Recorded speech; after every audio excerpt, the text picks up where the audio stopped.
Hi, everybody. Hello. Hello. So, hope everybody had a nice day off yesterday. Go out and do something fun. Uh, let's see here. Somebody mentioned, yeah, I did a lot of grass touching yesterday. Yes. And I nick-ricated you guys last night. I said it was, guys, I didn't get home till like 3 o'clock. It was late. Sorry, I forgot to tell everybody what's up. What time is it now? Probably like 8 o'clock. You know what? We'll watch it. We'll watch the Chinese Grand Prix because I still haven't seen it. I don't know who won. I don't know how it turned out, so it'll be new to me. If you guys want to watch it with me, I will watch it tonight. But yeah, sorry. I did give you guys pig racing though. Did give you pig racing though.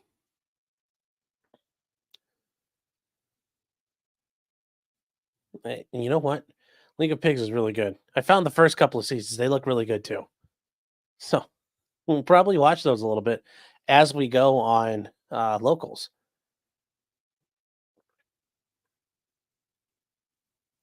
So I hope you guys enjoyed 420. If you happen to be a pot aficionado who loves Hitler and school shootings, boy, was yesterday your day. Are you gonna do something the Sunday before 2 massive 6-week trials are about to begin? Well, Kieran Reed, I mean, yeah, yeah, because guys, I'm not gonna be able to do Kieran Reed. I'm not gonna be able to cover it. I got too much stuff going on. We'll be able to do recaps, but I'm not gonna do full day streams of it. Hope everything's fine. Oh, everything's 100% fine. Just timing and things worked out. Like, just didn't and enjoyed my day.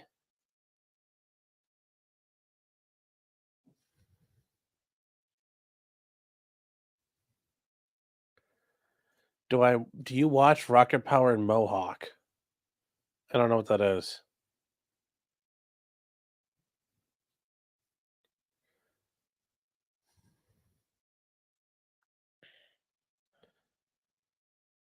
Patty says we should be able to all kick in so Sean can.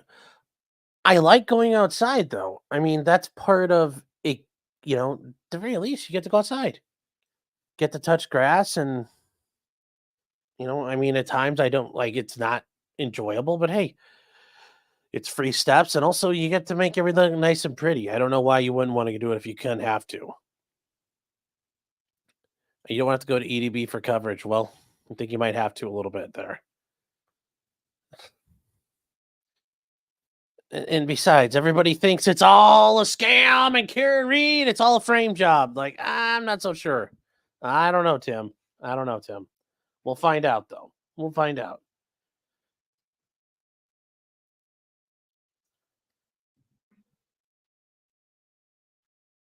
Touch grass and smoke grass is a great time.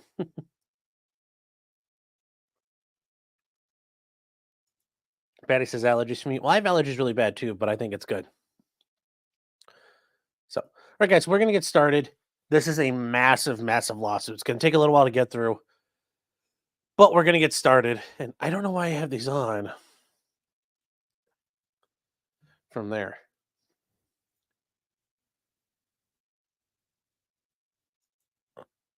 So Luke is saying that's why it'd be fun. We could watch you try to defend a thin blue line.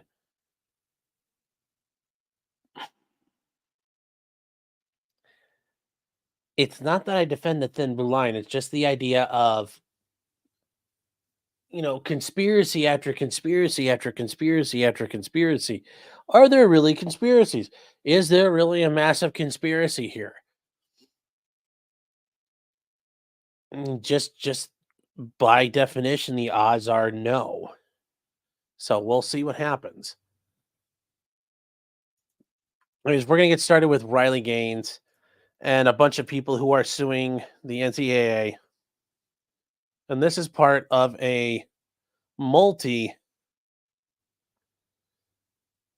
multi-party lawsuit. They're trying to get class action status on this. So here we go. And there are a lot of people involved. So this is being done in federal court in Atlanta, Georgia. So not in state court. So some of you are wondering, well, how could Riley Gaines do this if she went to Kentucky? Well, it's because it's being done in federal court. So you have Riley Gaines and then a ton of other people involved. A ton of other people involved. Riley Gaines, 1, 2, 3, 4, 5, 6, 7, 8, 9, 10, 11. Then you have swimmer A, swimmer B, track athlete A, and volleyball athlete A as plaintiffs.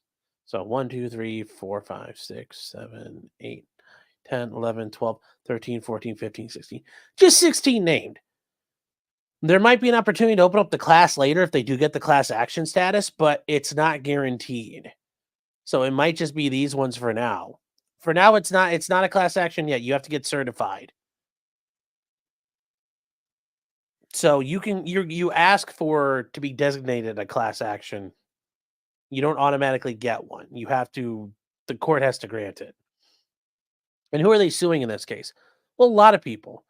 The NCAA, the University System of Georgia, Georgia Tech, University of Georgia, University of Northern Georgia, Angel Cabrera, the Georgia Tech president, members of the Board of Regents of the University System of Georgia, and I mean, this list goes on and on and on and on and on, including John Doe's 1 through 50. Other people they don't know yet that they think are responsible.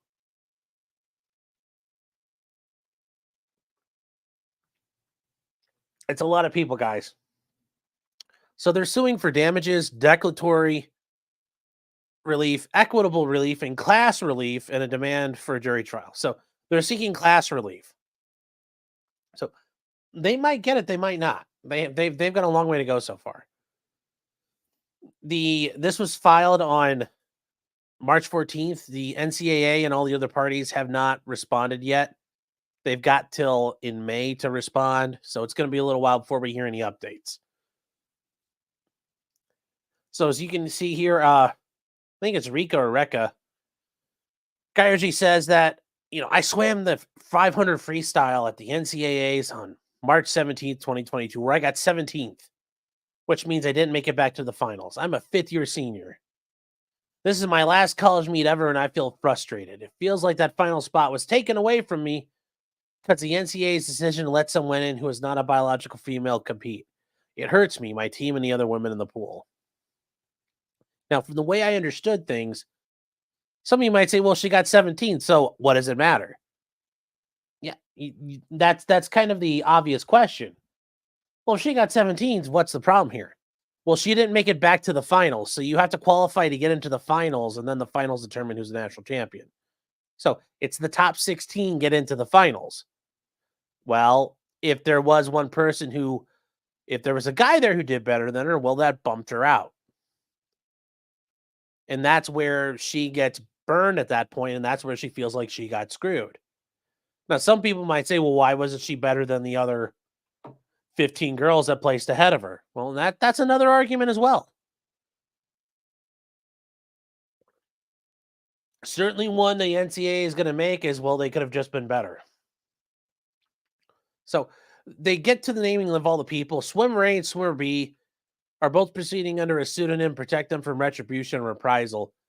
That also tells me they're probably still actively in collegiate sports, because if they were out of it, I don't know if this would matter so much. And also, I mean, unless they've got really sensitive jobs, I mean, I presume they're still involved.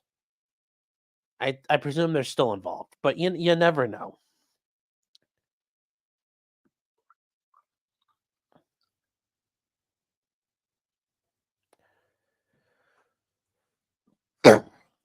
So they talk about how the fact that they enjoy connection with swimming and it gives their childhood days a purpose and gives them a pathway to grow in confidence, I guess, towards womanhood. The glistening waters of the pool. And you guys are like, this is all bull. It is. It's all fluff. It's all fluff. They talk about the track athletes here, and they point out why they got this way. It's because it was confirmed by the vision of the framers of Title IX. And Title IX is what allowed for women's sports to actually kind of explode on the scene of college sports. Because before Title IX, there were not really any women's sports. And it's Title IX of the Educational Amendments of 1972. So it's called basically the Higher Education Act, okay? And they amended it, and this was from it was a law they passed in the 60s, and then they amended it to include Title IX. And Title IX is very, very simple. Um, Title IX is super, super, super straightforward. It's only 37 words. And I don't know why it didn't copy that. Title IX is only 37 words.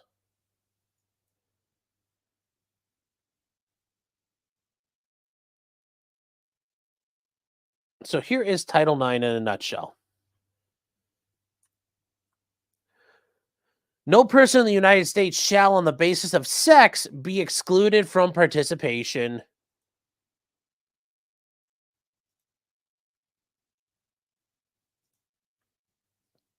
in, be denied the benefits of, or subjected to discrimination under any education program or activity receiving federal financial assistance, except that, and then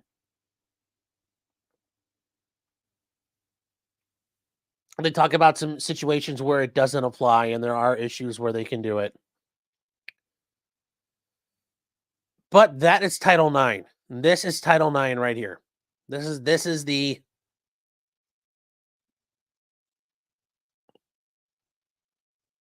this is it.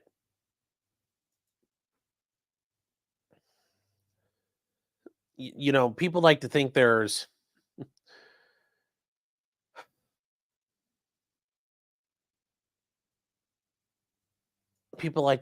some amazing,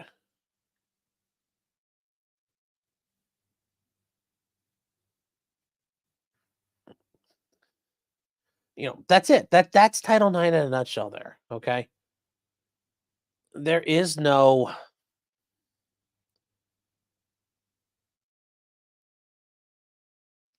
that's it. It's not a massive thing here. That's it. That's Title IX. Ashley says it says sex, not gender. I don't think there's much of a difference in those words, but the woke left thinks they're different. Well, we're going to get to all that. We're going to get to all that. Access, if that's it, then what gives the university authority to have secret Title IX courts and shit? Well, that's a separate matter, and that's a whole nother game.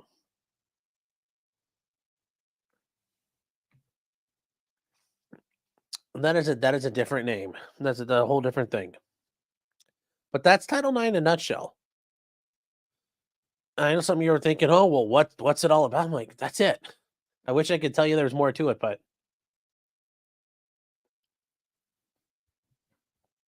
there isn't much else.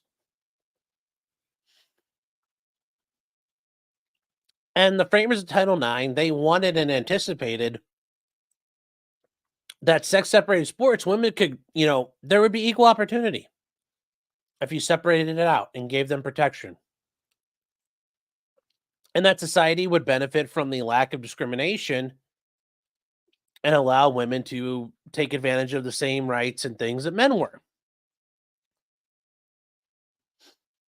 So the plaintiffs are all current or former collegiate female student athletes.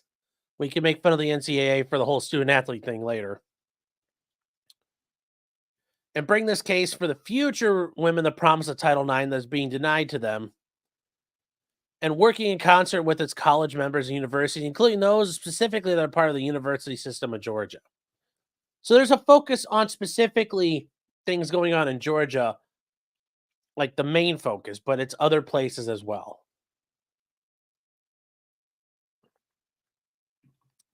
So the NCAA's long acted as if it were the sole arbiter of Title IX's meaning in college sports.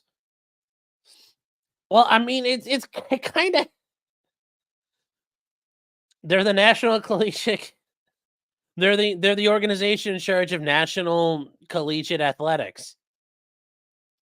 They're not a governmental body, but yeah, I mean, they kind of are. They're not really the sole arbiter, but they've been given that authority because nobody's really challenged it. Most people have acquiesced, like, well, whatever. But I also think, 30 years ago, nobody was thinking, oh, they're going to let the Troons in.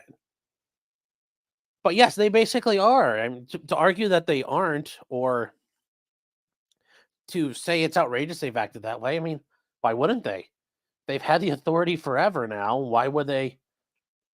You can't get mad at them for acting however they want when people have been letting them act however they want. And this is the same NCAA that says it's made rules about whether or not kids can get a bagel with cream cheese on it when they come to a college to take a look at who they want to play for. So yes, the NCAA does a lot of dumb shit. So they do point out, though, it issues and enforces eligibility rules which undermine the foundational principle of equal treatment for women upon which Title IX rests, providing an excuse for Title IX covered institutions to violate federal law. Yes, the NCAA and its members are not above the law and must comply with it. Now, they say for most plaintiffs, the realization the NCAA was not dedicated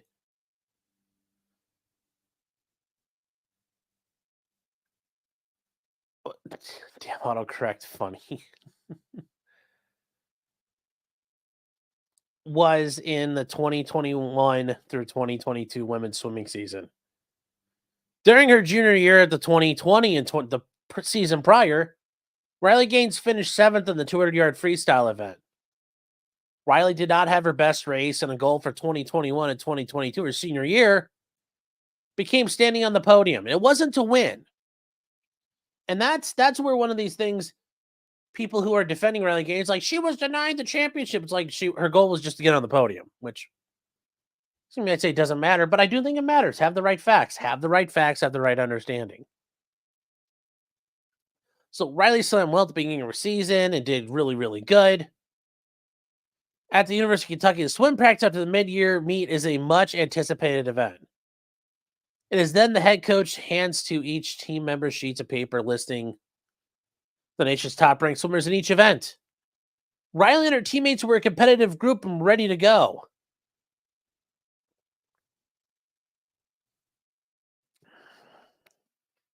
But on that day, as Riley and her teammates received the rankings, they were in for a shock. In the 200 free, Riley was ranked 3rd behind Isabel Ivy, a swimmer at U.C. Berkeley, who Riley knew from national junior competitions. However, the first-ranked senior was a senior swimmer from the University of Pennsylvania that neither Riley nor any of her teammates had ever heard of. Incredibly, this unknown swimmer was ranked 1st in women's freestyle events, ranging from 200 free to the mile, i.e. from the sprints to the distance events. Even prior legends like Katie Ledecky, a massively successful Olympic swimmer who crushed things and was part of the U.S. swim team for the past couple of Olympics, was part of that just domination they've done routinely. And Missy Franklin had not exhibited that breadth of dominance before. And while those guys, they kind of were better at the shorts or the longs.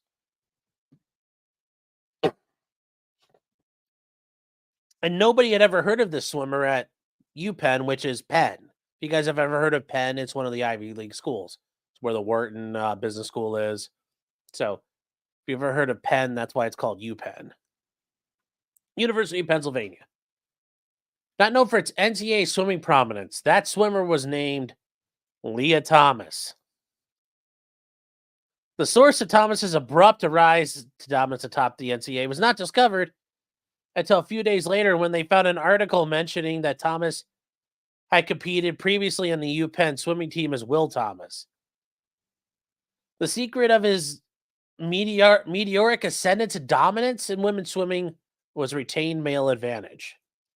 Now the question became, what would the NCAA do about it? Well, yeah, because he's had 20 years of natural testosterone flowing through his body, which if Riley Gaines had tried to do that would have been considered doping and using steroids. But Will Thomas got to do that. So they talked about the NCAA. The NCAA is an unincorporated voluntary association of more than 1,100 colleges. Most of the members receive federal funding and are covered by Title IX. The NCAA is the largest scholastic rulemaking sport and enforcement body, yes. And there's also like the NAIA. There are other groups that are out there, but the NCAA is the biggest one.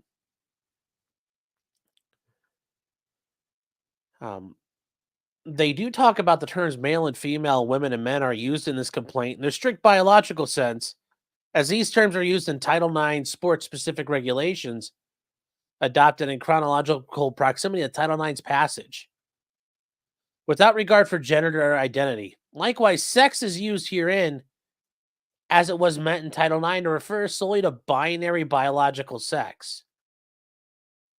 Sex, the sum of the peculiarities of structure and function that distinguish a male from female organism.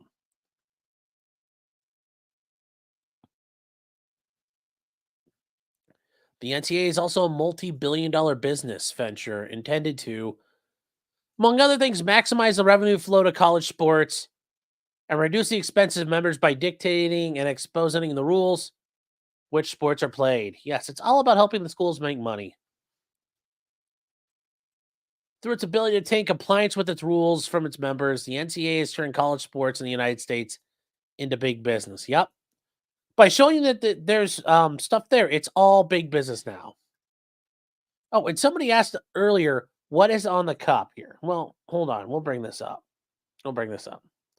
So on the cup, on the one side, it says, just because you did it doesn't mean you're guilty. And on the other side is me. So those are there. And if you're wondering, oh, wowie, that looks awesome. Where can I get one of those? Well, there's actually an easy place to get it.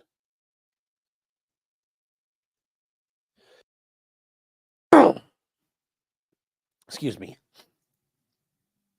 Why is this not loading? And you can find it at Teespring, and well, they call it whatever Teespring is now. They call it something else. I don't know. Teespring really, it's called like Spring Creator or Side, whatever it is. I've had my issues with Teespring in the past, but of all the places like Shopify and all that, Teespring doesn't charge you to have a shop. I am trying Redbubble, but that seems to be a little difficult. But I'll be working on that coming up. But if you check down, if you guys should be able to refresh, because I know I added it, but if you check down below in the description, there should be a link to the merch that's there. And you can get this, cup, or you can get it as a camp mug and some other things that's available down there. Let's get back to the show here on this stuff.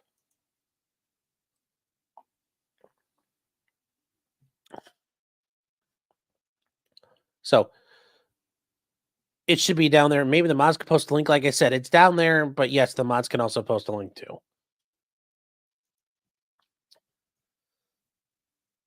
So they point out for this purpose, the university seek control of the NCAA.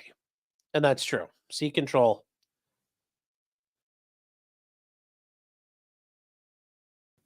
Most of the NCAA's revenue, almost all of it, derives from the monetization of men's collegiate sports, as exemplified by March Madness, but also college football and many other men's sports.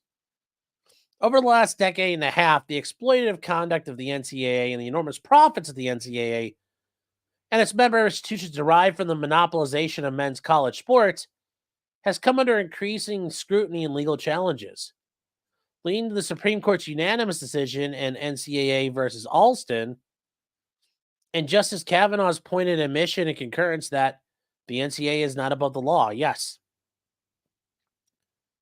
During that same 15-year period, the NCAA has simultaneously imposed a radical anti-woman agenda on college sports, reinterpreting Title IX to define women as a testosterone level, permitting men to compete on women's teams, and destroying female safe spaces in women's locker rooms by authorizing naked men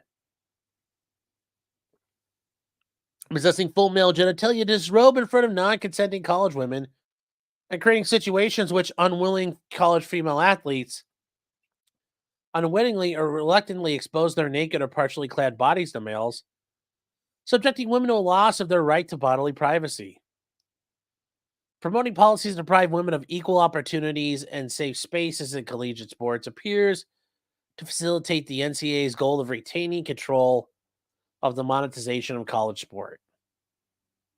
It's funny though, there's no money in women's sports. No one actually cares.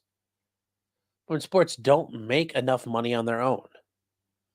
And it's even in basketball, which is like the biggest female sport, it's only a handful of schools which would make anywhere near enough money to sustain themselves.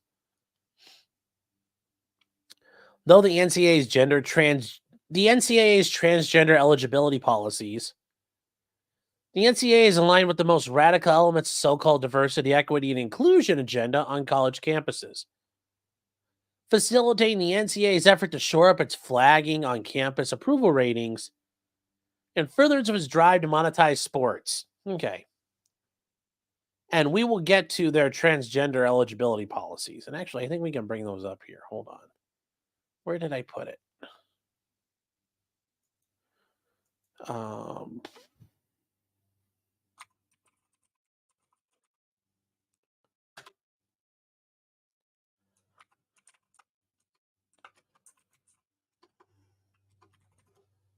See if I can bring this up here and we can see it, guys.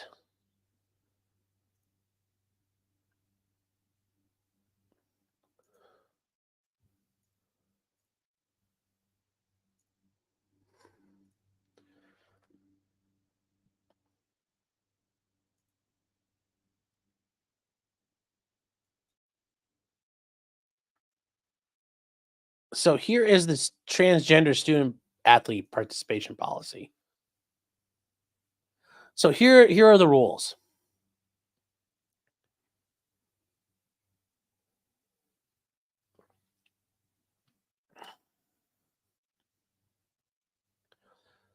So they had to determine their different policies here. Okay, guys. So here's the phase one.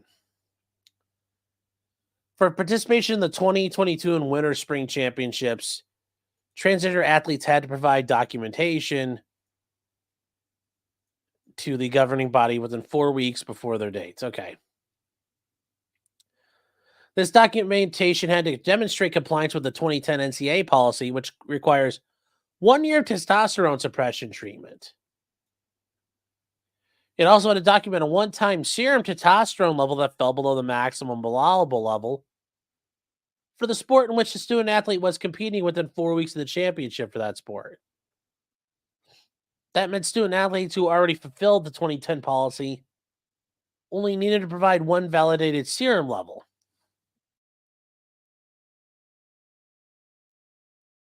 Which that sounds like you can do it once and then you can get back on and get back on the high test. Because once you dip below the level and provide that sample, you're done initially.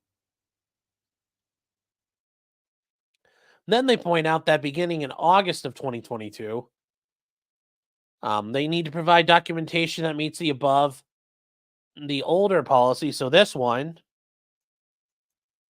plus meets sports standard for documented testosterone levels at 3 points a time prior to any competition during the regular season, prior to the first competition NCAA championship event, and 3, prior to any competition in the non-championship segment. And then starting this year,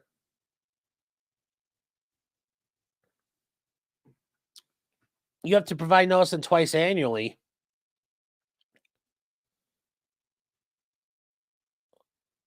The same thing. So now you're doing it even more. Now, this is interesting. That they urge that there's additional eligibility if a transgender student loses eligibility based on the policy change provided they meet new adopted standards. And they're asking for flexibility. Well, why do we need flexibility? Why do we need flexibility? Well, flexibility makes it sound like it's not going to work or it can't be done.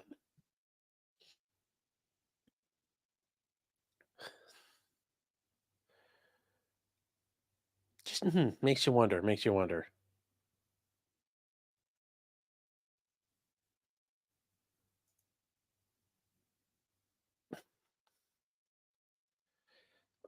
Yes, Winter Soldier said he'll probably lose. Everyone knows organic women's sports suck.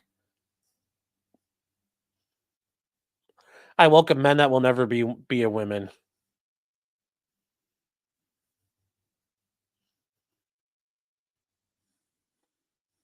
And he said it's not just that you need the Cahofax and you need the psych report.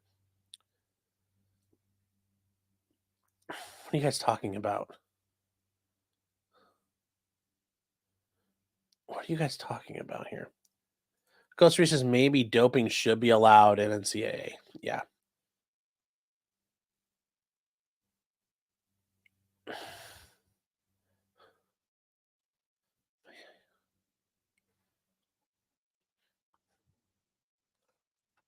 Amateur iconic ag saying, I brought textbooks to study during the women's basketball games when I was in University of Missouri's pep band. The women sucked. Well, are you saying the women sucked or your band sucked? Leaves it open for discussion there, so might want to clarify.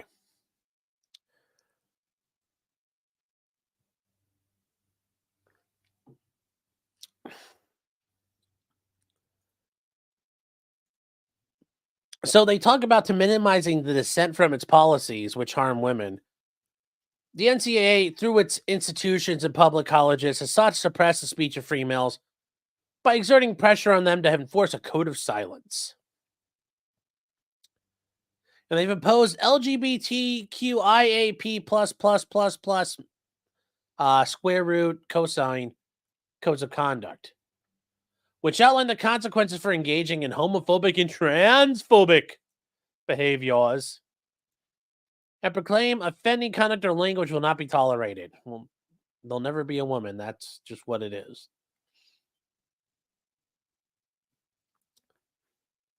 The NCAA understands that in some quarters, including on many campuses, standing up for fairness in women's sports will be labeled as transphobic.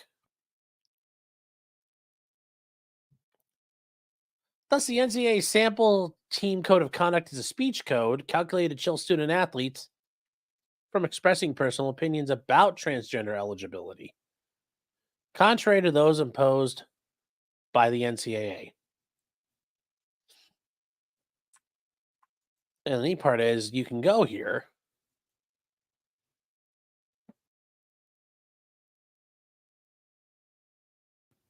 and it can be examined. So the basis for Title IX jurisdiction. So they talk about Title IX as part of the Educational Amendments of 1972 and regulations of the Equal Protection Clause of the 14th Amendment. And then here, guys, this is where they, once again, they put up the 37 words of Title IX. No person in the United States shall on the basis of sex be excluded from participation in, be denied the benefits of, or be subjected to discrimination under any educational program or activity receiving federal financial assistance.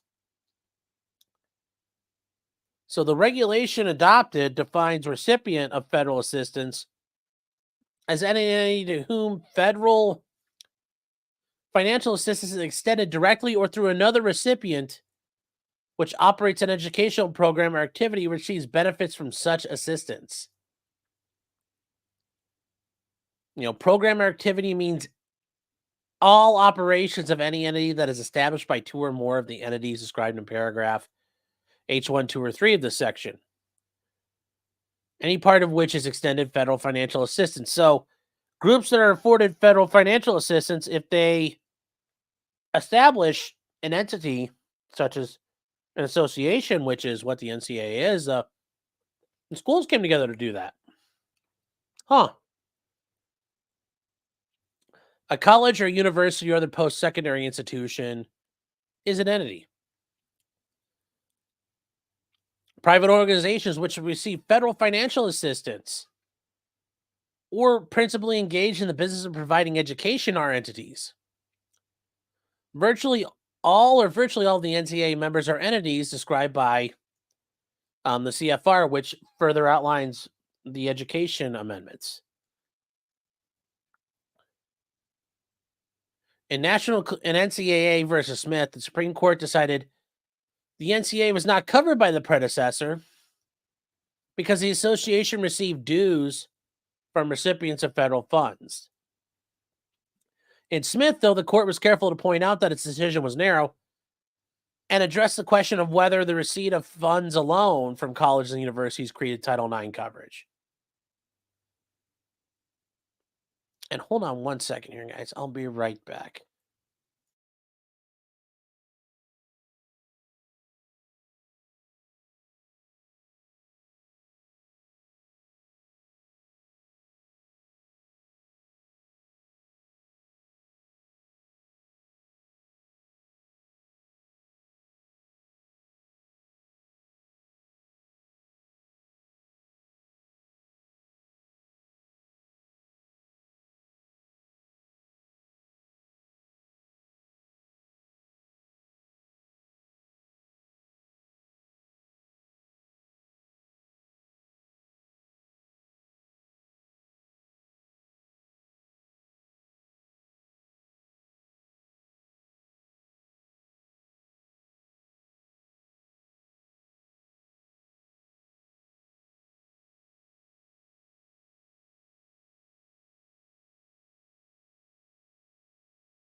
Sorry about that, chat. Had to go to the bathroom for a second. So my apology there.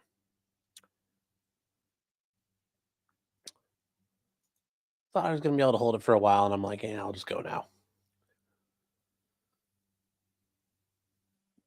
Getting back to this, though, in the NCAA versus Smith case, which is from 1999, they point out that the decision was narrow and pointed out was the issue of the receipt of dues alone.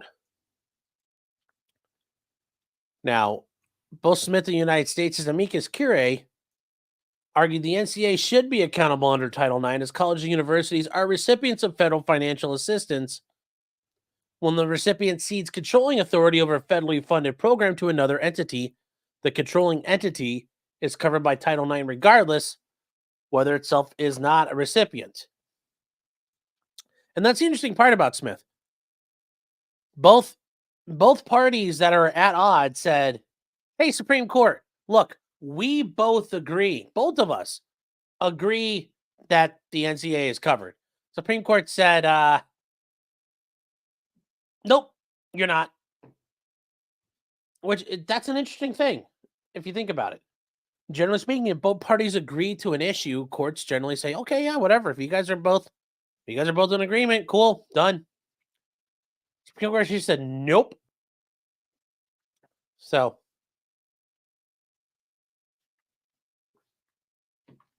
and it's because the basis for Title IX coverage of the NCAA had not been raised below and was only raised for the first time at the Supreme Court. Now, that's the reason why not.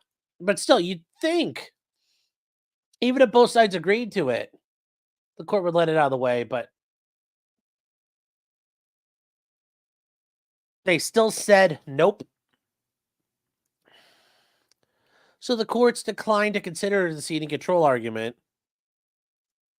And subsequently, courts have applied the seating control standard to find Title IX coverage over athletic associations and other entities. So they talk about that there's the University of Georgia has its own athletic association, that there's an Oahu Interscholastic Association in Hawaii, that collegiate athletic conference, a governed, regulated, and operated, controlled the athletics of its member schools could be liable under Title IX if member schools delegate and assign authority to do so.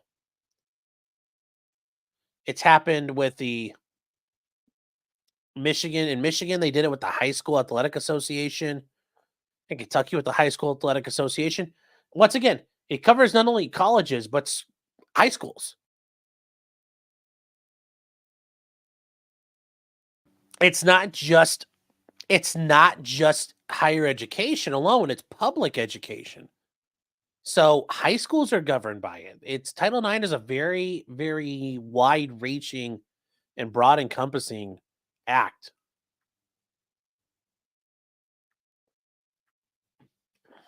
So, um, and it's because local schools receive federal financial assistance. Not normally, like at college levels, that federal financial assistance is the schools get money, but also they get federal student loan money through its students. Obviously, kids aren't necessarily paying federal loans to go to high school, but school districts receive federal funding. It's not uncommon.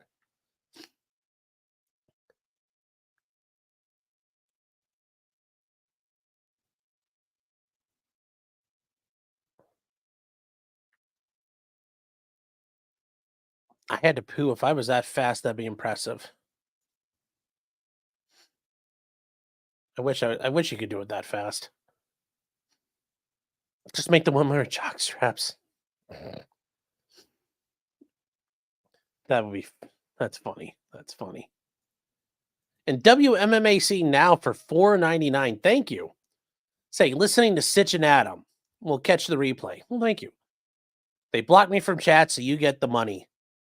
Pittsburgh rules. Learn to love fries on a salad. Well, it's funny because my comment about the Yinzers being godless people apparently got a bunch of fucking whiny Karens to go, oh my gosh, this is so mean. This is concerning to me.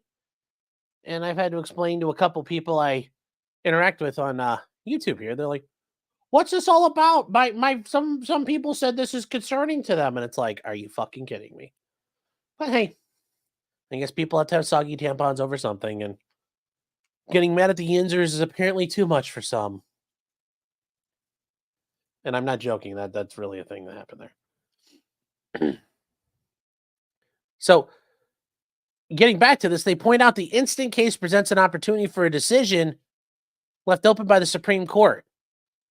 And the issue is Title IX's applicability to the NCAA because college and universities receive federal financial assistance and give up control to the NCAA.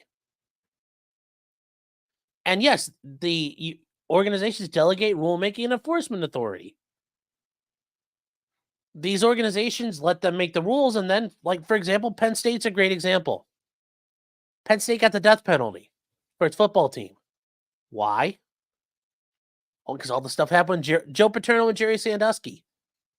The NCAA doesn't actually have the authority to say, you can't have a football team. Like, banned. It doesn't work that way. Except Penn State agreed to it. So, could Penn State have had like a football team played and started their own league?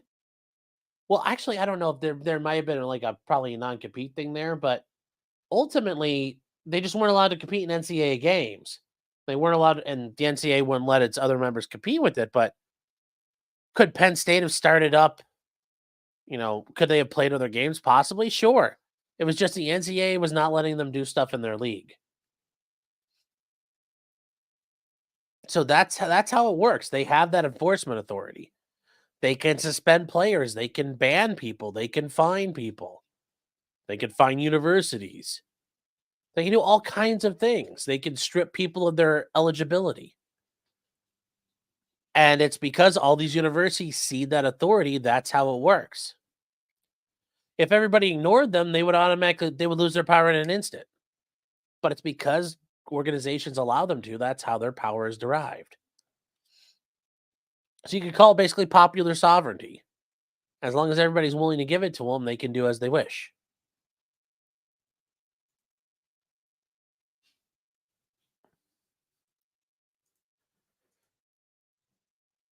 Amateur cut classes, the SEC and Big Ten on the road to starting their own leagues. Yes. We're going to be talking about that probably next time. SMU got the death penalty. Yes, but it's easier to use Penn State because everybody remembers that one.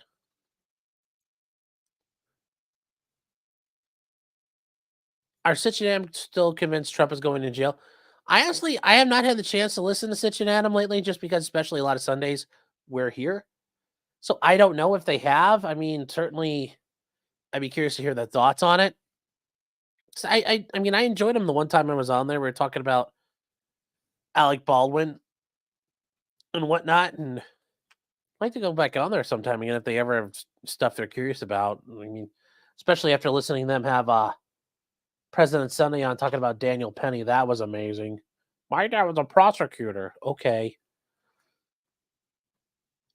But yeah, love to talk to them again at some point. They're actually pretty nice guys. Thoroughly enjoy them. If you can't be an athlete, be an athletic supporter. Yeah.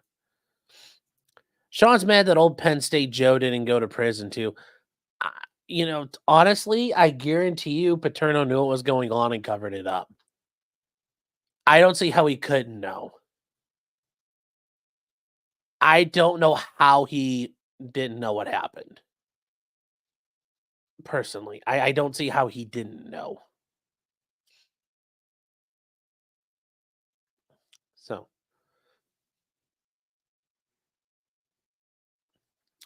and they're using and to show their enforcement and their abilities. They cite the case of Alston, where they point out that the NCAA and its member schools oversee the intercollegiate collegiate athletics as an integral part of the undergraduate experience.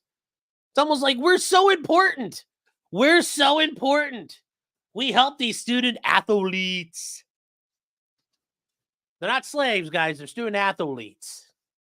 Big difference. Big difference. And it's nice out. It's like still fucking cold as shit outside. In Alston, the NCAA admits it engages in a joint venture with colleges and universities.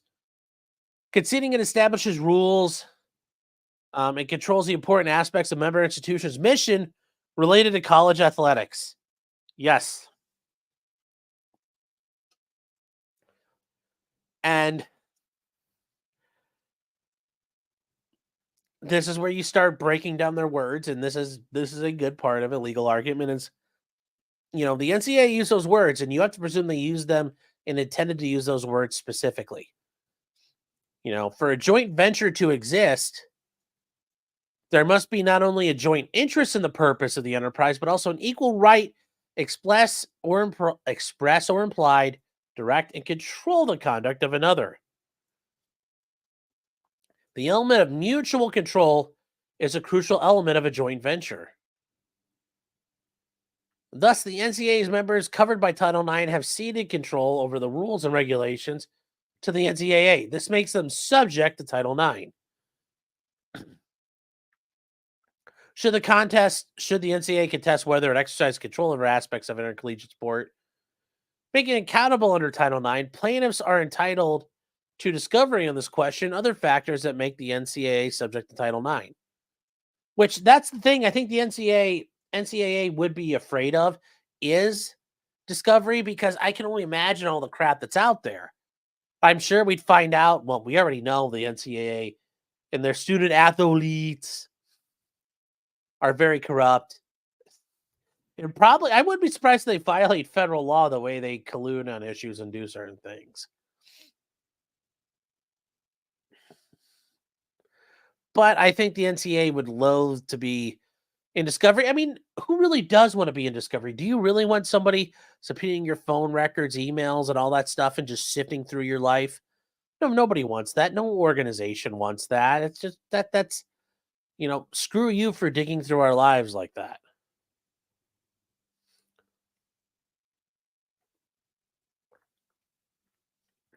So they raise the question of whether, as an unincorporated association established by Title IX covered entity, satisfies the definitions of 34 CFR 106.2. And CFR is a code of federal regulations. So when a law is passed and the agency has to make its own rules, they're codified in the Code of Federal Regulations. And there's a registry and a register of federal regulations. You could pull it up, and like the ATF has CFR provisions. Every federal agency has those. So, for example, a lot of the rules about firearms and how FFLs and things like that work. If you want to read those, go look up the CFRs, and there's tons of them. There's, for the EPA, there's a bunch of them. For the DoD, there's a bunch of them. The Department of Energy, there's a bunch of them. The Department of Education, there's a bunch of them. Human, Veterans Affairs, Health and Human Services, they all have CFR provisions they control. So, a third basis for NCAA liability is 42 U.S.C. 1983, which makes the NCAA liable for violations of Title IX undertaken under the color of law, such as locker room violations described below. And that's an interesting one. Would they be able to sue under 42 U.S.C. 1983, deprivation of civil rights under the color of law? Now, if you guys watch Civil Rights Lawyer, guess what? That's what they sue under. That's how they sue for civil rights cases. That's how, those are the big ones. But will this qualify? And we're going to have to get to that. So, the premise and this is the outline, the overview of it. The first thing here. The premise is that the men can compete equally, fairly, and lawfully to compete in women's sports through testosterone suppression is flawed.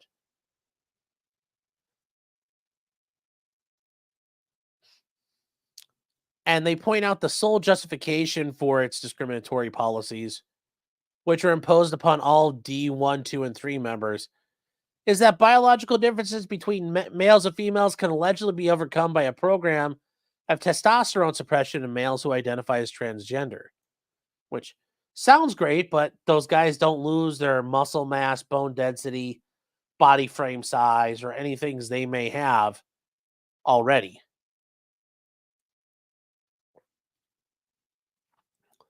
In 19 out of 25 women's sports, the testosterone threshold for males who want to compete as women is 10 nanomoles per liter, which is 5 times greater than the highest level of testosterone any woman produces without doping. In 6 women's sports, the threshold is lower than 10 nanomoles per liter. However, in every single women's sport, the NCAA's testosterone threshold applicable to males who seek to compete against women is higher than the highest testosterone level women can produce without doping. So once again, in most of the sports, the threshold is 10 nanomoles per liter. In 6 sports, it's lower. And the threshold is still higher than the highest level women can produce without doping. So no matter what, the first one, 10 nanomoles per liter. That's still 5 times what the average woman can produce. And even for the sports where it gets lower than 10, it's still a lot higher than what women can produce. And they point out thus why there are a handful of sports, 6 out of 25, where the NCAA applies a slightly lower testosterone threshold. Every single testosterone threshold is higher than the highest testosterone level women can produce without doping. I mean, literally, I think we just said that. And I think it was still made fucking clear. I don't know why they had to redo that, but whatever. More importantly, the transgender policies as applied to every single sport are grounded in the same illegal premise that testosterone suppression and personal choice alone could make a male eligible to compete on a women's sports team.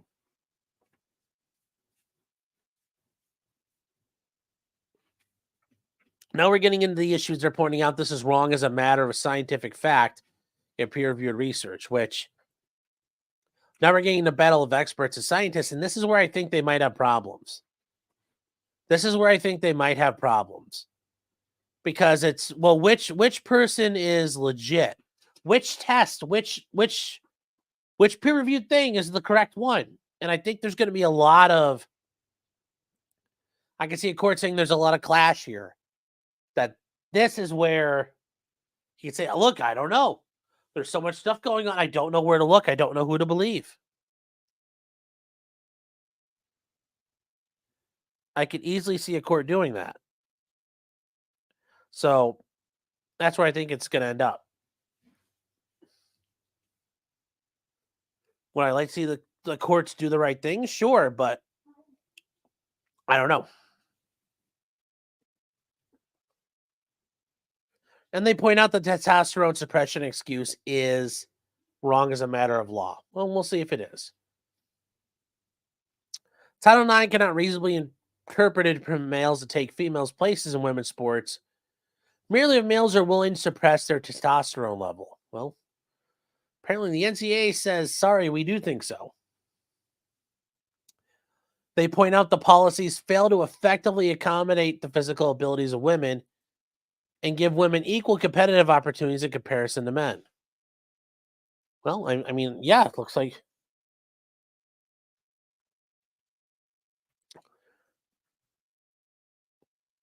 they point out this goes back to when Title IX was enacted and that no policy that authorizes males to take the place of women on the team or the place of women in college sports or in women's college sports locker rooms is permissible under Title IX. And that was the point. Back when the Title IX got passed and this was a thing, schools now had to have equal sports. So, for example, the football team, okay, great. Well, there isn't going to be a female football team. You don't have to do exactly that, but there has to be a corresponding number of sports. And there are times where,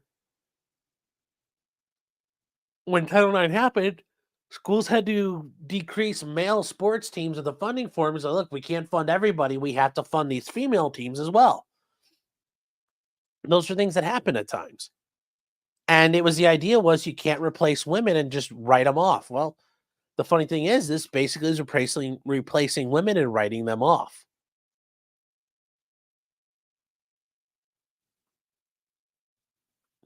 So, and these policies are not sex neutral in operation, but disproportionately burden female athletes. They reduce female competitiveness opportunities. They force female athletes to compete against males in separated sports. They deprive women of equal opportunities to protect their bodily privacy. And they authorize males to access female safe spaces necessary for women to prepare for athletic competition. And this is a big one for a lot of these female athletes, including showers, the locker rooms, and restrooms. Although, really, I think it's probably primarily, we're going to be honest, it's these two.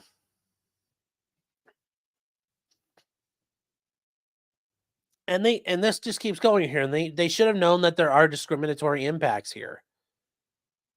That these policies create discriminatory impacts. And the potential eligibility of males to compete in women's sports in the category of competitions. They're permitting males to be awarded prizes, points, awards, medals, trophies, places, and rankings in women's competitions. They deprive women of equal access to separate showers in private facilities, which their right to bodily privacy has been affected. They diminish equal opportunities and resources for women. They divert opportunities and resources to males. Something Title IX is supposed to be against. Subject women to a loss of privacy and emotional harm. So, I mean, there's that and just emotional harm.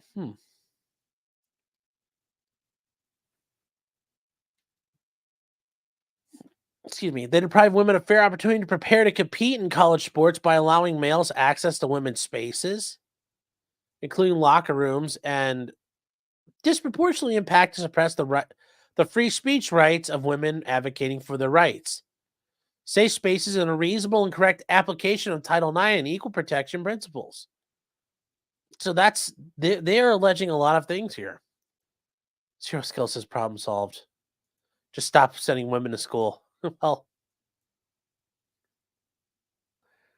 yeah, I'm sure that's not going to work as well as you think it will.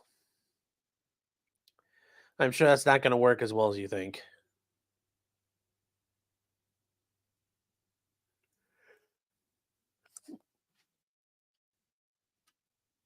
Congress, when enacting 1009, said that men and women are not interchangeable. Now, if you ask some of those guys back then, I'm sure someone would have been like, this was ultimately their goal, especially on the left. But I think for the most part, none of them thought this was going to happen this way. Oh boy, do we have a surprise for them? Do we have a surprise for them? So they point out that if an entity subject to Title IX provides athletic programs separated by sex, then it must do so that provide equal athletic opportunity for members of both sexes. Yeah, this is the problem. There's a lot here that you'd think, oh wow, this is clearly what it says. It says, but given how things have been done, the words have been twisted, things have been destroyed and changed around. Yeah, it's not as helpful as you'd think, given how courts have and people have attacked and changed words and done, I guess, the destruction of speech and the manipulation of the word, the spoken word, and the written word.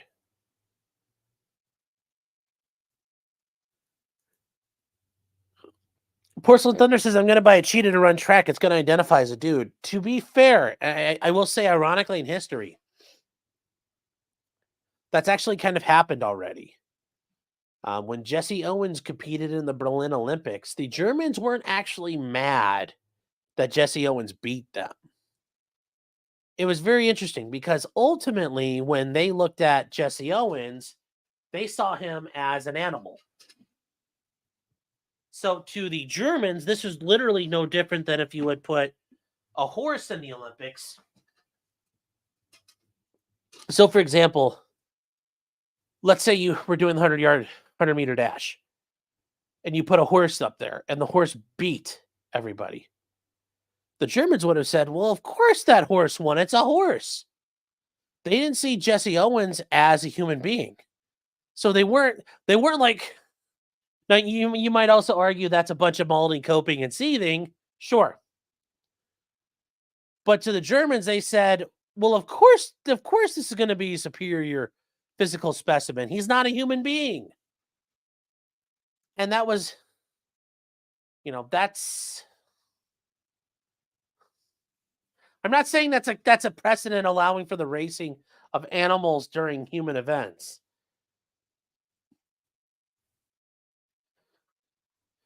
Okay, that's not.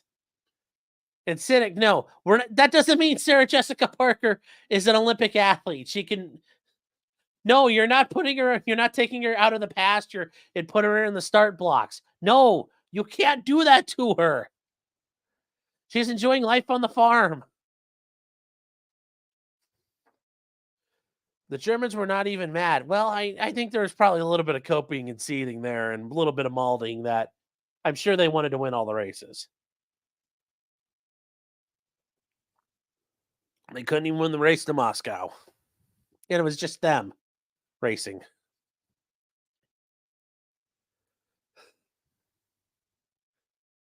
Oh, Stormy Daniels and Sarah Jessica Parker. Oh. So can humans compete in the League of Pigs races that we were watching?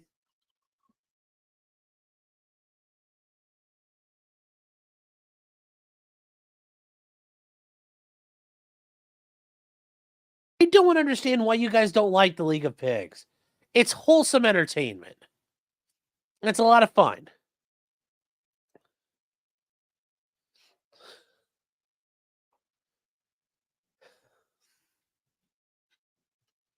Guys are just being ridiculous here. So the one aspect of, and let's get back to the complaint here. And this is from the CFR. So it's talking about assessing equal athletic opportunity is Whether the selection of sports and levels of competition effectively accommodate the interests and abilities of both sexes.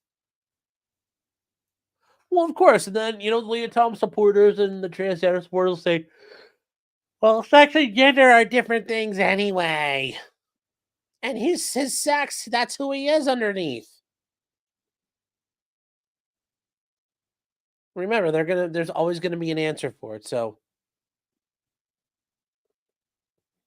that's what it's gonna be. Now, there's a bunch here where they talk about how this has been clarified and set up. Now, this does get to a clarification about in determining whether the selection of sports and levels of competition effectively accommodate the interest and abilities of members of both sexes. There is some clarification that was provided. And you do it by examining the determination of athletic interests and abilities of students, the selection of sports offered, and the levels of competition available, including the opportunity for team competition. So it's very important. That's how you determine how things are done because there might be some sports that really aren't sports, or it might be a sport nobody gives a shit about. Well, that also changes the formula.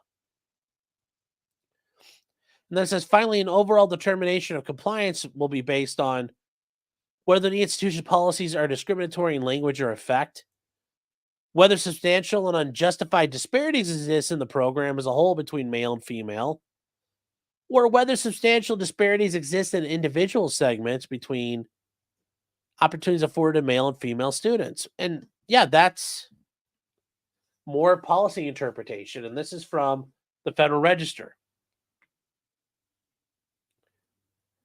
And there were many, many Title IX regulations enacted after the law was passed. A bunch of them. There was like just an avalanche of rules and things.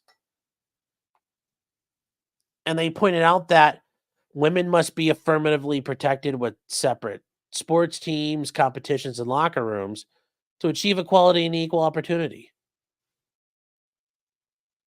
And women have requirements for women to have competitive competitions which equally reflect their abilities and opportunities to engage in postseason competition because they're entitled to the chance of fair play and, competing against fellow women.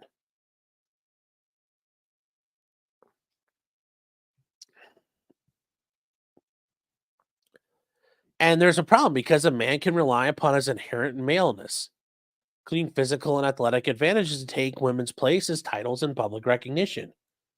Yeah, there's a lot they can do.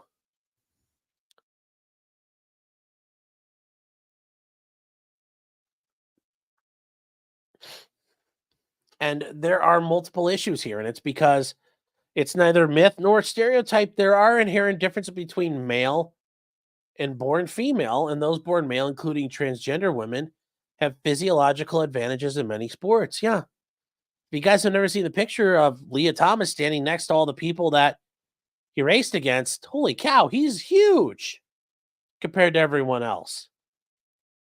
I mean, it looks like an Astarte standing next to a normal human being.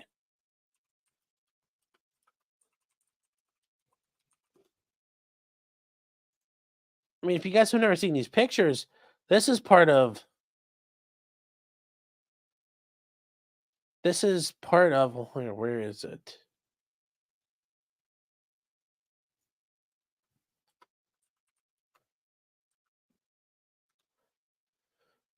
Where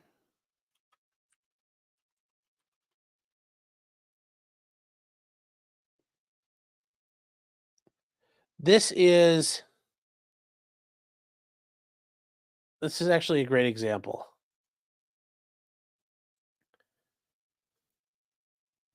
Why is this not loading? There we go. This is an example. This is Riley Gaines. This is William Thomas. Look at the difference between those two. Look at the difference. I mean, to argue that there isn't any, yeah, great, he's suppressed, but he's had how many years of turning into this huge dude? A lot. I mean, look at their size difference. That's massive in size. Wow, she must work out. Yeah. Yeah.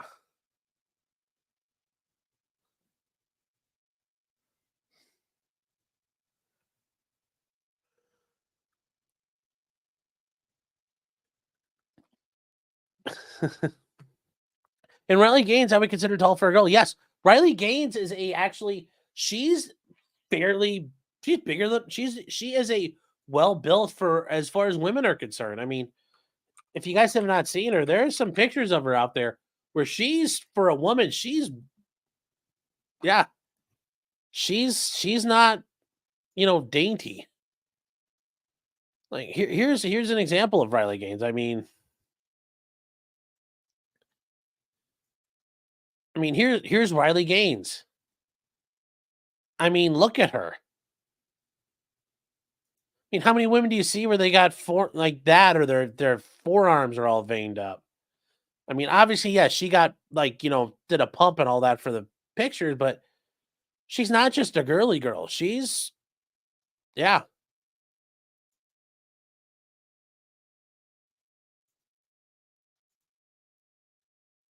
So that's who she is. Like I said, she's not just some slouch.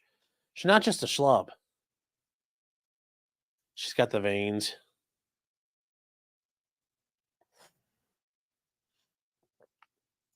Yeah, she's got a lot of vascularity. Yeah, and she's 5'9". Hmm. Yeah, she's worked hard to make herself like an actual like she's literally a machine meant to go swimming. The word is thick. Thick. How thick? It's like the Trump meme. How thick? The the the.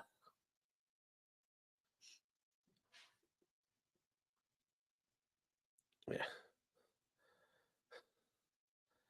If this was 2,000 years ago, she'd have a marble statue. Probably. Probably.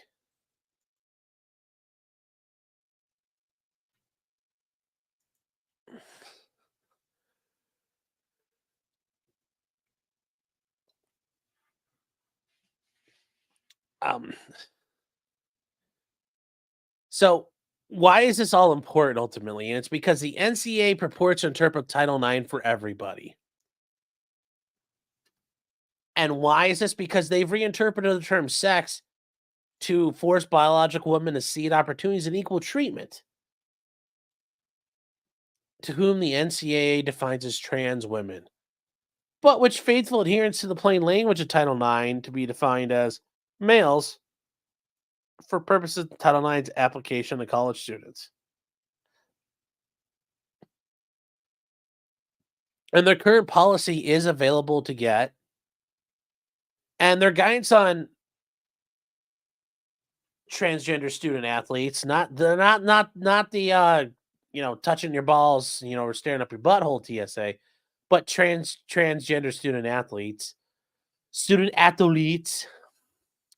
The purpose of this resource is to provide NCAA guidance to athletic programs about how to ensure transgender students fair, respectful, and legal access to collegiate sports teams based on current medical and legal knowledge, which is interesting because it's based on current knowledge. Well, could current knowledge change? I don't know. I don't know. That's not the most reassuring thing ever. Yes, athlete. Oh.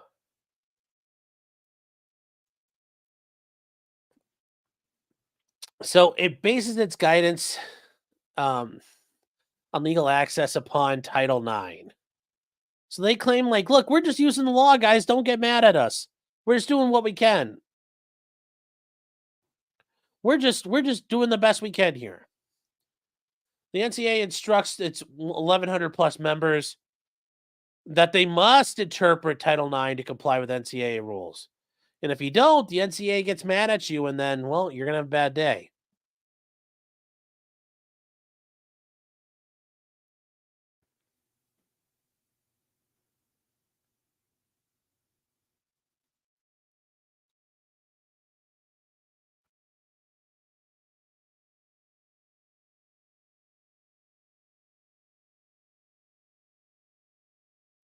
Sorry, I thought I was going to be able to stop it. Jeez, you have those and you can't stop them there. Does the NCAA define what a penis is? No. I don't think so. I don't think they've fully gone that far yet. So, that they point out they unequivocally support the opportunity for transgender athletes to compete in college sports and references the NCAA's long-standing policy that provides a more inclusive path for transgender participation in college sports. And they talk about how they've had this for a very long time. They talk about going back 15 years, which I never knew this was the case till all this stuff happened. Like they had that 2010 policy. You're like, what? When did that happen? But they did.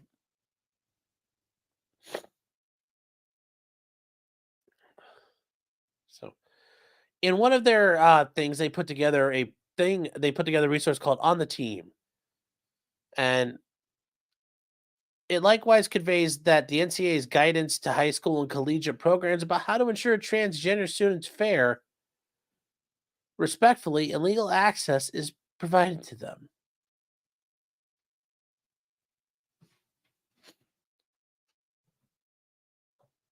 So, On the Team is similar to the NCAA guidance and likewise purports to be found on the NCAA's guidance and title of interpretation of Title IX. So they push for it. This isn't like some obscure document. This is, hey, we have this on our resources page. So you can use it. You can do as you wish with it. But you must do what we say.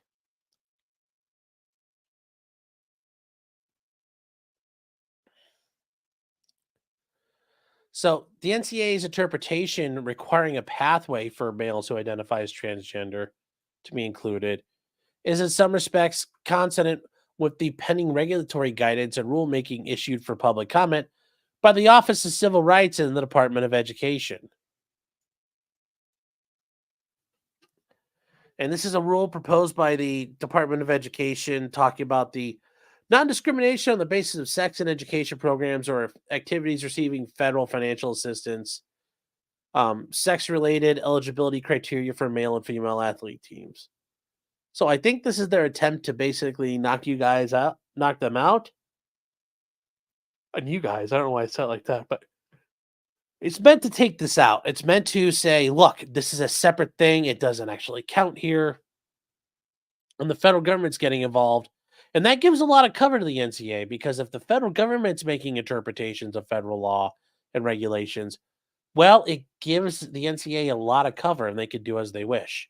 Yes, yins.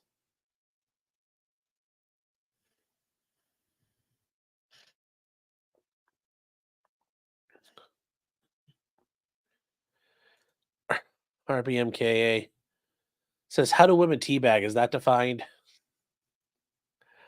I don't know. I don't necessarily know if I want to know about that.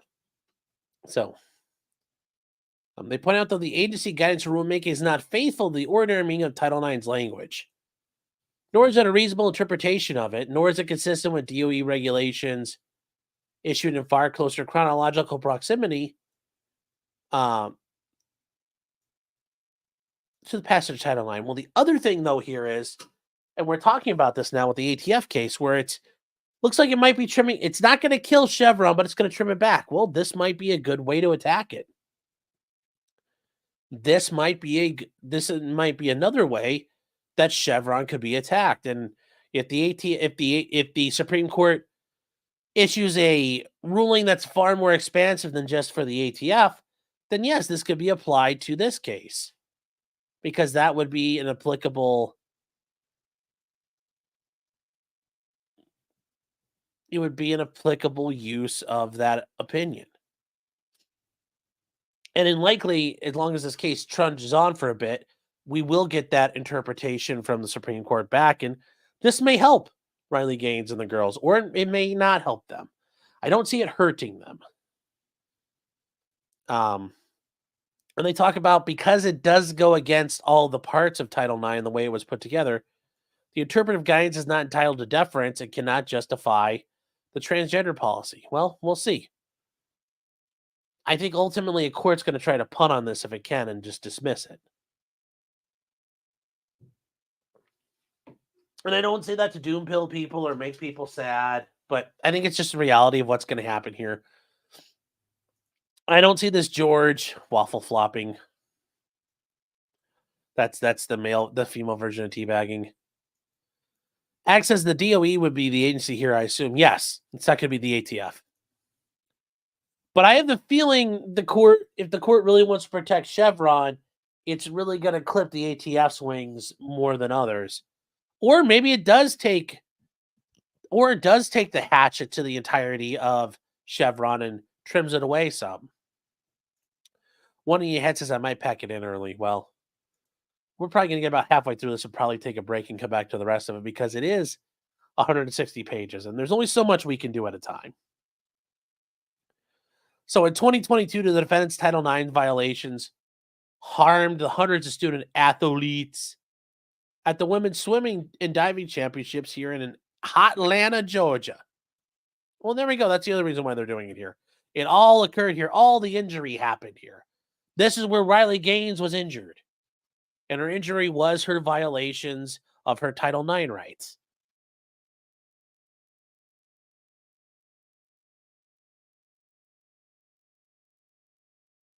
Damn, my neighbor's slamming the shit out of his car doors.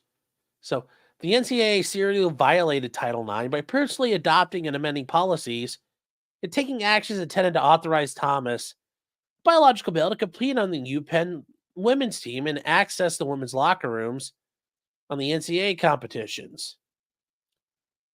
The Georgia Tech University president, and including John Doe's 26 through 50, and their individual and official capacities alongside and acting under the imprimatur or with the apparent authority from Georgia Tech and the NCAA.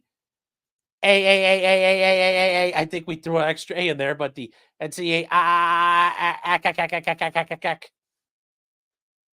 the National Collegiate Organization on Anti-Aircraft Artillery,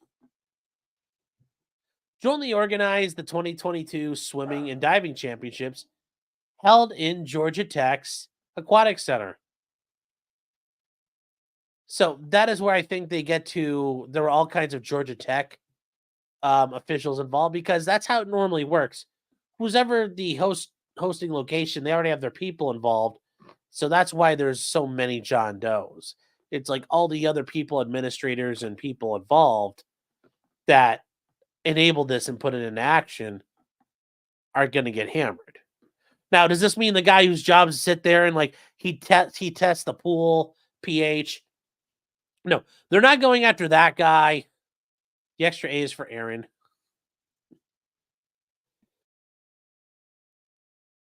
So they're not going after the guy who's like the pool guy who's there making sure the pH is right.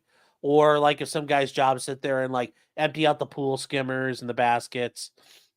Or the guy's there to make sure the pump system's running. It's not people like that. It's administrators and Georgia Tech officials who they're going after. It's not just it's not Bob who was mopping the hallways of the swim meet. It's not him that they're going after. I know sometimes people get worried about that, but that's who they're going after.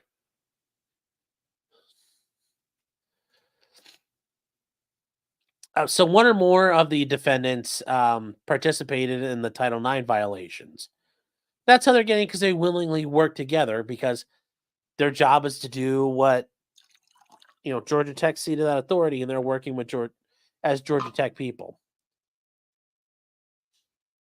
So, particularly given the high-profile nature of Thomas's qualification, the NCAA or one or more of the Georgia individual defendants at Georgia Tech knew or should have known the discriminatory impacts and Title IX violations, which did likely occur, were likely to occur at the championships. They're arguing they could have foreseen this, and I guess it makes sense. Like, you're letting him go in the locker room, okay? Oh no! Oh, they were going to see his dick. Oh, we didn't see that happening. It's like, I don't know how you couldn't have. So, the individual defendants upended and undermined the competitive season's mental and emotional health and well-being and academic and athletic experiences of hundreds of female swimmers and their families. Yes, the academic experiences of these student athletes. Yes, this is what undermined it. Not being on a sports team, not the private computer labs they get, or the tutoring they get, or the people who come around on a daily basis to make sure they're in class. No, no, no, no. That all is not. That's the thing. I don't have love for most college athletic teams anyway. And that's just something funny because they're like, oh, our people always do the best. It's like, yeah, imagine that. If every college kid had somebody there who was going to run them till they puked if they didn't go to class every day, guess what would happen? People would be in class all the time. They had access to all the resources that the student athletes had. Everybody would look like a rock star in school.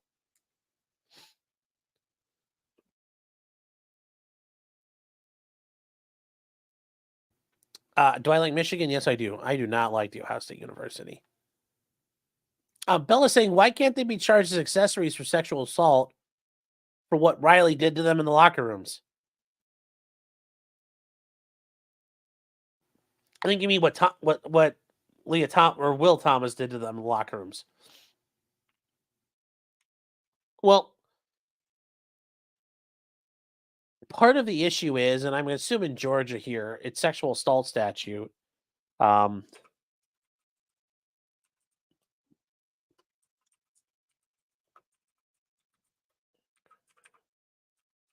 let's see what Georgia sexual assault statute says. Um,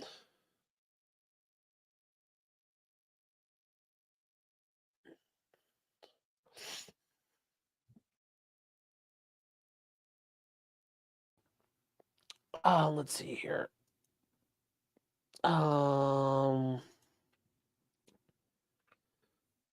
Where is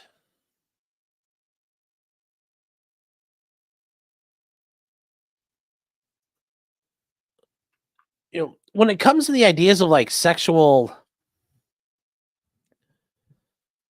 like indecent exposure and things like that, if that's what you're getting to, the sexual assault, because it's not really sexual assault. I think it's more of an indecent exposure. And let's see if there's an actual title for that. And okay. I mean, here's the thing. When it comes to indecent exposure, and I just want to make sure I read this right, you've got to do it for the purpose of sexual arousal of yourself. That doing this is done for sexual arousal or gratification, or it's done with the intent to offend the other person. Now, there's no evidence that, you know, Thomas was walking around with a big old boner, like, "Hey, ladies, like, how y'all doing?" And he's just waving his like fucking like. Let's assume he's got however big his dick is, and it's just like floating around up there, like all nice and erect. Or he starts doing like jumping jacks, or he does like the windmill or the sprinkler, starts doing dance moves, and his like shit's all flopping around. It's got to be done with the intent to be sexually gratifying or to offend the other party. Well, he could say, "Look, I'm a woman. I identify as a woman. I need to use a women's locker room."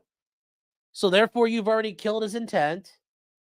But now, yes, if he's running around like shaking his balls in women's faces, that would probably negate those claims and show he does have the intent. Otherwise, yeah, he's just he says, "I identify as a woman. I feel I'm entitled to use a locker room. The University of Georgia and all people have allowed me to do it, and I was told doing this would not break the law." He's got a lot of reliance on that. And I've been doing it all over the country, and nobody's arrested me for it.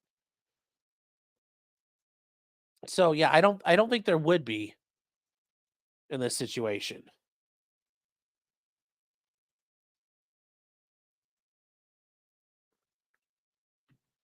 So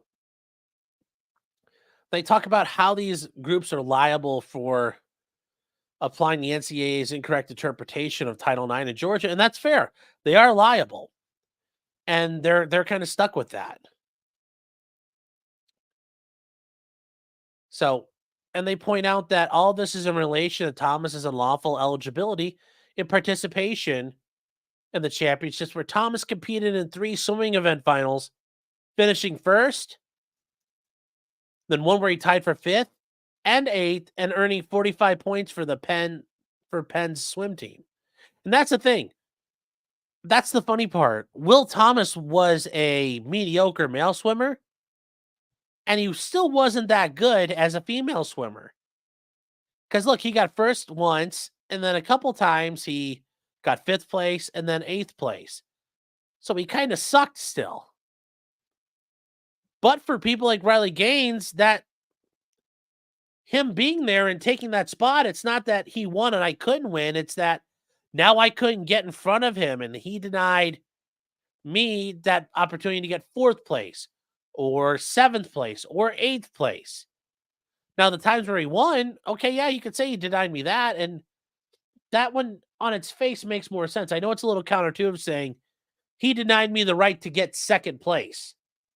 Because a lot of us might think, well, you just lost. What does it fucking matter? Well, they have the right to excel as far as they can get, as far as they should be able to get, without him causing that problem. And to be fair,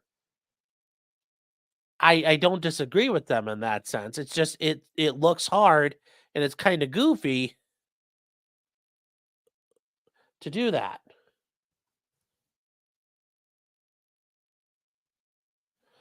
And now I know some of you guys are saying, yes, he was dominating until he started throwing matches.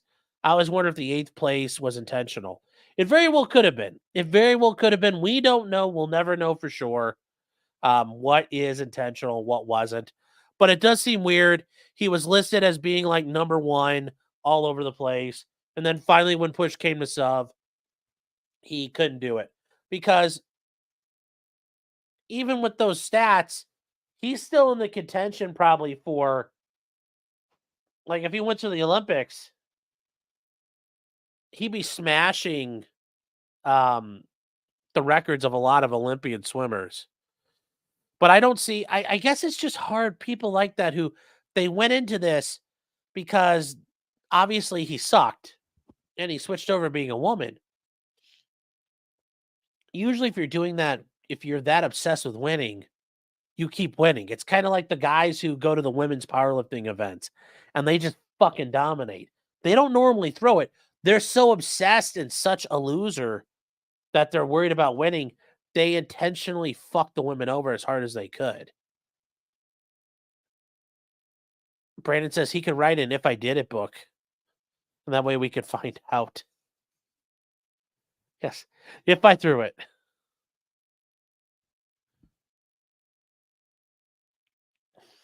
So, yeah, it would be, it is interesting to look at these issues because it does give you some pause to figure out, okay, well, what's the right answer here? And how should we address this? And I think it does cause us some issues. How do we address it? How do we look at it?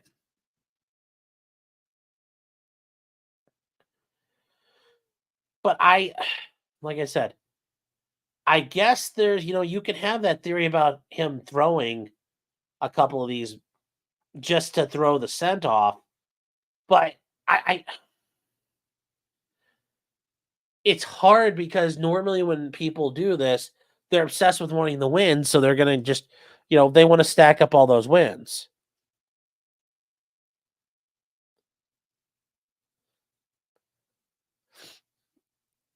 That's just how I'm looking at it.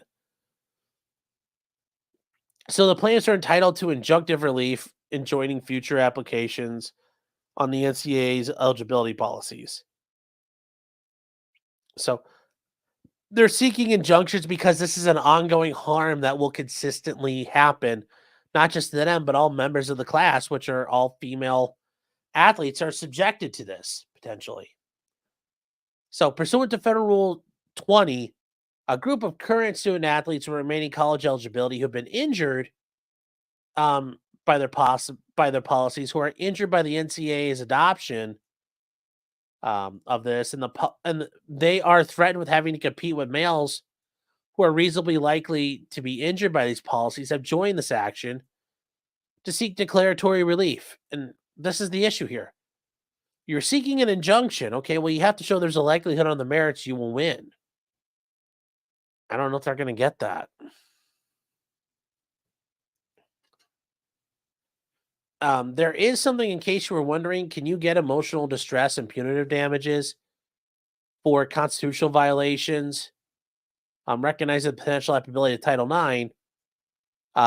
So it sounds like they may have the ability to get it, but it's not 100% clear yet. It's not established case law.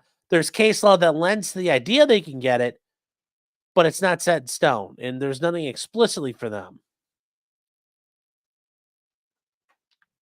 So that is,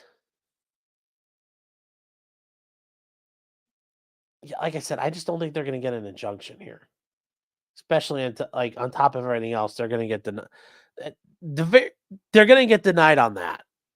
I just don't see it happening. I mean, the other stuff might happen, or some of them might happen, but for the judge to go in there and just say, yeah, like injunction on this, I don't see it. So I just don't see it. They want to do this for places which violate Title IX and future sanctioned competition in the state of Georgia, which may take place in any of the facilities owned or controlled by the schools, because we talked about this. The NCAA championships were at Georgia Tech, but they're also saying, look, it may happen anywhere else, but controlled by them, including but not limited to the SEC championships. Okay. The 2026 NCAA D1 swimming and diving championship, once again being held at Georgia Tech. And then the SEC one was going to held at the University of Georgia. The 2026 D1, 2, and 3 women's rowing championships, hosted by the University of North Georgia. And then the 2026 D1, I love how it's like D Division 1 now. It's like Roman numeral, not Arabic numeral. Division 1 women's tennis championship to be hosted by the University of Georgia. Oh, and it's funny because the whole tennis thing, we've already had that story of the guy who, could challenge, played Venus and Serena Williams after he had drank a couple of beers and did a round of golf. And they still beat them soundly. That's the funny part of it. So the overview of the 14th Amendment claims against the individual members of the Board of Regents. Well, and here's the thing. How are these Board of Regents members? Because those are the people who oversee the university system. Well, they're governmental agents. They're typically political appointees who are generally appointed by the governor and confirmed by the state representatives at some point. Well, that makes you a government official. You're doing the government's work. So they're liable under the 14th Amendment and also under 42 U.S.C. 1983. And that's the funny thing, guys. Normally you think it typically only applies to cops, but it applies to administrators and apparatchiks in the government. If you are a government employee, you can deprive someone's civil rights under the color of law. Technically, the lady at the DMV could do it to you. Patty and Selma could be punished with a 1983 lawsuit if it came to it. That's not a joke. If it really did come to it, they could be subject to it. You smoke 2 packs a day.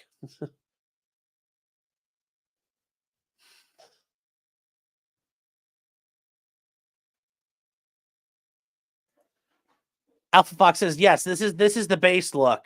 If you really wanted to topple Title IX, be a dude, claim you're a chick, compete in women's sports. If enough people do it, you crush Title IX. Which 15 years ago, people have been like, that's a beast. Destroy Title IX.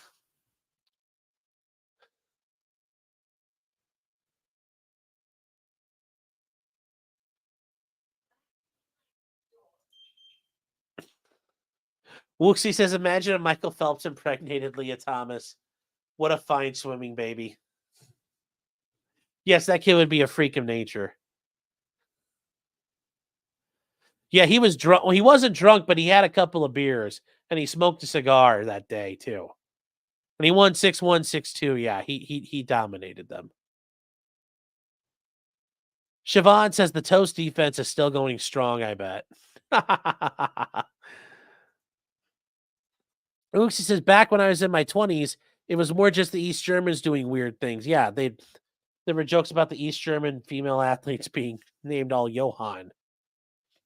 Yes, accelerate, accelerate.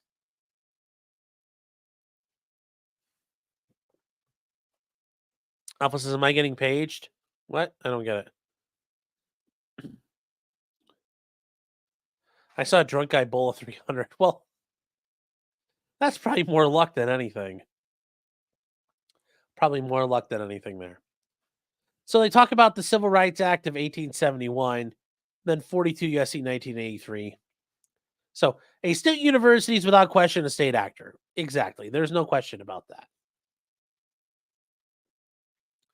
And the NCAA can be held accountable under 1983 for actions that violate constitutional rights where it collaborates or participates in a violation, which state actors could be held responsible. Well, I don't know. That's them. They are making that argument, but I could see where the NCAA does get held to be a state actor. And they talk about Tarkanian, the U.S. Supreme Court explained that a state action may lie if a state actor, including a university, by embracing the NCAA's rules, transform them into state rules and the NCAA into a state actor.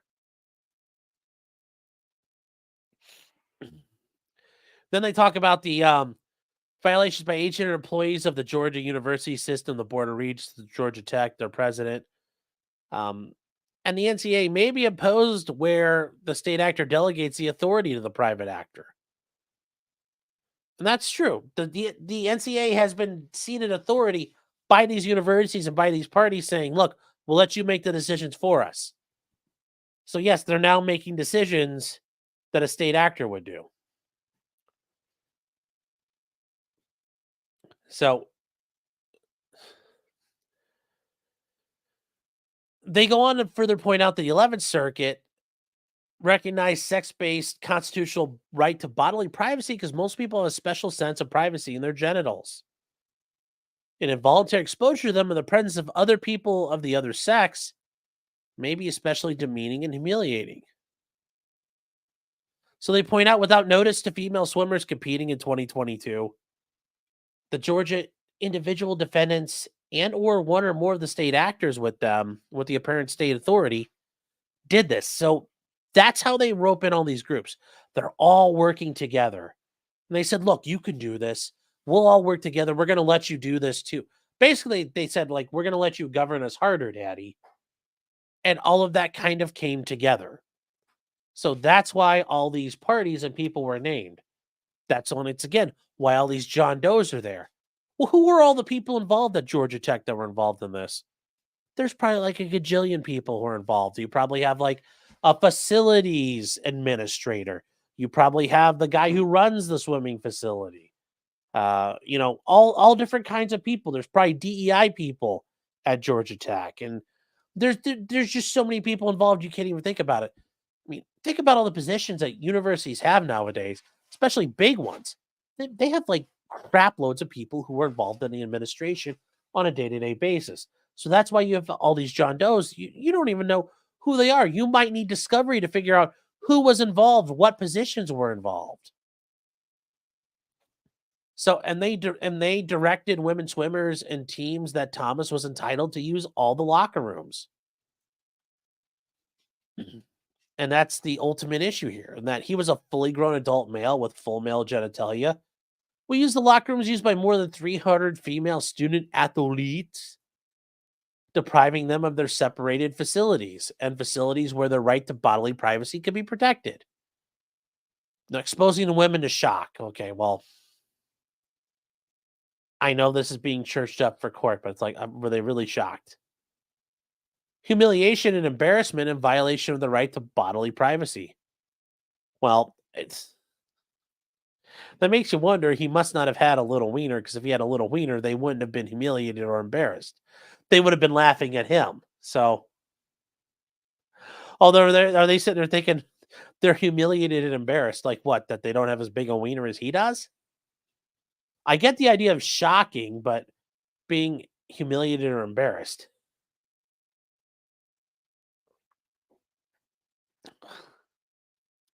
Um, I understand though. They felt like they were being humiliated and mocked, and letting this guy be here and infringe upon where they felt safe.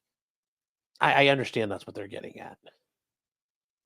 So not only did the conduct, and you guys see super here, and they're talking about going back to the cases above, and then also above higher. They're talking about the same paragraphs 361 through 417.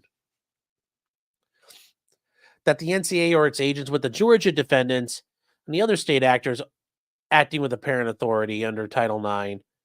This conduct also violated the Equal Protection Clause of the 14th Amendment to the U.S. Constitution by treating women unequally in comparison to men, depriving women of competitive opportunities equal to those afforded to men, and violating women's rights to bodily privacy, all under the color of law. And yes, the 14th Amendment does apply here. And it's the same reason why, for example, you can't use courts to enforce a racially restrictive covenant on a deed for land. Because at that point, you're now using the court to enforce. Hold on one second, guys.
Run, Clyde. Clyde's not in trouble. He's fine. He's a good boy. Okay, so this conduct, and they keep on going with this, and they talk about all of these actions and made the plaintiffs, including Riley Gaines and all these swimmers, and they class as similarly situated females because they talk about there were 300 females and divers to discriminatory treatment and severe emotional distress. Well, I severe emotional distress. I think now you could argue they knew this was going to happen, but I think there becomes an intention whether the intentional affliction was such outrageous conduct. Well, and I wonder how that's going to get shaken out because they could say, "Look, we were just following the law." And is it really outrageous conduct that if you're following the law? And I don't know if that one's going to work so well. Like I said, guys, I'm trying to be honest with you here. There's a bunch of this I don't think is going to work. I think they've got a lot of problems here. Normally would you say, oh, having a naked guy wander around the locker room is outrageous conduct, and yeah, it's unfair and it's going to be problems. You could say that, but I think they're going to be able to hide under some legal protection there. And also just you're gonna have to show damages too for the intentional infliction of emotional distress. And I just don't know, are these women saying they're afraid to go into locker rooms again? Have they suffered PTSD from seeing, Lia Thomas's balls flopping around? Yeah.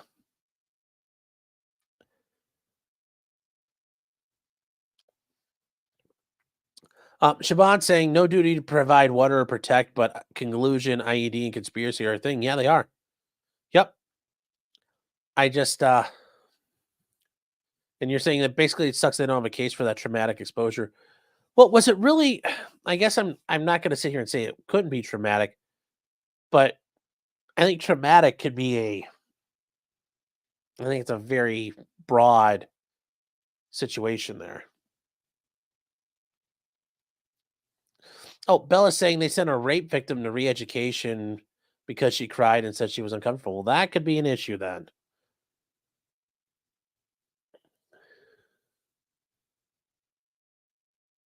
Kat says it feels like a lot of filings are hammed up for us plebs.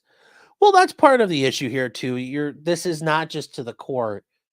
These filings are done in a way, regardless of what side it is. You're arguing to the court, but you're also arguing to people like us who are reading it and going through it.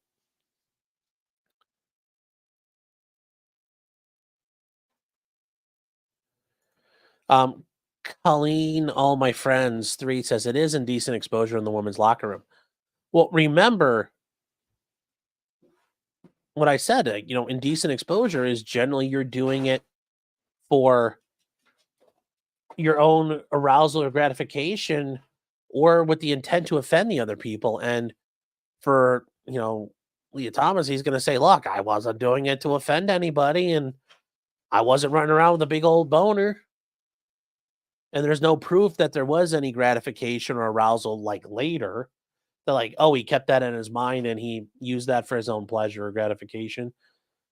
And if there's no proof he intended to do it to offend anybody, well, then you lack some of that action there, whether that's actually actionable indecent exposure. I understand what you're trying to say there, but I think that's a problem. Ghostry says a flasher is not breaking laws. Okay, well, that's different then, because flashers do it with the intent to offend, like a guy running around or like a guy or a woman running around the park in a trench coat and just like going, woof, check it out.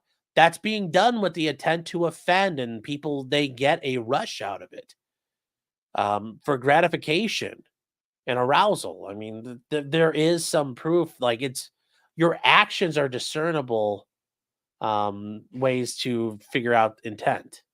So if somebody's running around doing that and it's not a one-time thing, but it keeps happening, you could tell this is something they want to happen. They want this reaction. So that's their intent to cause it.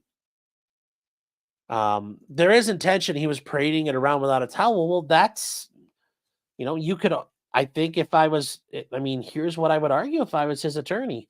I'd say, look, you go into men's locker rooms all the time. What do guys do? They're walking around without towels on. That could easily be the answer. And you know what? That's a plausible explanation. And I think reasonable doubt would apply at that point. They told their coaches and administrators that he was hard while walking around naked. I understand that that's one of the claims, but I don't know if that's I don't think I've seen that in here, but maybe it will be, but I hadn't seen that so far.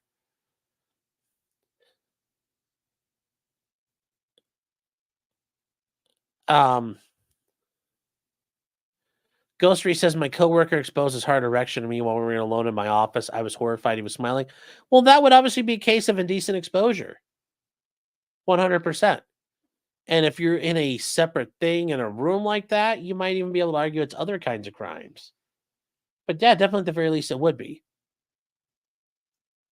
Um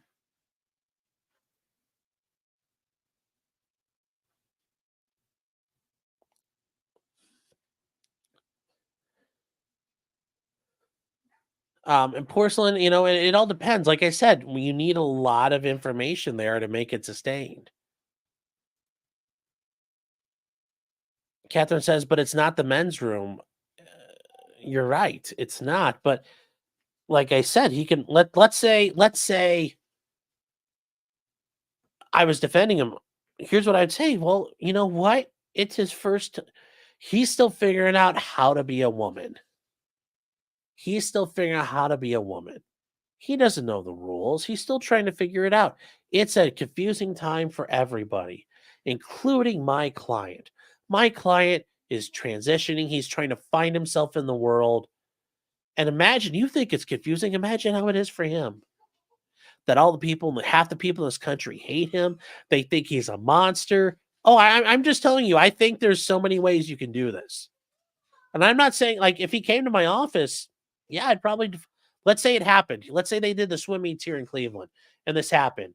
And Leah calls me up and it's like, "Hey, Sean, this is Lia Thomas. Will you defend me? I got a bunch of cash." Sure. Can we do it? Um, Bella's saying he's still attracted to women and wrote violent stories about hurting women. I don't know about, well, I haven't heard about the violent stories part, but I mean, the fact he's attracted to women doesn't necessarily mean anything. I mean, there's a woman in the locker room and she's walking around and I guess I'll use this as an example, counterpoint. Let's say, and I'm not sure this would fully work, but I'm trying to workshop this out here.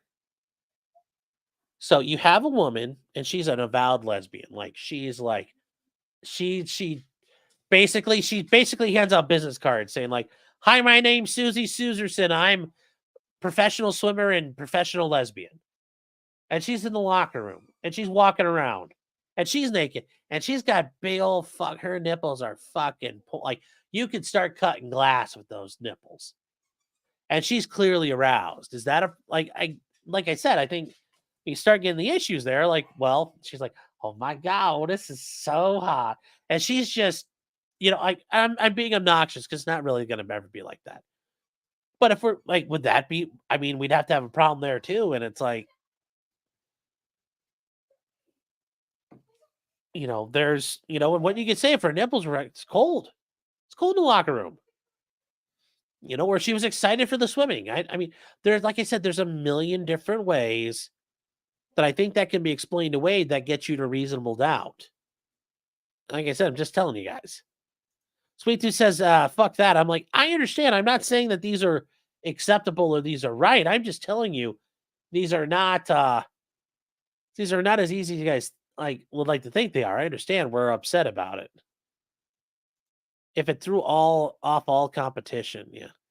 Potentially devil advocated. Oh.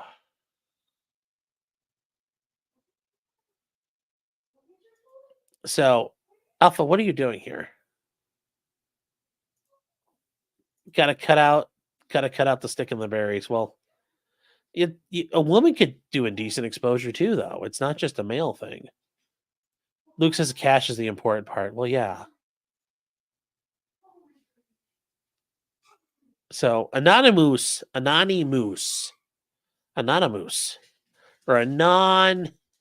or any onimus, I'm just making sure I read it right. Any onimus, anonymous. I still think it's any onimus for $5. Thank you. You're saying a confusing time, so confusing that my client can't discern from the men's or women's room. That'd be part of. I'd be hucking it up, man. I'm not gonna lie. I would.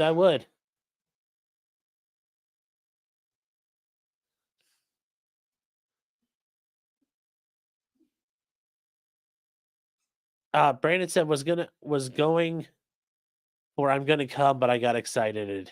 Well, aw, too early. And Marmaley says, "Did I have 107-degree fever yesterday?" Oh, it was like 145-degree fever yesterday. It was bad. It was really bad, actually. You guys, Sean needs to write erotic novels. Oh.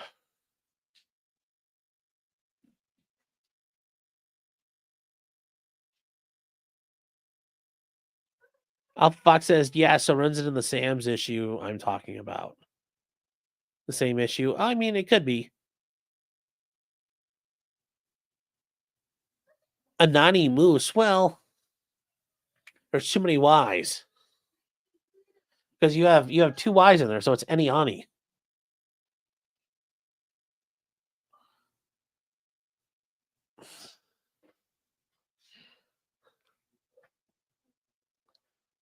Garrett says, "Why post that twice?" I don't know who posted that twice. When it happens to a government official's kid, it will change back to common sense rules. Maybe. Maybe it will. Who knows? So They also want attorney's fees, and obviously, homies want to get paid, and like, yup. Oh, and there'll be some eating good if we get that right. Man, some dudes will be making boat payments with this if it's done the right way.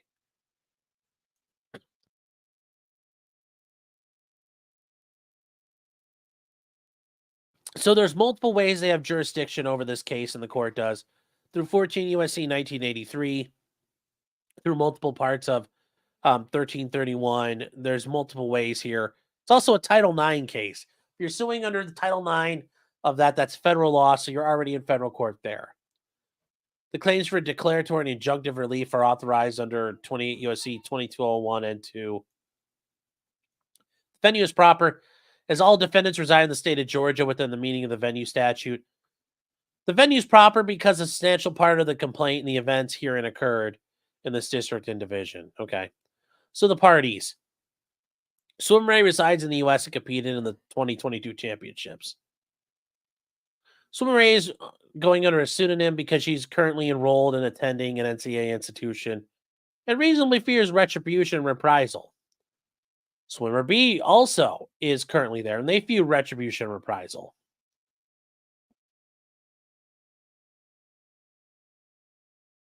Kylie Allens is an All-American swimmer who was at North Carolina State University.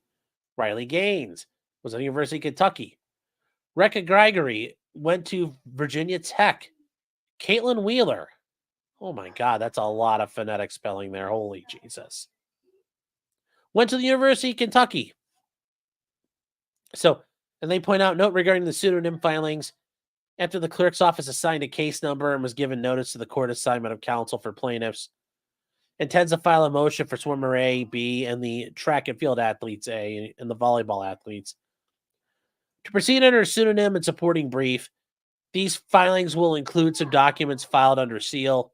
And it's just like when there's cases, some of these sexual assault allegation cases out there you see filed under like Jane Doe or John Smith. Just it's meant to protect the identities of people, and it's the court gets to decide whether or not it can proceed that way.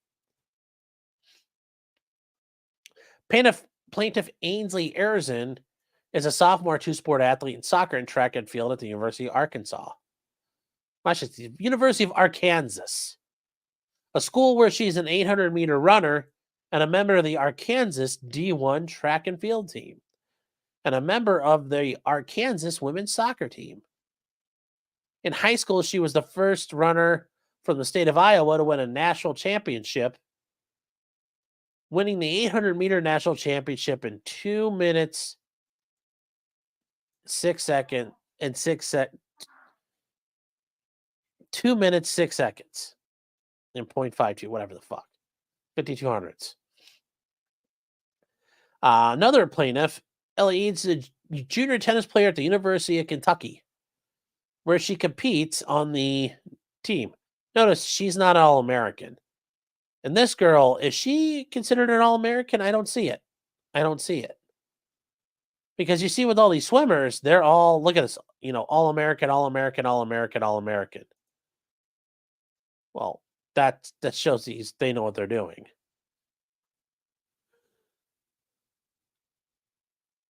So, Lily Mullins is a junior swimmer at Roanoke College, where she competes on the women's swimming team in D3. She's at Roanoke College. Elizabeth Carter.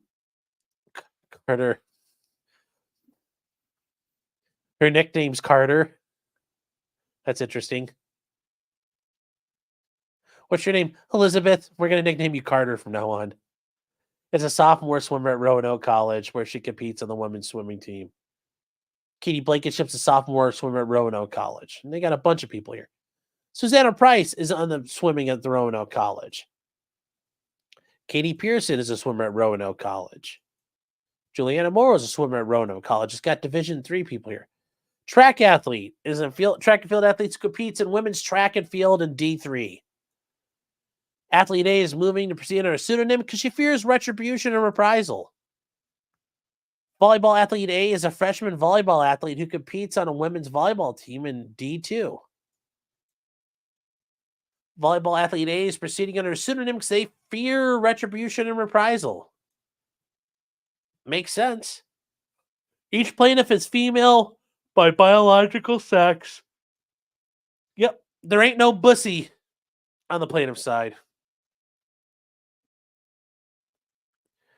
Each plaintiff is a current or former member of women's athletes at an NCAA college or university who has been harmed or is threatened harm by the NCAA's policies. Each plaintiff, except for Riley Gaines, Rekha Gregory, Kylie Alons, Caitlin Wheeler, and swimmer B, have remaining NCAA eligibility. So a bunch of these people do have time left. And obviously, some of them do. Like the freshman, she's got a lot of time left. The junior has time left. The sophomore's got time left. Sophomore, junior. A bunch of people still do, but quite a few of them don't anymore.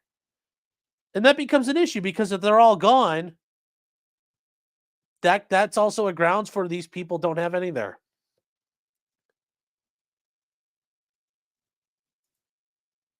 Patty says just because you have a penis doesn't mean you're a dude. That's a funny one. I like that. Is that a hard R in Arkansas? Yes, R. The hardest of R's. Luke says going from Iowa to Arkansas is basically just moving sideways. Yes. Tilly says Arkansas is like Kansas, except it's got the hard R. Well, that's an interesting way of looking at it.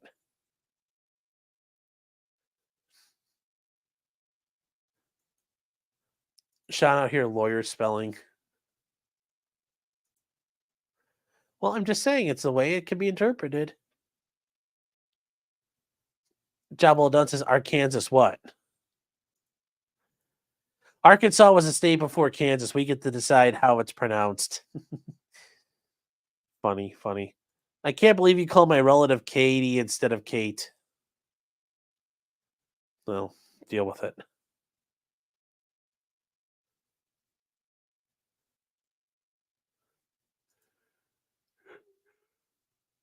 I guess we're going to catch up.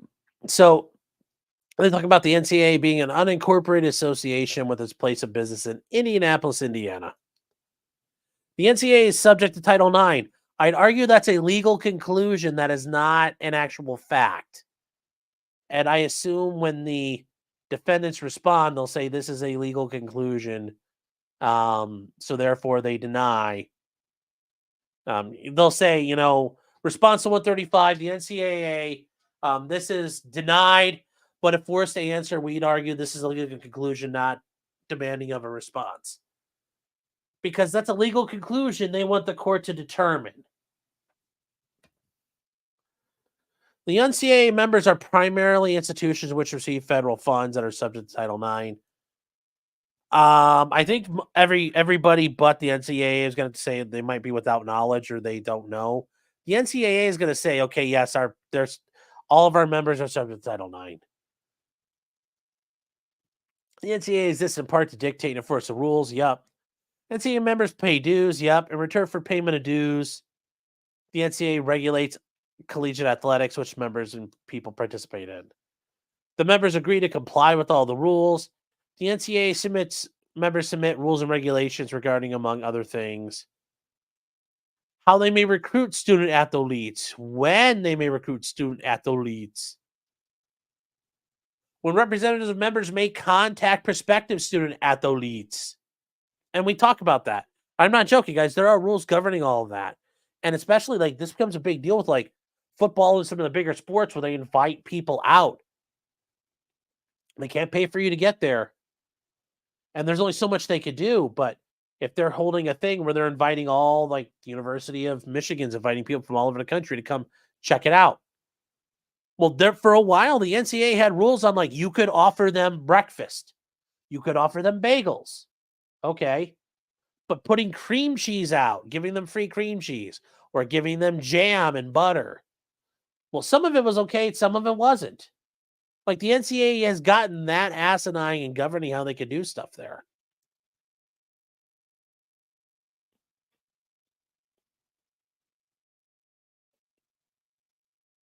Where are you guys?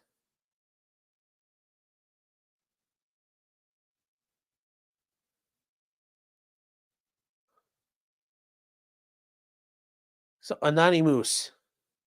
Oh, there you go. You fixed it. Anonymous. Says, thank you, Mr. Spelling Bee lawyer man. I try. I was just saying I didn't know how to pronounce it, so I spelled it out. Made sure I got it right.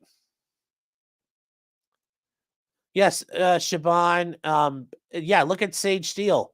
She spoke up. And yep, she gonzo. Yep.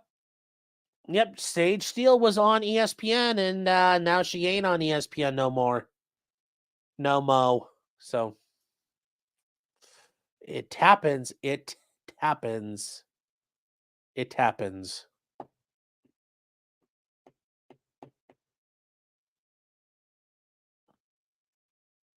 They didn't need locks because of the lack of Jewish athletes. Julia says they are that asinine for all the sports. Yes, but no, like to be fair, Julia, nobody cares. Like that's the big one though, where it shows you because it's such a massive undertaking.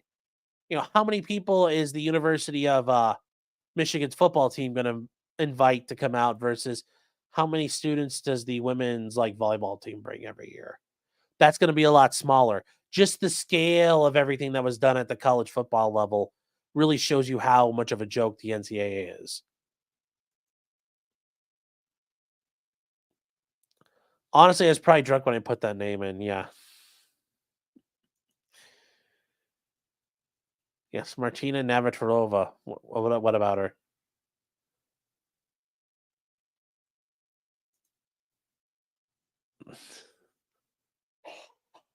I added an L to Katie. What?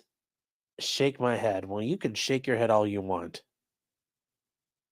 Like, like Busta Rhymes says, just break your neck. Bang your head until you start to break your neck. You know, how many members may provide benefits to student athletes? The value of scholarships, the value of other benefits that may be provided. How many scholarships can be given? SEC gray shirting people, look it up. For when and how long student athletes and their teams may practice and train.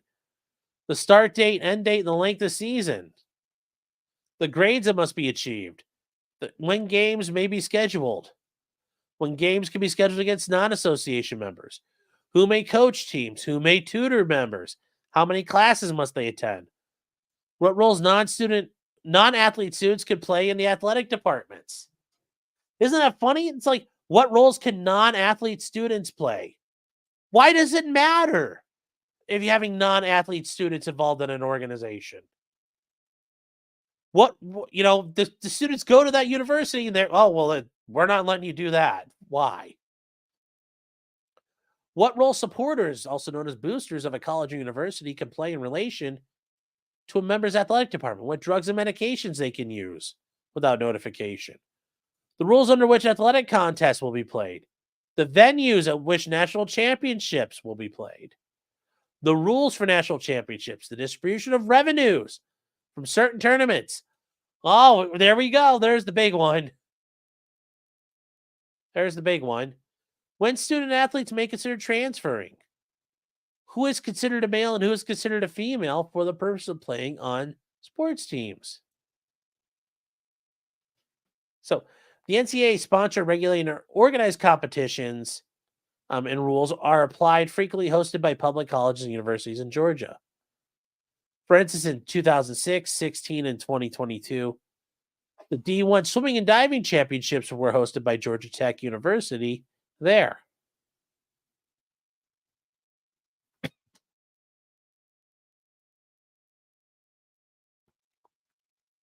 This year, the D1 swimming and diving is going to be held at the Ramsey Center in Athens, Georgia, which is home to the University of Georgia.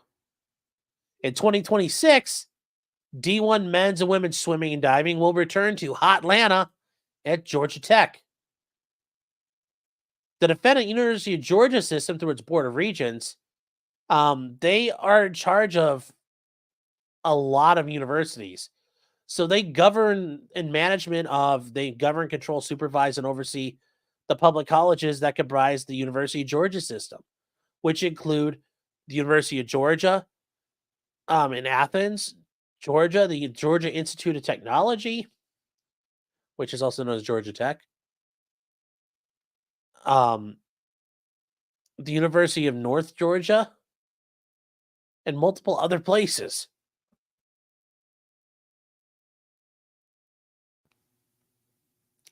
And the defendant is sued solely for injunctive relief under Title IX. They're not being sued for a 1983 action. So it's the causes of action and the actions being taken here are not for everybody. Not everybody's getting done as a 1983 case. Some people are getting done as just injunctive relief and declaratory relief. Some people are being done under Title IX. Some people are being done under 1983. And you're allowed to do that because not everybody necessarily has the same level of liability. Or is Lia transferring? Funny. Funny.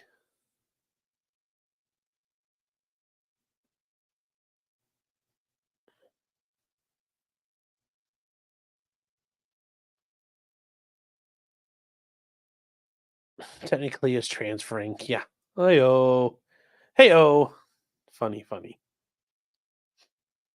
Julia says, for some reason, I was thinking Riley Gaines was gymnastics, but I remember she is a swimmer who swam against Thomas. Yeah. Yep. Yep. As soon as he graduates, he will switch back. Well, actually, I don't know. Does Lia... Hold on.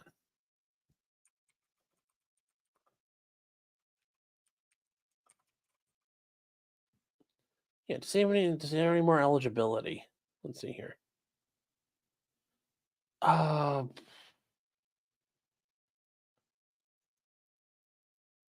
I mean, it says last year was the senior year, so he might have another year. Hmm.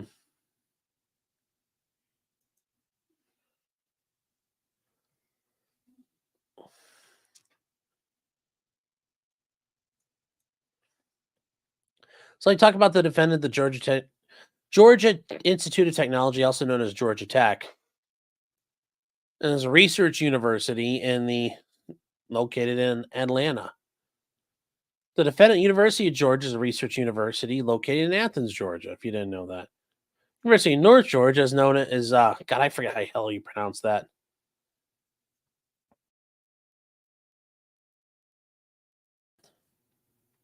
Somewhere in Georgia, and these ones are being sued under Title IX injunctive relief. And once again, more injunctive relief. So the president of Georgia Tech is being sued in his individual and official capacities. That he had the authority to control and direct and should have been aware of all actions at Georgia Tech. The members of the Board of Regents are being sued in their individual and official capacities. So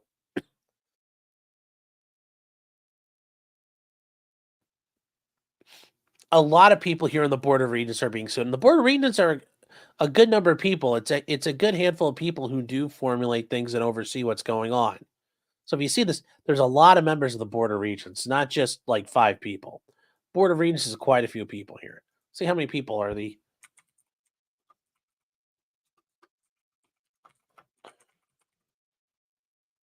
Georgia Board of Regents, 19 members. So here we go. This is the Board of Regents for Georgia. And these are all the universities and schools they have authority over. So it's a lot. It's quite a bit. Including whatever one this is right here that got covered up. We can't see what it is. So let's see who the members of the board are. So you can see there's a lot of people here. This is, I mean, look, there's just like it keeps going, keeps going, keeps going, keeps going. That's a lot of people. That's a lot of people. So what do you know about them? They are 19 members, 5 of whom were appointed by the state at large, and 1 from each of the state's 14 congressional districts. The board elects a chancellor. I don't know, see, like title chancellor. The world's had bad luck with people being elected chancellor. Just saying. Who serves as the CEO and the chief administrative officer of the university system. So that is how you pick this stuff out, okay? and then it goes from there.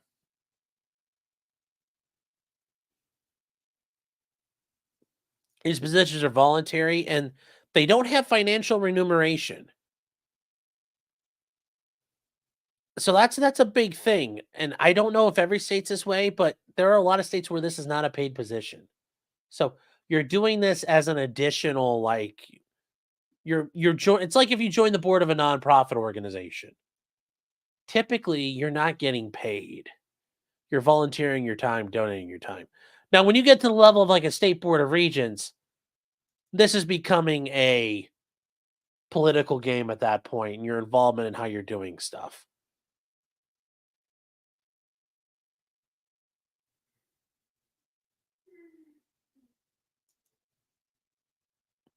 So, when you're wondering about who these people are, that's what we're looking at. So, we're going to skip through. We don't need to like, who are all these people there? Another person on the board of regents. This lady's on the board of regents. There's 19 people on the board of regents. So, you got to list out all 19 people you're suing. Board of regents, board of region, board of region, blah, boom, boom. Board of region, board of region. You're going through all of them. You're going through all of them. Now, John Doe's 1 through 25 are agents of the NCAA who, acting under the color of law, undertook the actions attributed to the NCAA in this complaint and are therefore liable for the constitutional and Title IX violations pursuant to 42 U.S.C. 1983. The plaintiffs don't know and cannot, without reasonable discovery, determine these individuals. Now, those people, I would argue, are the people who are the people in the, it's like I said, for the NCAA, it's not going to be like the guy in Indiana, Bob, the janitor, just because you're a janitor doesn't mean your name has to be Bob. But you're out there vacuuming the hallways or, Steve working at the front desk when you walk in the front door. It's like, hi, welcome to the NCAA. Can I help you today? It's not those people. There are administrators. There are people in policy positions. Certainly they have a significant group. Or if they hire consultants, that those could be that would be an agent of the NCAA. Because agents doesn't necessarily mean employees. Agents mean people who are empowered on their behalf. So if they hired companies to help them or things like that, that could be an agent too, technically.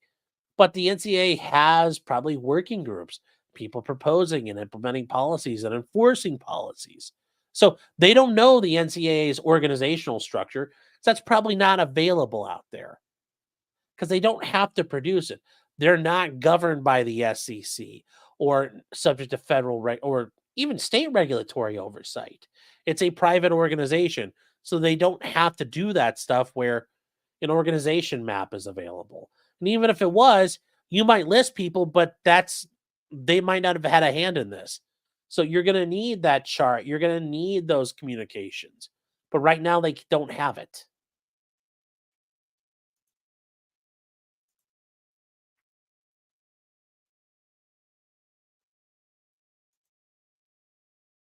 You're not saying Siobhan. I think it was a Chancellor Palpatine joke. I think Sean was thinking about Adolf, though. Yeah.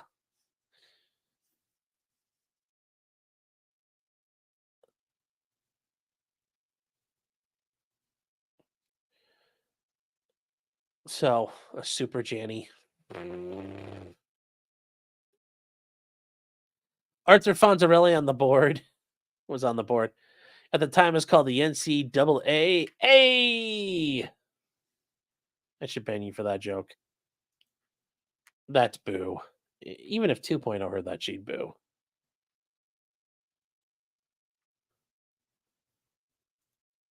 So John Doe's 26 through 50 are the additional members of the Board of Regents and the University of Georgia system or their agents or individual agents or employees of the university system in Georgia or the agents of one or more employees, public colleges, or universities in Georgia who engage in the conduct attributed to the Georgia individual defendants that are described in this complaint, including those who directed operations, made decisions in relation to the diving championships, and who will or do so in relation to other collegiate events.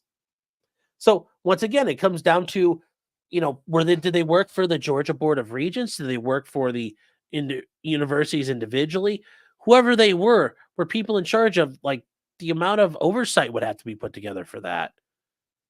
Administrators and people involved making sure these events go flawlessly. And, like we said, colleges are very administrator top heavy nowadays.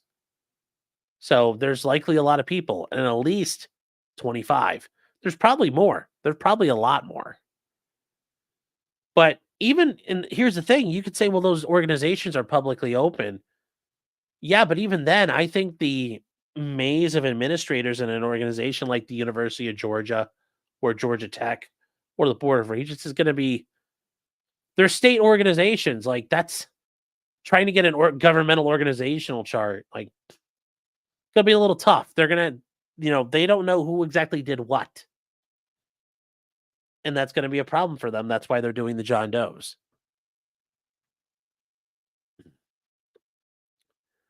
So these identified individual members of the Board of Regents or the system, at all relevant times, that currently have the authority or apparent authority to control and direct and did knowingly and purposefully control and direct all actions of these organizations. That these John Does, each in their individual capacities, did have control over and did control all the actions of the Georgia individual defendants, the University System of Georgia, Georgia Tech, and the University of Georgia and the University of Northern Georgia. So they're saying this guy's literally had control over all of it. Now, here's where we get to, they are now bringing up the transgender eligibility policies deprive women of equal opportunities, and they talk about the performance gap. So, yes, men are different than women. That is true. The average man is stronger than the average female. He's faster than the average female.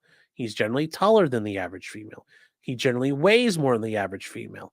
He has more muscle mass than the average female. He has an average bone density that's greater than the average female. All those things are true. He can run farther, jump. He can run faster, jump farther.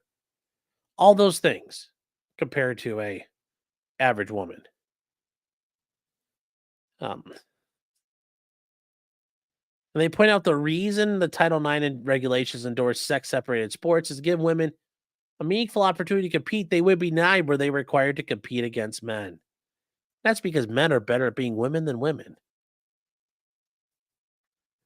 The differences between men and women prevent meaningful competition between men and women in almost all sports, contested at a level in NCAA Divisions 1, 2, and 3. Yep.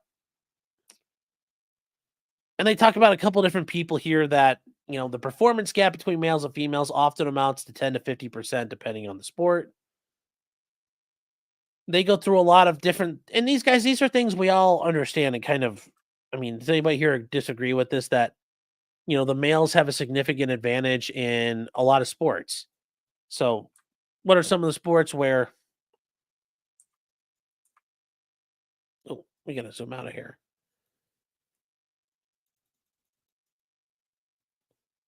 Oh, wow.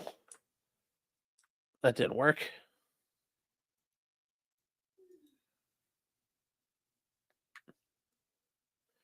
Wait, where'd it go? Where did it go? It's gone. Uh-oh. Uh-oh, chat.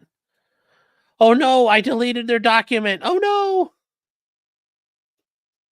So many of the differences are due to genetic differences in the high levels of testosterone in the male body throughout development. Its development is brought on through changes that happen throughout life. And that's true. In the womb, 6 to 9 months, there's a mini puberty phase. Immediately post-birth, natal males experience androgynous synthesis and secretion of higher levels of testosterone than natal females, triggering differentiating in male body structure even before birth. Yep. But you don't know the birth right away because everybody starts out as XX and then becomes XY. But yeah, so on average, 50 to 60% of men's upper arm muscle cross-sectional area 75% of men's thigh muscle cross sectional area, and women have 50 to 60% of men's upper limb strength, and 60 to 80% of men's leg strength. Young men have an average skeletal muscle mass of 12 kilograms greater than the age matched women at any given body weight.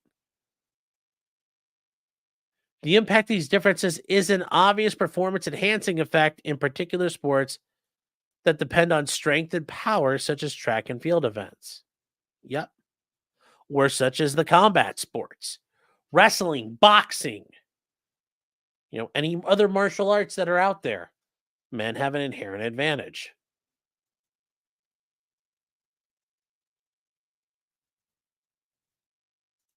These broads should just go chicken head on the dude so he misses the races.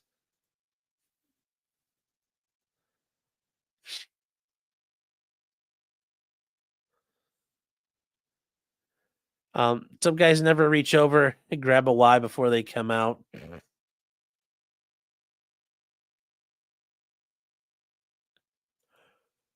Sweet Tooth says males are different than females. Get over it. Yeah. Yep. It's true. And they are just going to go. This is a big portion. Like I said, guys, this is 156 pages long.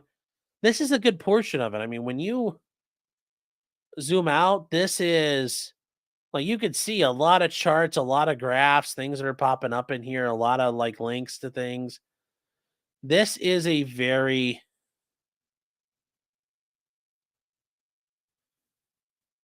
this is a like I said, this is a lot of there's tables here, how this is all set up, what happened to each one of these persons, each woman, and it is just something else to read through and look at all the things they're citing here. But it comes down to so many different things that levels of hemoglobin and androgen dependent and things circulating in your blood are higher in men than women by 12%. Testosterone increases secretion of and sensitivity to erythropoietin, erythropoietin, erythropoietin, erythropoietin, erythropoietin, or poietin. Erythropoietin. I don't know. I got close. Ag, help me out here. The main tropic hormone for every erythrocyte production and thereby hemoglobin synthesis. God, I hope I got through that in one piece. So, this all leads to increased oxygen transport from lungs to tissues, where that availability of oxygen enhances aerobic activity energy expenditure. So it's exploited to its greatest effect in endurance sports.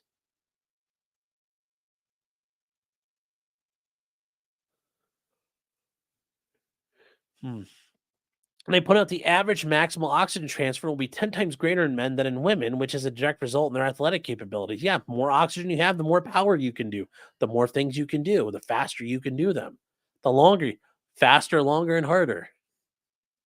On average, men are 7 to 8% taller with longer, denser, and stronger bones.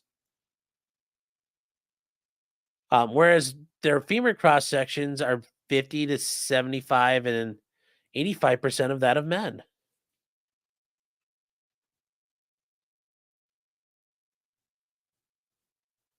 What is this?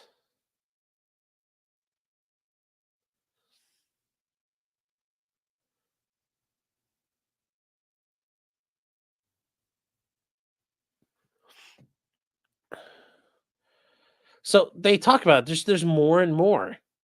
There's a sex difference in pulmonary function. There are many, and they just go on and on and on. And this part here, guys, is stuff we've already known, but they just break it down in chart form. So this compares the 3 female gold Olympics medalists to thousands of males in 2017. So the world record, comparing the best female elite athletes to boys and men.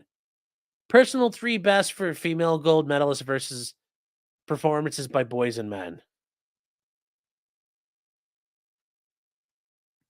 So, and they point out that in a single year, tens of thousands of men outperformed the best female 400-meter runners in the world. This is just an example. Yes, and it's true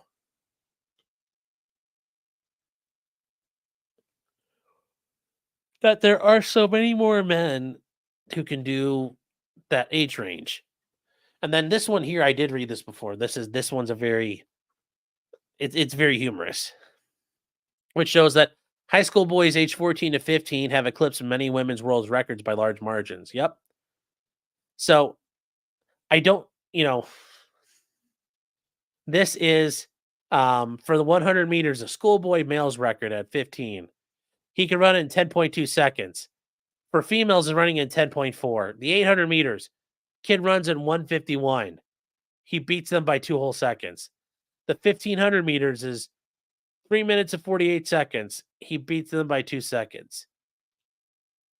The long jump is 7.85 meters at age 15, even before he's fully developed, and he's still nearly a quarter meter ahead. Throwing the discus, 77 meters for a boy, 15, and for the woman is 76.8. Now, the funny thing is, like I said, if he was allowed to really learn, holy cow, that guy would be just chucking them. I mean, that's hold on here. What is 2023 Ohio full track and field state results?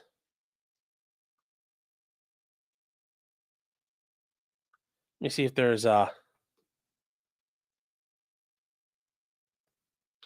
on here. The girls, oh yeah, here we go. This will be a good one.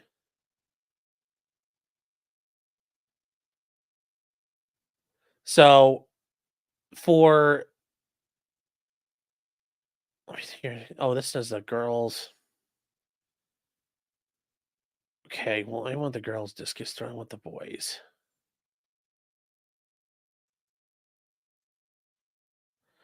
Okay, so here's the girls' discus throw. So a girl threw it.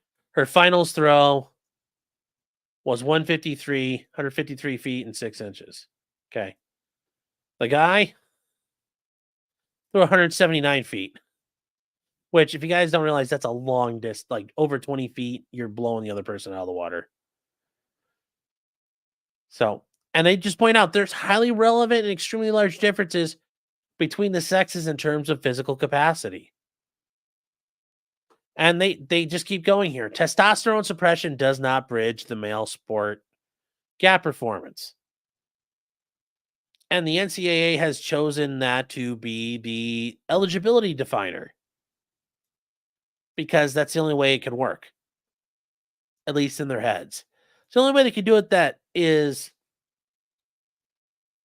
they could say with a straight face. And it allows them to suppress their testosterone to a level that's still above the highest level a woman can produce. And that's just because you can't get rid of it all the way with a man. Like there's just only so much you can do.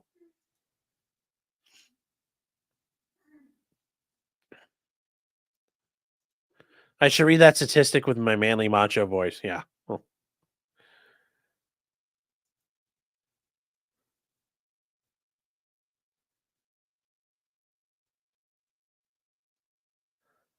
Don Adams is correct. Ketanji Jackson Brown doesn't know what a woman is. I know, so that's gonna be really hard for her. It's gonna be really hard for her.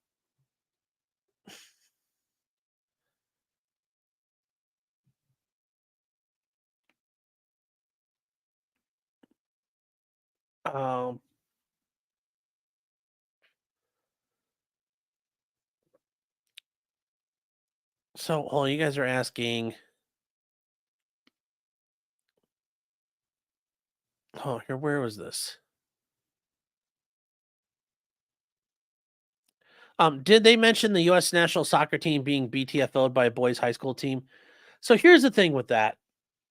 The U.S. women's soccer team was like, oh, those weren't our 18 people. Those were like the B teamers or like the C teamers. Okay, fine, whatever. You'd still put the A team out there. I bet the 14 or 15-year-olds would beat them. I don't know if it would be as the same level, but yeah. There's a lot of disagreement about what happened there, and there's a lot of coping, I think. But you know what? Fine, fine. They wouldn't have beat them by like a million points. They'd have only beat them by 10.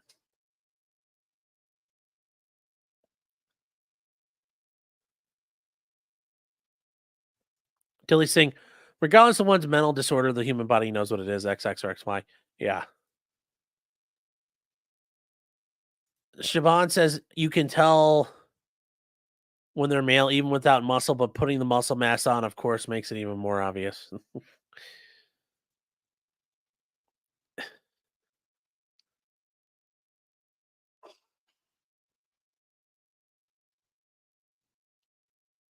So,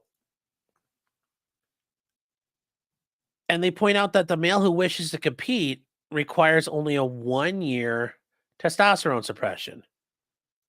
Now they may have to do other kinds of testing and show that it's working, but yeah, they have to do 1 year suppression. So 1 year after 20 years of growth, well, that's a lot of years of being on the juice. And however, multiple peer-reviewed scientific research papers confirm suppression doesn't bridge the gap. In one peer-reviewed article, researchers found the effects of a year of suppression on males and found that the males, while on hormone suppression, experienced some reduction in muscle mass. They generally maintain their strength levels. Well, I mean, that makes sense because it's not like you start taking, you start losing your testosterone, you start taking another supplement, all of a sudden your muscles just get eaten away and your body structure, it's not like poof. It's not like a cocoon. So to argue that this helps, I understand that doesn't help that way. What the heck happened here? That's weird. My floor rug is not working right. Um, Hey guys, I gotta pay the water bill. I'll be right back. Give me 1 second.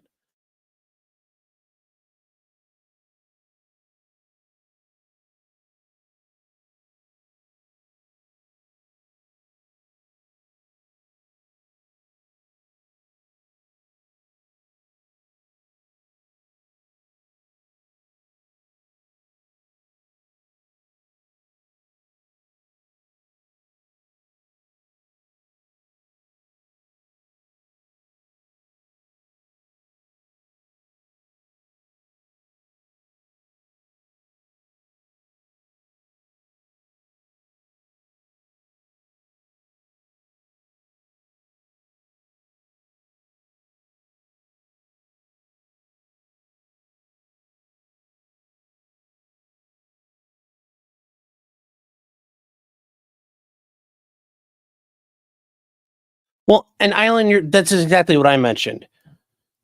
You're being suppressed now. Okay, you had 20 years of being exposed to testosterone throughout puberty. You know, Lia Thomas is huge. I mean, you guys saw that picture of her and him. I mean, look at them. I mean, look at all this. He's not going to reduce his height, isn't going to go down. He's not going to get shorter. His shoulders aren't going to get narrower. His bone structure isn't going to change. So what does it change for him? That's the thing. It's not going to turn him, he will never become her. He will never be that. So it doesn't even make it close.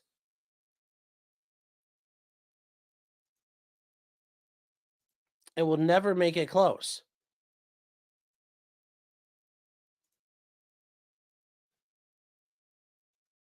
Is paying the water bill a euphemism? Yes, that means going to the bathroom, making pee-pees. Yes, O2 capacity doesn't change. Yeah, nothing changes. His neck is as thick as her thigh. Yeah.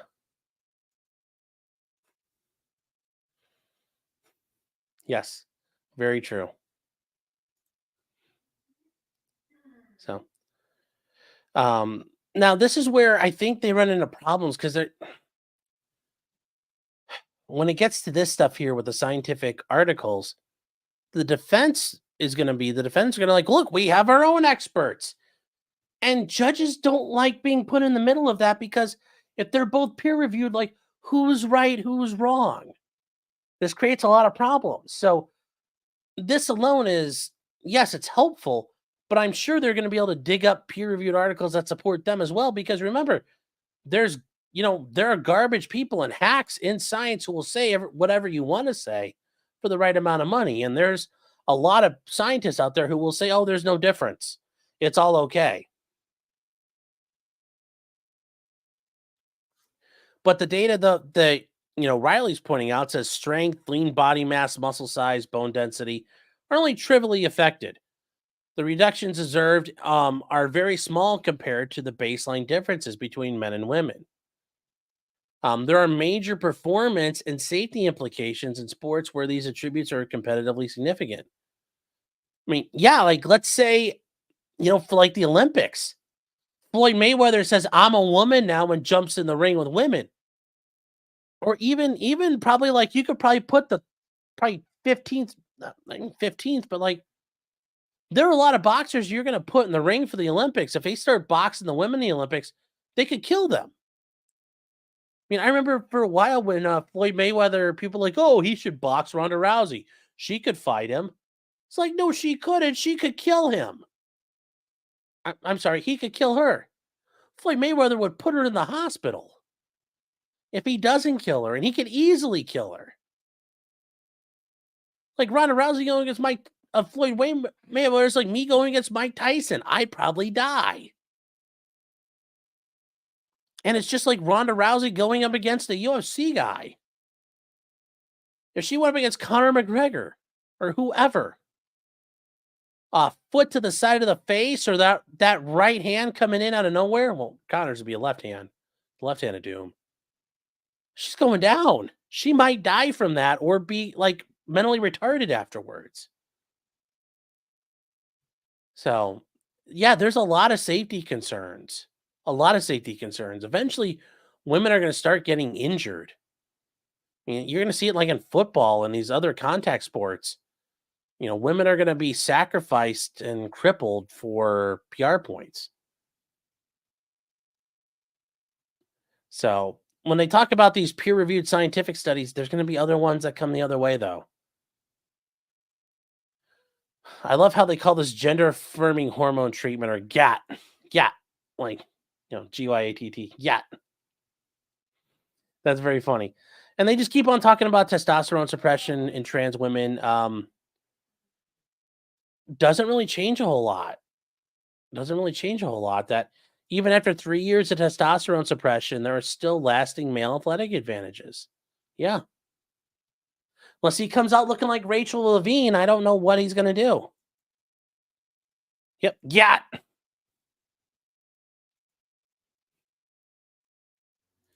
Punching power ain't that strong, but he's definitely going to KO her. Well. Ashley Evans Smith beat a dude in MMA. What the fuck is that?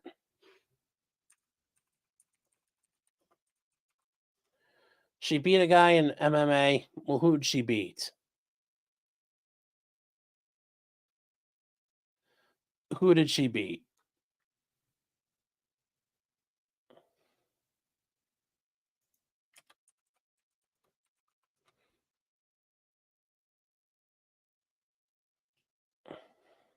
Oh, well, she beat up Fallon Fox. Okay.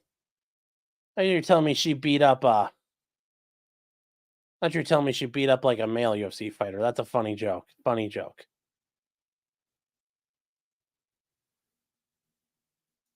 Is he cutting out a lot or is it just me? I don't know. People are saying if it's Moose and Squirrel. I don't know if it's just me or you.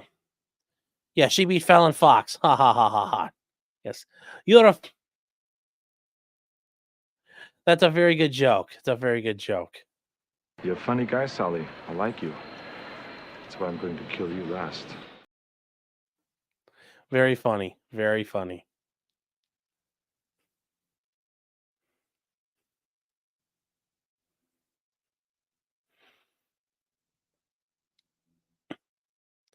Sneed. Yes, there's always time to sneed.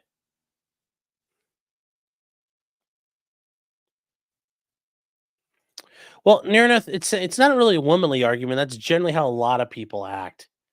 They find a counterexample and run with it. A lot of people suffer from the "What if you didn't eat breakfast today?" They suffer from that ability to think abstractly. So a lot of people do.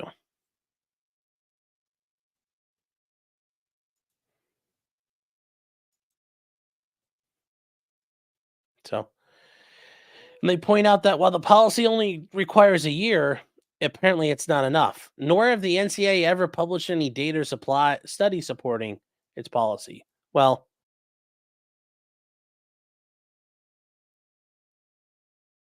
they don't have to, but I'm sure they're going to be able to find some policies lickety split. So, like I said, guys, this goes on and on and on and on and on there. And we already know this. Yes, it allows men to compete against women while retaining higher levels of testosterone. Yep. And the ranges do not overlap. Men produce far more testosterone than women. There's significant a gap between the upper end for women and the lower end for men. Pretty much. Pretty much. And there is a bimodal distribution of testosterone levels, with the lower end of the male being 4 to 5 fold higher than the upper end of female ranges. And males are 8.8 to 30.9 nanomoles, and women are zero point 0.4 to 2. It's a big range. So even guys who have low T are probably still would blow women out of the water in their T levels. And once again, they talk about here, guys, we've already covered this 19 out of 25 sports. It's got to be less than 10. And the other sports allow you to do different levels.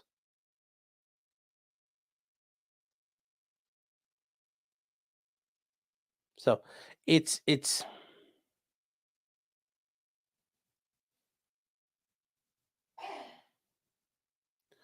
they point out here, to be sure though, they do not concede that rules that permit a man to compete in a women's classic sports through engaging in any level of testosterone suppression can pass muster under Title IX.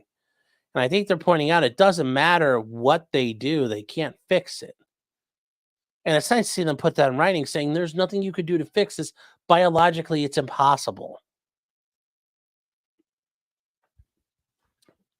And they said, yet, even if it were found to be somehow a process that would work for male testosterone suppression, the NCAA's current eligibility rules would still fail because they provide a testosterone advantage to men competing against women that cannot replicate without doping. And that's the point. They would still be screwed because that person has had too much time being exposed to basically free testosterone, free TRT.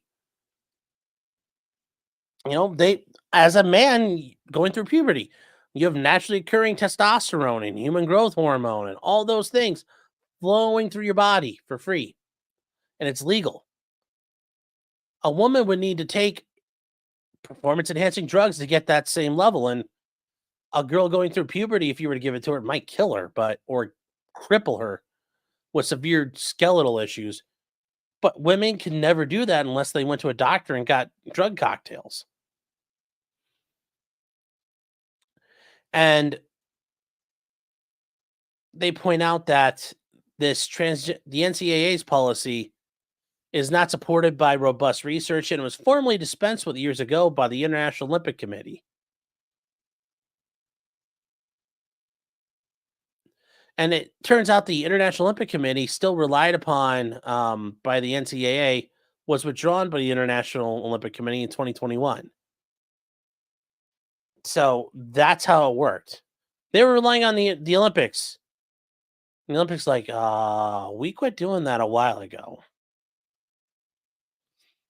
So instead, the NCAA has a hodgepodge of sport suppression levels. which are applied inconsistently with how comparable athletes are treated in the Olympics. And the underlying theme of all the NCAA's rules is that men can compete upon women's teams merely by demonstrating suppression of testosterone below a certain level. Which I really think that at some point we're going to run into and I'm surprised it still hasn't happened yet. Some girls' basketball team hasn't just started putting dudes on there and like, look, I'm going to bring, some random D1 school comes out of nowhere and they start dominating like UConn and Iowa in the women's Final Four, and it's just a bunch of dudes, like guys playing pickup basketball at the rec center, and their coach like brings them in and they just dominate everybody. Like I'm surprised that still has not happened yet. Because why? Why not? Why not? That is a brilliant way. That is a brilliant way to do this. Like I don't know why it hasn't happened yet. I don't know why it hasn't happened yet. Like everybody's like, "Oh, that's impossible. That won't work." Maybe, maybe. I'm just I'm just surprised at this point. Why not? And before 22, the NCAA did not require suppression below a defined level. Now it's funny because they keep harping on all this crap. A bunch of these defendants, including the Georgia ones, are going to say, "I'm without knowledge. I don't know. I don't know. I deny." Like they're like, "I have no idea." Because remember, they have to respond to every complaint, every paragraph, every allegation put in this paragraph, put in a paragraph, or it's deemed to have been admitted. So like they're going to have like 200 at this point, at least 230 responses, and a bunch of them are going to be like, "I have no idea if this is true or not because it's without my knowledge. I don't know what the NCAA does, and I don't know these scientific studies."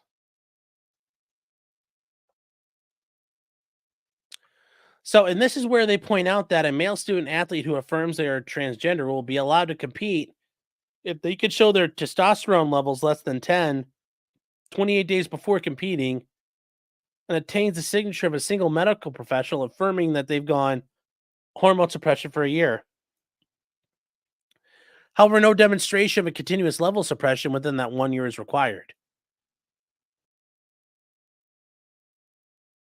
1 year of down below would be, they're pointing out none of that's there. So to claim that this is all sourced from the current Olympic level is untrue.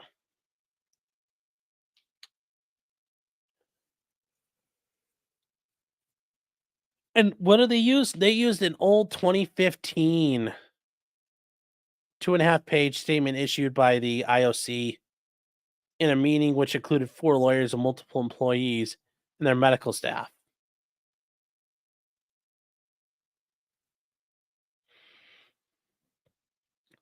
So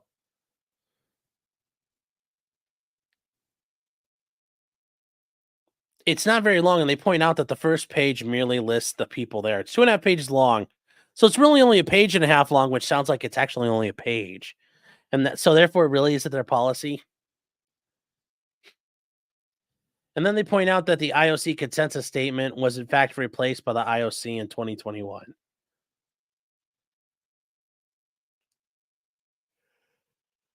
And they point out that the responsibility for developing transgender eligibility rules to its individual sport federations has been replaced. And previous versions of this matter, including the consensus statement. And they took over for it. They said, nope, we're wiping the slate clean. We're doing it. So none of this anymore is still governing. They claim overreach in the Olympics. Well, the Olympics change. And they're like, what? So it is not helpful to them in that regard.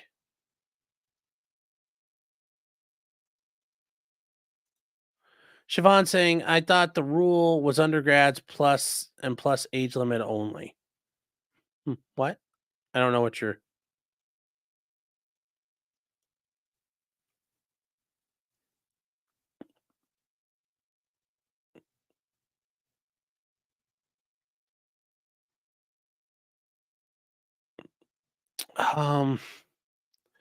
Biology is a thing. Yes, it is. 2021 was when the Olympics started allowing troons. Yes, it was.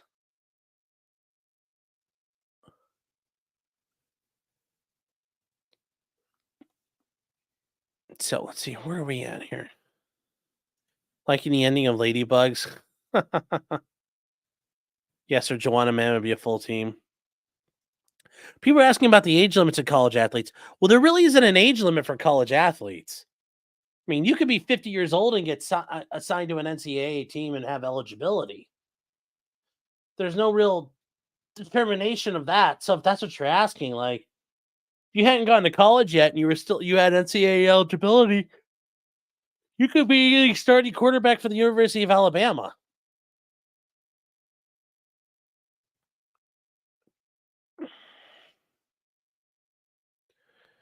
Yes, Dennis is saying for $5. Thank you, Dennis. Saying, has anyone else noticed there are no more cross stretches and trans got more protections?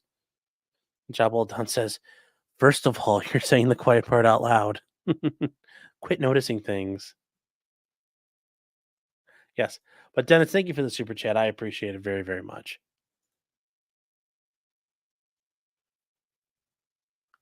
So mainly as long as you've never been pro yet. Yeah, but there's other times where you might be able to lose your eligibility. But yeah, technically you could be like a 50-year-old playing. It could happen. So there's no so no degree but yet limit. Yeah, there's nothing that says I couldn't go play in the NCAA tomorrow. Other than just the reality of it all. But I could get awarded a scholarship and go tomorrow. And that's how it would work. Obviously that will never happen, but it can always be done that way.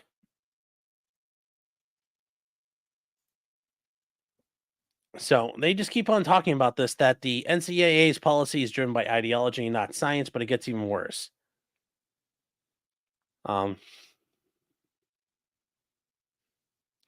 So its policies are out of step with the current Olympic movement policies.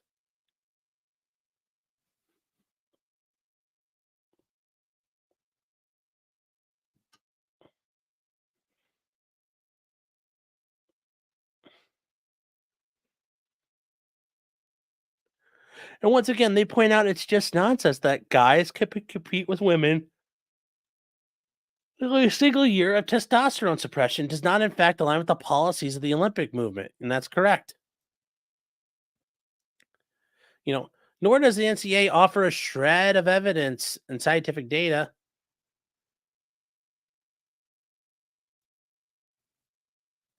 on its website supporting this underlying principle, which lies dramatically outside the leading governing bodies in Olympic sport. And that's the thing; they keep talking about what the Olympics does, and that's going to help somewhat. But remember, the Olympics is a separate organization. They're not bound by Title IX. They can do whatever the fuck they want.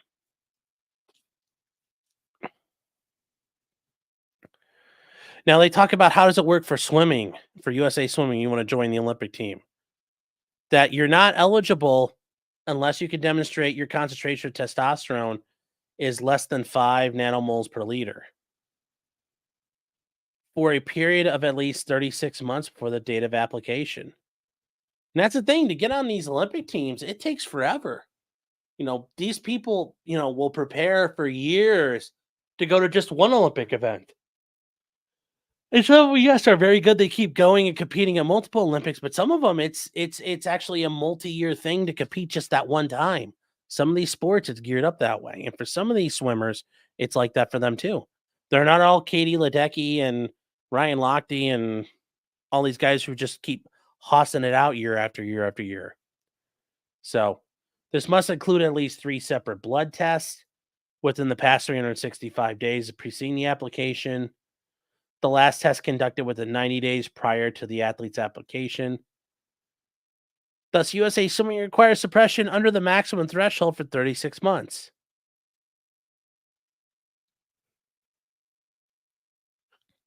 In contrast, the NCAA requires a one-time total level that is within the allowable levels for the sport within 4 weeks prior to the applicant's competition date, and a male athlete's medical professional is not required. They only need to certify the identified student athlete has, at the day identified, received hormone suppression treatment for at least 1 year. I mean, that's all it takes. So, they point out that USA swimming requires 3 years of suppression. NCAA only requires, you know, a single blood test below 5 nanoliters within 28 days of the male athlete's first competition date. So you could show up for that and then you could like let it go away. I've been doing it for a year. Okay, well now I'm back, so I quit. I mean, to argue that's not how this has been happening or being gamed, I think is very disingenuous from people. So, while the NCAA requires certification from a medical professional of 1 year of testosterone suppression, the NCAA does not require that suppression during that year to be continuously below the threshold. So even though they have this level from someone else, there's no requirement that it stays below the entire time. It's just if you're making progress, that's all that matters. Which, yeah, just garbage. Um, they also must set and for USA Swimming. This is interesting though, and guys. We're probably gonna wrap this up in a minute, just because we are getting. It's been over 3 hours here on this one. Um,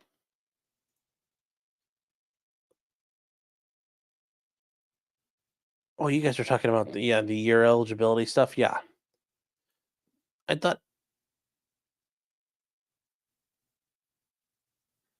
I mean, it is, but if you've already burned it up, you've already burned it up. So, yeah.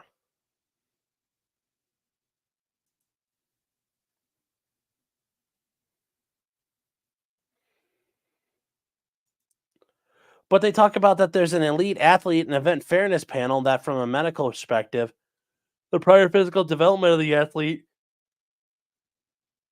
as a male, does not give the athlete a competitive advantage over the other competitors. So they make sure that you're not just going to blow everybody out of the water. And if you are, that's not allowed. There's no competitive fairness and disqualifying panel. Thus, the NCAA's claim to be the following: a transgender student athlete. Well, these things are determined by USA or USA Swimming are not accurate. They're running their own thing there. And then for diving, the applications of a 5 nanomole per liter as a threshold to diving athletes is also inconsistent with their approach of applying the policy that's determined. USA Diving is the U.S. entity for the sport of diving, not USA Swimming. Yeah, it's a separate entity, but they're pretty much the same thing as far as what they do and how they operate.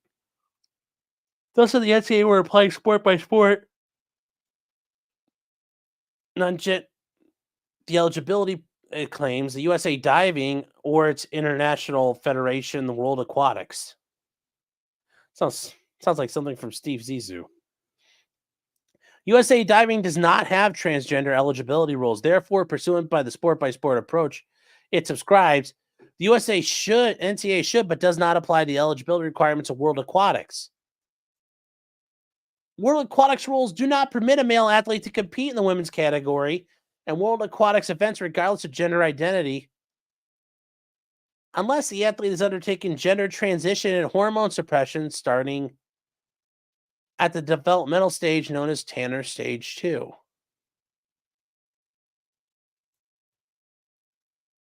Which starts for most people around age 12 and have maintained continuous suppression of testosterone under 2.5 nanoliters or nanomoles since then.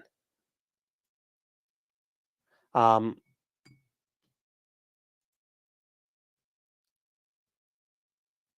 this stuff is pretty dense. I pity any people or org fighting these athletic systems. Well, no, right now it doesn't matter. I mean, like, it makes pretty good sense what's going on here. That you've got to be doing this as like a kid. This one's pretty clear. That to do the diving stuff, you've had to have been doing this for years. So, like, if Lia Thomas was trying to do diving and diving on the platforms, he would have had to been doing this for over 10 years since he was 12. And this had to have been, like, very much set up. So he wouldn't be allowed to compete.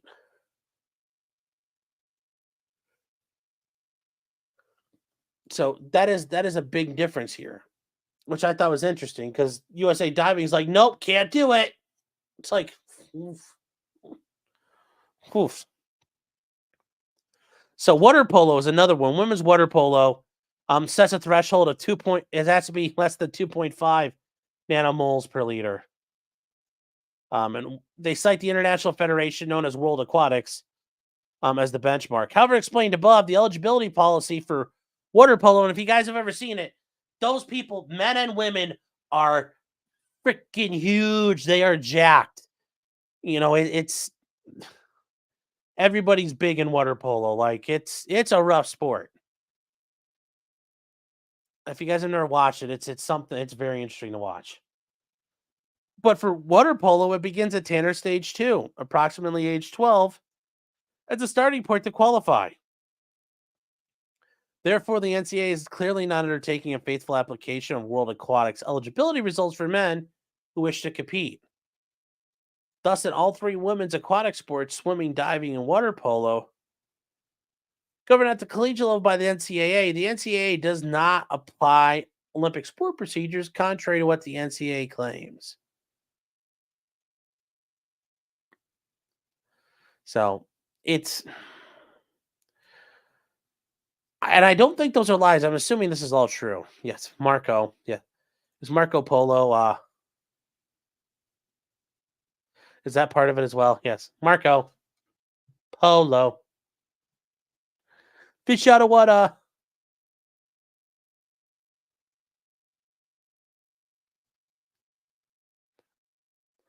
should Marco Polo with Clyde. Here, we'll grab him, put him on the table, see if I can find him. Hey Clyde. Here come the click clacks. Come here, buddy. Come here. Hey. Come on. Hey. Come here. Come on. Hi, buddy. Ah. Want to play Marco Polo? Hold on, I'll try this. Marco. You gotta say Polo. Marco. Let's try again. Marco. Polo. Rough Polo. Marco. Rough Polo. Marco. I got you. Ha ha ha ha ha. I got you, buddy. Mwah. Thank you. I thank you for letting me catch you. What you eating, huh? Did you eat some dog food? Oh. What sex is Clyde? Clyde is a boy. Clyde is a boy. Enormous says I own Twitch. Yeah. Well, if you guys want to see something funny, go Google Alejandro Caraballo, and watch him mauled and seethe over the cast studies, which really kind of do the whole issue of detransitioning thing and cause him to lose his mind. You want to go back down, buddy? Put you back down. I got more to show everybody. All right. What do you think, huh? What do you think? Nothing? You want back down? I got you. There you go. I got you.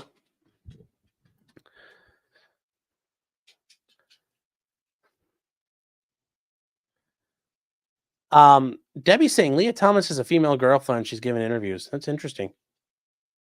Have to look for one of those. I haven't seen any of that. And Selena for 10 pounds sterling, the Kings sterling. Thank you very much for the Clyde sighting. Well, was not done for proof of life, but I just wanted him to be introduced. Yeah, he's not good at. Now we know he's not good at Marco Polo. At the APL, they should have marked that on the little card. Like all the things Clyde's good at, nice listener, very gentle, sucks at Marco Polo. Malt and seed, no, mauled and seethe. Malding and seething. What's your favorite Star Trek Voyager episode? I don't have one. Don't watch it.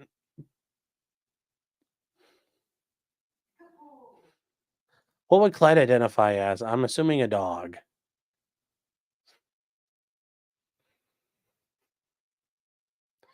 Get a job, Clyde. Well, yeah, that is an issue. So guys, this just goes on and on and on to talk about all the track and field issues. And it does show how the US track, and we'll just get through some more of this real quick and we'll stop and probably pick this up on Tuesday night or something. But it just keeps going through the track and field, the national governing body, and World Athletics is the international federation. And they talk about how this works here. So the U.S. Track and field statement references the IOC policy updated in November 2015, which discussed above as the consensus statement, which has been superseded. So the U.S. Track and field statement references a testosterone threshold level of 10 nanomoles per liter as the NCAA transgender eligibility policy in accurate claims. U.S. Track and field does not reference a testosterone suppression threshold. Nor is U.S. Track and field statement relied on by the NCAA indicative of how the current U.S. Track and field, that's USA Track and field, not USATF. The guys, don't get mad at these people. These are not the people who will kill your dog. They just run really fast. The eligibility standards compared to NCAA athletes. The appropriate eligibility rule the NCAA wanted to apply is Rule 1A of the track and field competition rules, which makes the eligibility rules of World Athletics applicable to U.S. Track and Field National Championships, including U.S. Junior Nationals such as the U20 Championships. World Athletics eligibility rules are virtually identical to the previously described standards by World Aquatics, which require transitioning and continuous suppression below 2.5 nanoliters, starting by Tanner stage 2, not Danny Tanner, but a scientist named Tanner. Also not somebody who tans hides, not that kind of Tanner. Thus, in women's cross country and women's indoor track and field and women's outdoor track and field, the NCAA does not apply Olympic aligned policies despite claiming otherwise. I still don't think it matters, guys. I get it, but I think a court's gonna at the end of the day say, so what? Access, why is track a relevant thought here through here? Because one of the people involved is a track and field athlete. She's a soccer player and also a track and field athlete. So that's why they're covering track and field. I think one of them might be a rower too. They're covering the sports that the women are involved in here. RBMKA says curling is gender neutral. Well, men are still faster than women. They can brush faster. They have, like the men have like the fast twitch muscles. They can brush harder. I mean, yes, is there a big a deal? No, and they have co-ed curling and it seems to work. So yes, I think overall curling would probably be a little not as big of a deal. But curling is still a amazingly fun sport. If you guys ever get the chance to try it, I highly recommend it. Curling is the one sport, not gymnastics, that women have an advantage. Yeah, somewhat. Still Life says Danny Tanner used to abuse his entire family constantly when the cameras were off. RBMKA says, then again, who watches curling? I watch it. I think it's fun.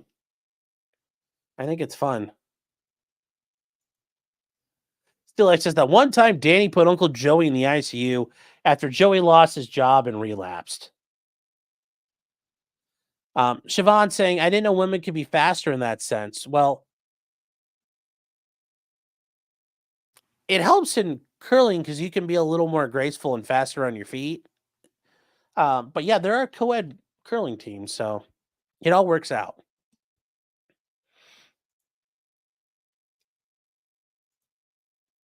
But they talk about women's rowing, which isn't a surprise as well. The NCAA does not follow the applicable Olympic movement policy. Like Olympic movement, that almost sounds like that. Olympic movement sounds like the federation governing like interpretive dance. Like they're gonna have like the dance competition governed by Olympic movement. Instead, the NCAA does the 5 nanomoles per liter threshold done by U.S. rowing. However, rowing does not have a reference to a testosterone threshold.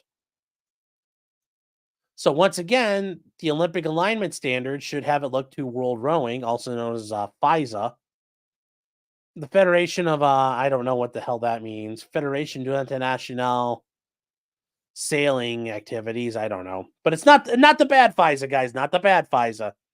We like this FISA, okay? Which states a rower has changed their gender or intends to do so, seeks to be determined eligible to compete as a woman will be required to satisfy the gender advisory panel that the rower's serum testosterone concentration has been less than 2.5 nanomoles per liter continuously for a period of at least the previous 24 months. So it's not 36, but 24 months still. Meet any of the requirements reasonably set by the panel and endorsed by the executive committee. That's very arbitrary if they decide to give you additional requirements.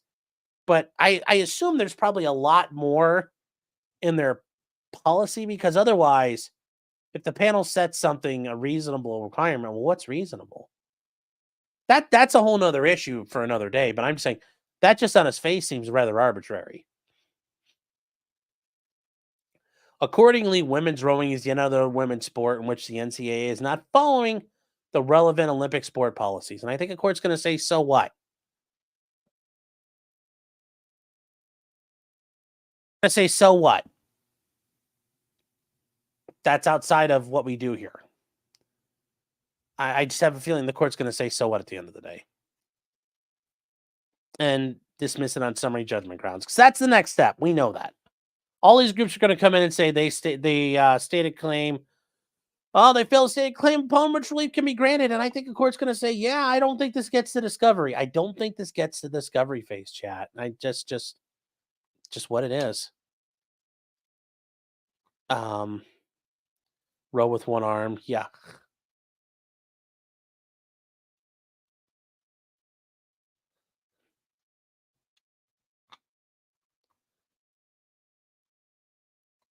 So couple skating, yeah, but remember that the woman's not generally lifting the man up and doing the thing, like in Dirty Dancing. They do rowing down the bayous here for practice. Jeez, that's a great way to find an alligator, I bet. He's going to be like, wow, that's a fast-moving, weird-looking turtle. I'm going to kill it. Because that's what I've read about, like, surfers when they get attacked if they're on their board paddling along. The sharks down below, like, they can't see very well, and they're like, oh, that kind of looks like a turtle. And they just go up and they're like, chomp. And they're like, oh, my God, I guess it wasn't a turtle. It tastes like surfboard.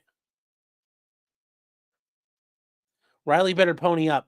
Well, now that there's money being, she's not having to pony up. I think there's money being pushed behind this. This is being funded by other people, so she's okay in that regard. Another example is the sport of triathlon, where the NCAA has adopted a testosterone suppression level of less than 2.5 nanomoles per liter. Yet the World Triathlon, which the NCAA claims to be following, state the athlete must demonstrate that for at least 24 months. The NCAA has only a 1-year look-back period for testosterone suppression, does not require it below the threshold during that 1-year period. Yeah, so that's the problem. Like, it's 1 year and you have to beat it at any point. Well, the rest of these world groups are like, nope, you have to be under the whole time. Which, once again, I don't know if a court's going to say big fucking whoop. I think a court is going to say, like, and who the fuck cares? Motion to dismiss granted. Like, I kind of get that vibe.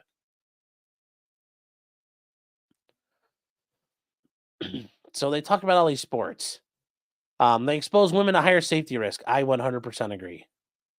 In contact sports. But it's contact sports are not just, boxing. It's like contact sports. Rugby, field hockey. Field hockey is a predominantly women's sport. But rugby, you don't even wear pads. You just run into each other at full speed. Lacrosse, and you guys have never seen lacrosse. There are some brutal hits in lacrosse. Soccer, there's all kinds of shit in soccer that's bad. Softball, well, I mean, you could run into the catcher. Basketball, it's a very physical sport. And wrestling is a big one. Wrestling is going to be horrible for women who are competing against men.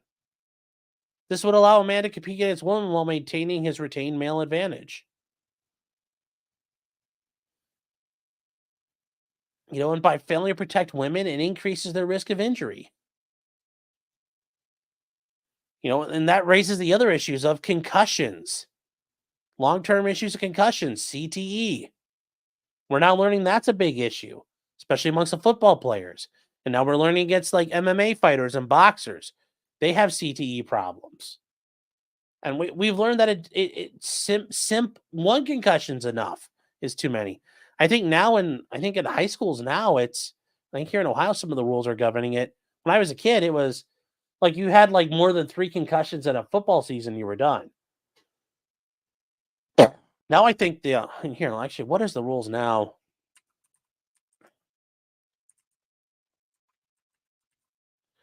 Yeah, the concussion protocol for the Ohio High School Athletic Association here. Okay. Yeah, here we go. Okay.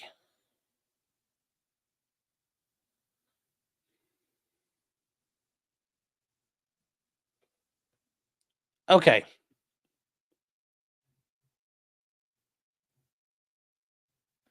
So, like, here's how this works in Ohio for like high school athletes. When I was a kid, this wasn't like if you got your bell rung, you could go back to play, but you are banned from going back out on the field now that same day, even for practice. And I knew some kids who got their shit rocked. But you shall not permit on the same day the student is removed to return to that practice or competition to participate. And they're not allowed that no earlier than the next day. They can't return unless they've been assessed by a physician or a licensed healthcare provider that has been set there. And they receive written authorization and they're allowed to come back. And there's like a whole form for it now, which that didn't exist when I was a kid. That's we didn't have any of that. This didn't exist, and I'm talking like 20 years ago. But yeah, like I remember as a kid, like how many times somebody get their bell rung. I know there's times I got my bell rung. Forgetting plays, not remembering stuff, moving clumsily, like losing consciousness. Like I lost consciousness wrestling once or twice, bouncing my head off the ground. It happens. And you're not allowed to come back that day. That's yeah, it's I love how they say like the student athletes have the obligation to the responsibility to report these immediately to their coach. Well, the kids are never going to report that. Most kids are going to be like, "Fuck it, I can keep going." Um, but it happens. Um, where's the? There's also, I'm pretty sure I've read somewhere there's like a limited amount you could sustain. Period. But yeah, there's all kinds of rules now. All of that is concussion policy now. CT isn't fun, yeah. Yes. And apparently I'm boring 2.0 out there. No, she's not listening to me. Hey, sweetheart, are you yawning because you're listening to me? Oh, I thought I was putting you to sleep. As long as you aren't seeing stars, yeah, well. And yes, concussions are more inclusive now, but there's a lot of things that were concussions that probably weren't diagnosed as concussions back in the day. So,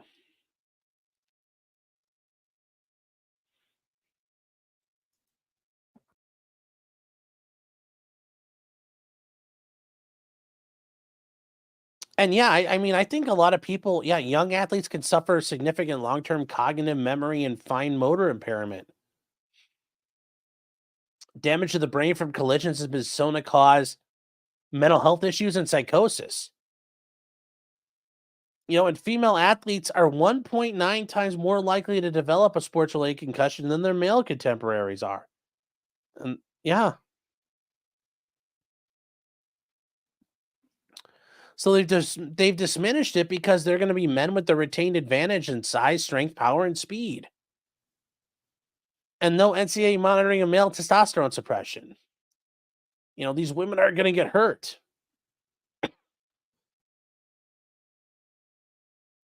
Even if there's no concussion, like women, like rugby, people are going to get like broken legs, broken hip, blow out a knee, break arms, break shoulders, separated shoulders, back injuries. Like all those things are going to broken ribs, all kinds of injuries they're going to suffer that they probably wouldn't have suffered before, but are far less likely to suffer. And then there's also there's not a monitoring system for the testosterone suppression requirement. And yet women are drug tested for PEDs, including synthetic testosterone, at its championships and makes them subject to no advance notice. But the men are not being tested, and that is a issue of equal protection.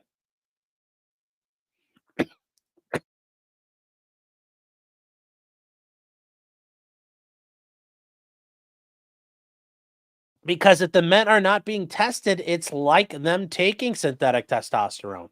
They're juicing up. Because once you stop suppressing your testosterone, it comes back up. And they're going to get more and more enhanced.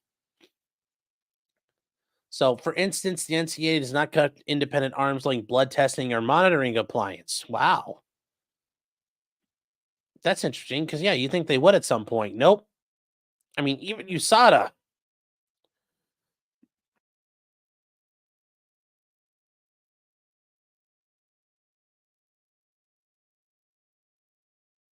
But yeah, imagine if USADA didn't test people. So it's ridiculous. And they talk about there are so many defects in these rules. They don't allow for men and women to have fairness there. Oh. So the events leading to the 2022 Women's Swimming and Diving Championships at Georgia Tech. So they talk about the 2010 transgender policy, and they state that men had to complete the 1 calendar year testosterone suppression, but we don't know what exactly that means or how they verify it because it doesn't appear they do. You just have a doctor sign off on it. Okay, well, you could find doctors who will sign off on a lot of things.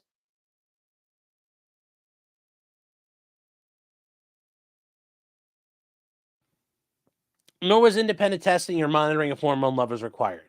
The policy didn't require any evaluations. And the 2010 policy remained unchanged until 2022. Okay.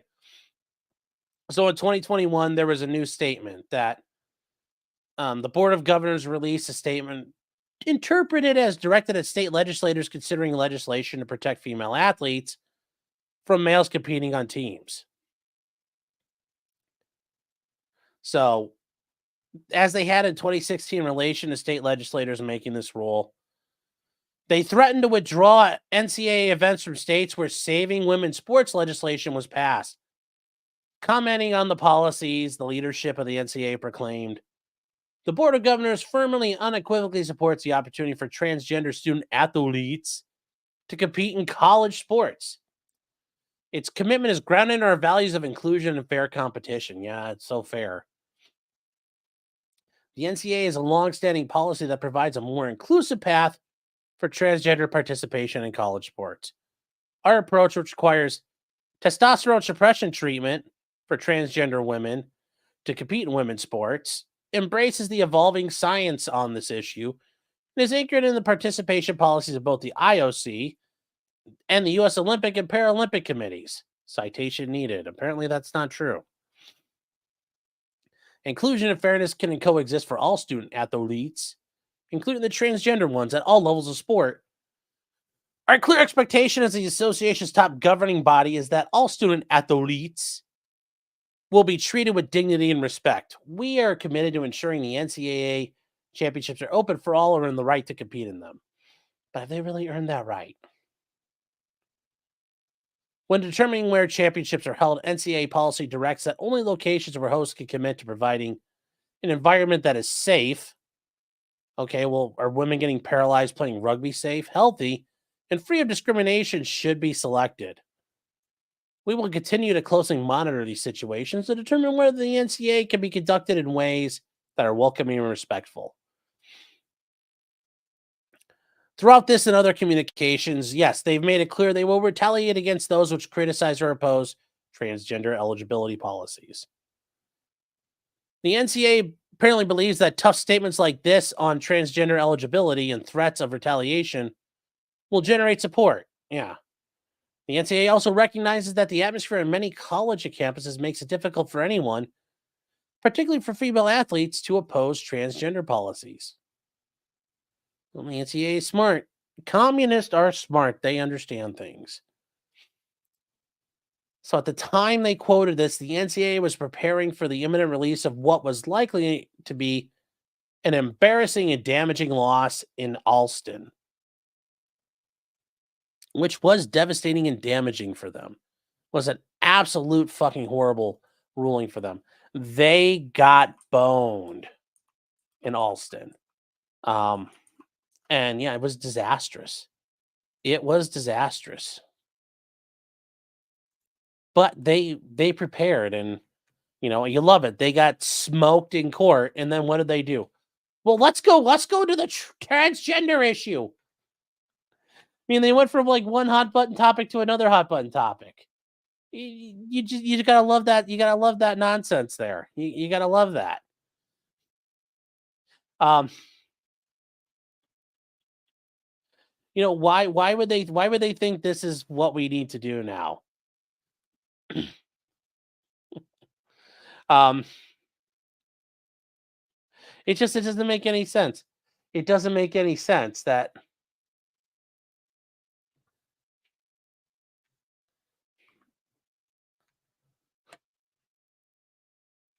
it was very, very funny. Very, very funny.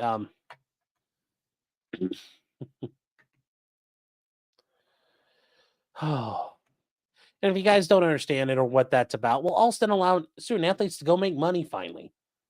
That they're no longer just student athletes, which is, one of the big things. Like, well, we're trying to protect the sport. Well, why does everybody have to make millions of dollars?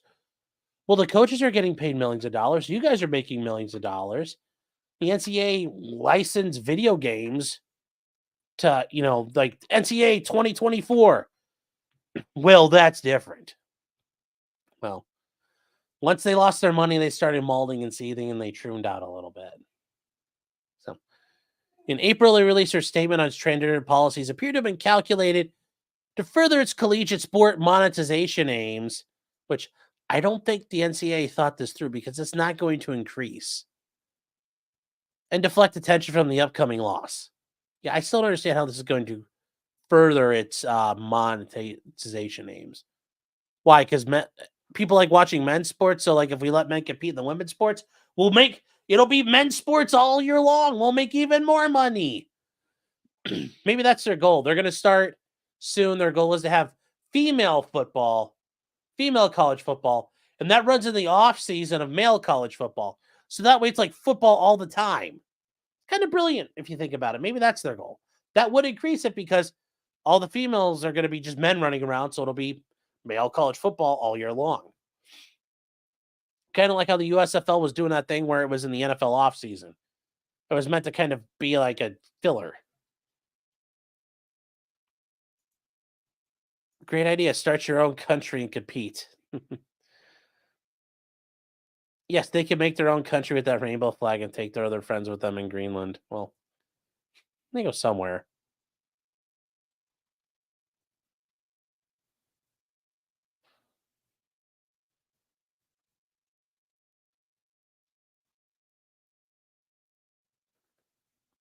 Yes, doping. Yeah, Junior Seau was a guy who had a lot of CTE, it looks like, happened to him. Really bad, really, really bad. That's why you don't let your kid swim athletic, yet much safer as it is individual. Well, I mean, it's safer until they drown. But yes, overall, it's pretty safe. Yes, they don't get injuries, but when you're swimming, yes, that whole like, well, you're alive versus dead thing. Yeah, that's really the only injury. I hope your kids well. I don't wish them ill. I wish your kids a million successful laps in the pool. Ah, yeah, it's the UFL now. Yeah, whatever it is, you know what I'm getting at.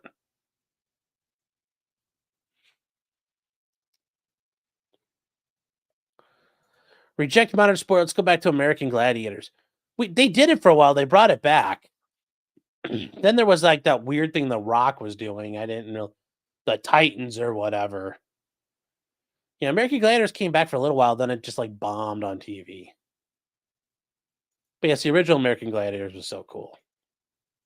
So in the fall of 2021, Lia Thomas swam the fastest times in the nation in the women's freestyle events from the 200 free to the mile.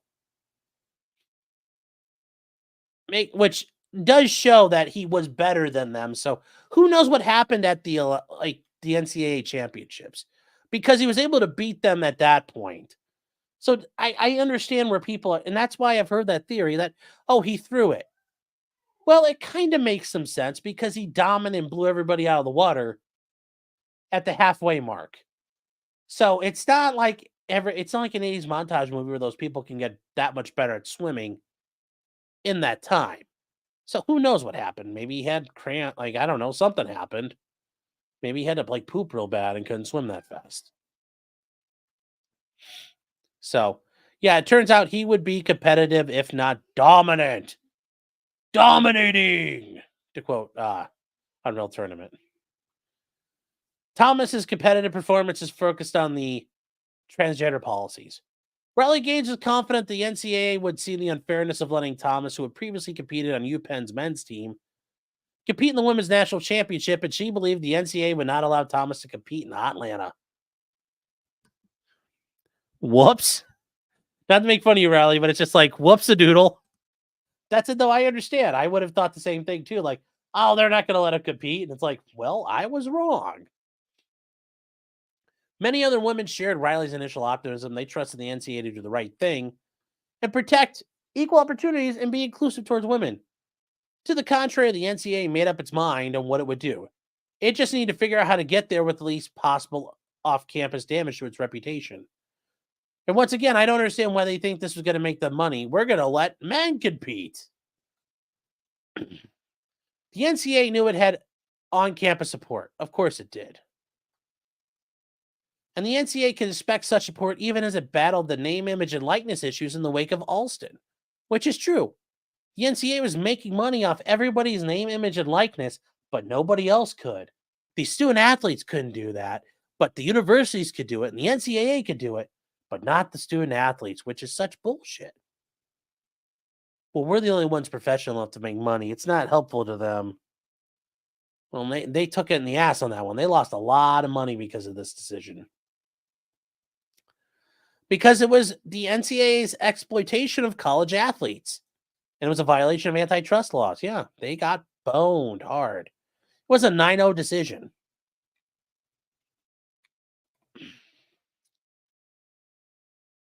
It was a 9-0 decision. They got BTFO'd.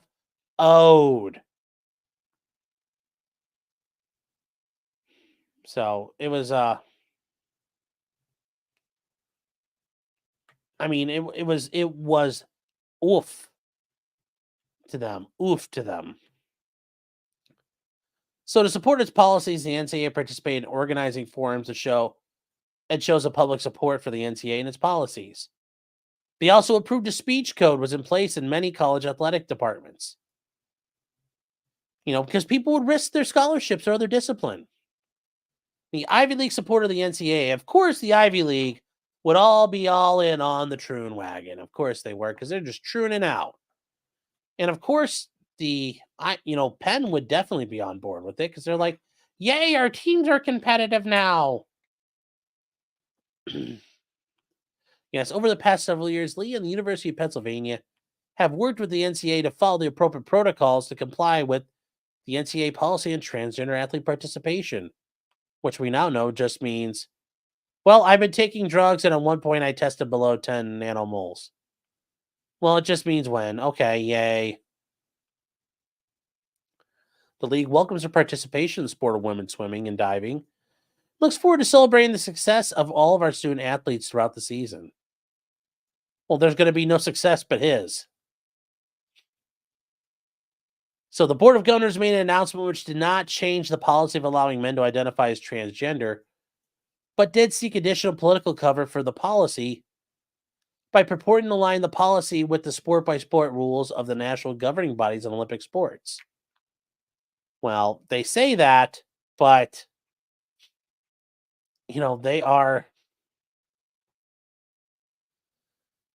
they point out that they are going to use the NGB policies. If there's no national governing board policy, that sports international federation policy would be followed. If there's no international federation policy, previously established IOC policy would be followed. Well, that turned out to be a lie. Very much a lie. So,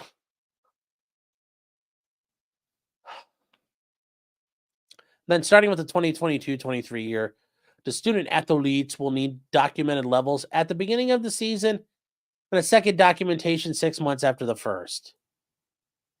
They will also need documented testosterone levels for 4 weeks before the championship selections.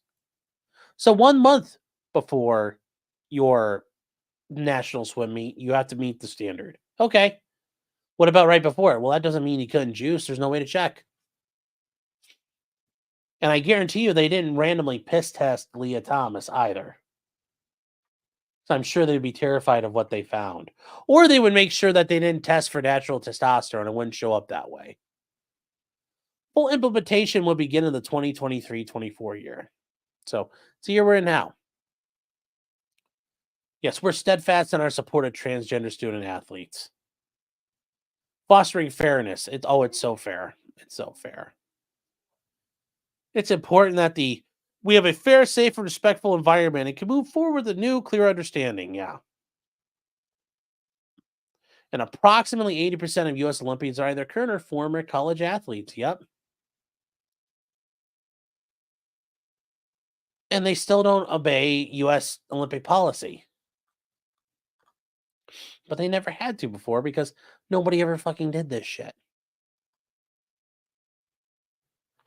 So, via the transgender policy, the NCAA pledged to do it just like U.S. Olympic sport does, or if there was no governing policy, to the International Federation. But they didn't do it. But as explained above, there was not an honest realignment of the policies. The sustainability with the Olympic movement was not accurate. And in the wake of all of this, here's what happened.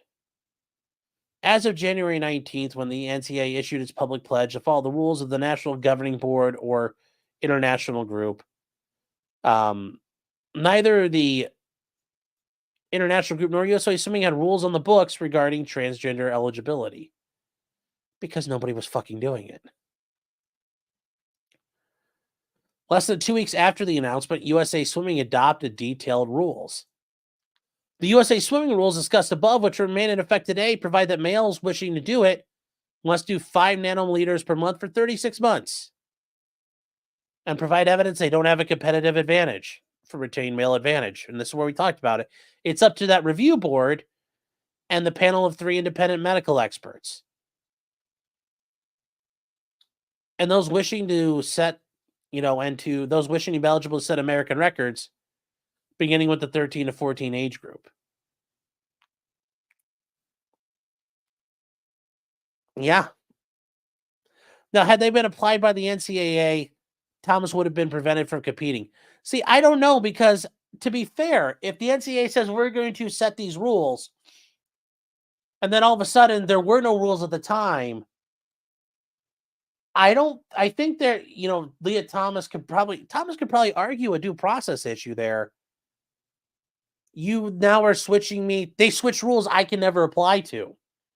And there's no grandfathering. I think that becomes an issue of estoppel at that point too. That he detrimental reliance. You've told me these were the rules. These are the rules, and now the rules have changed. Well, there were no rules in place.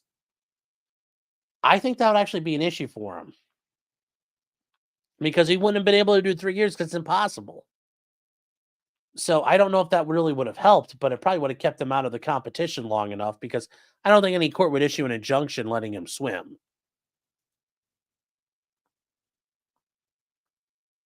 The Ivy League are a bunch of cucks, yes. Dave Mirra from BMX Rider had CTE. A lot of people can get it.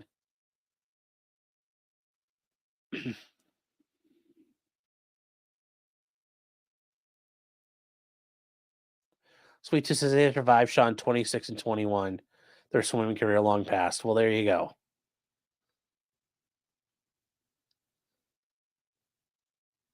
American Gladiators had massive they had, well, a lot of those people died from massive steroid related issues.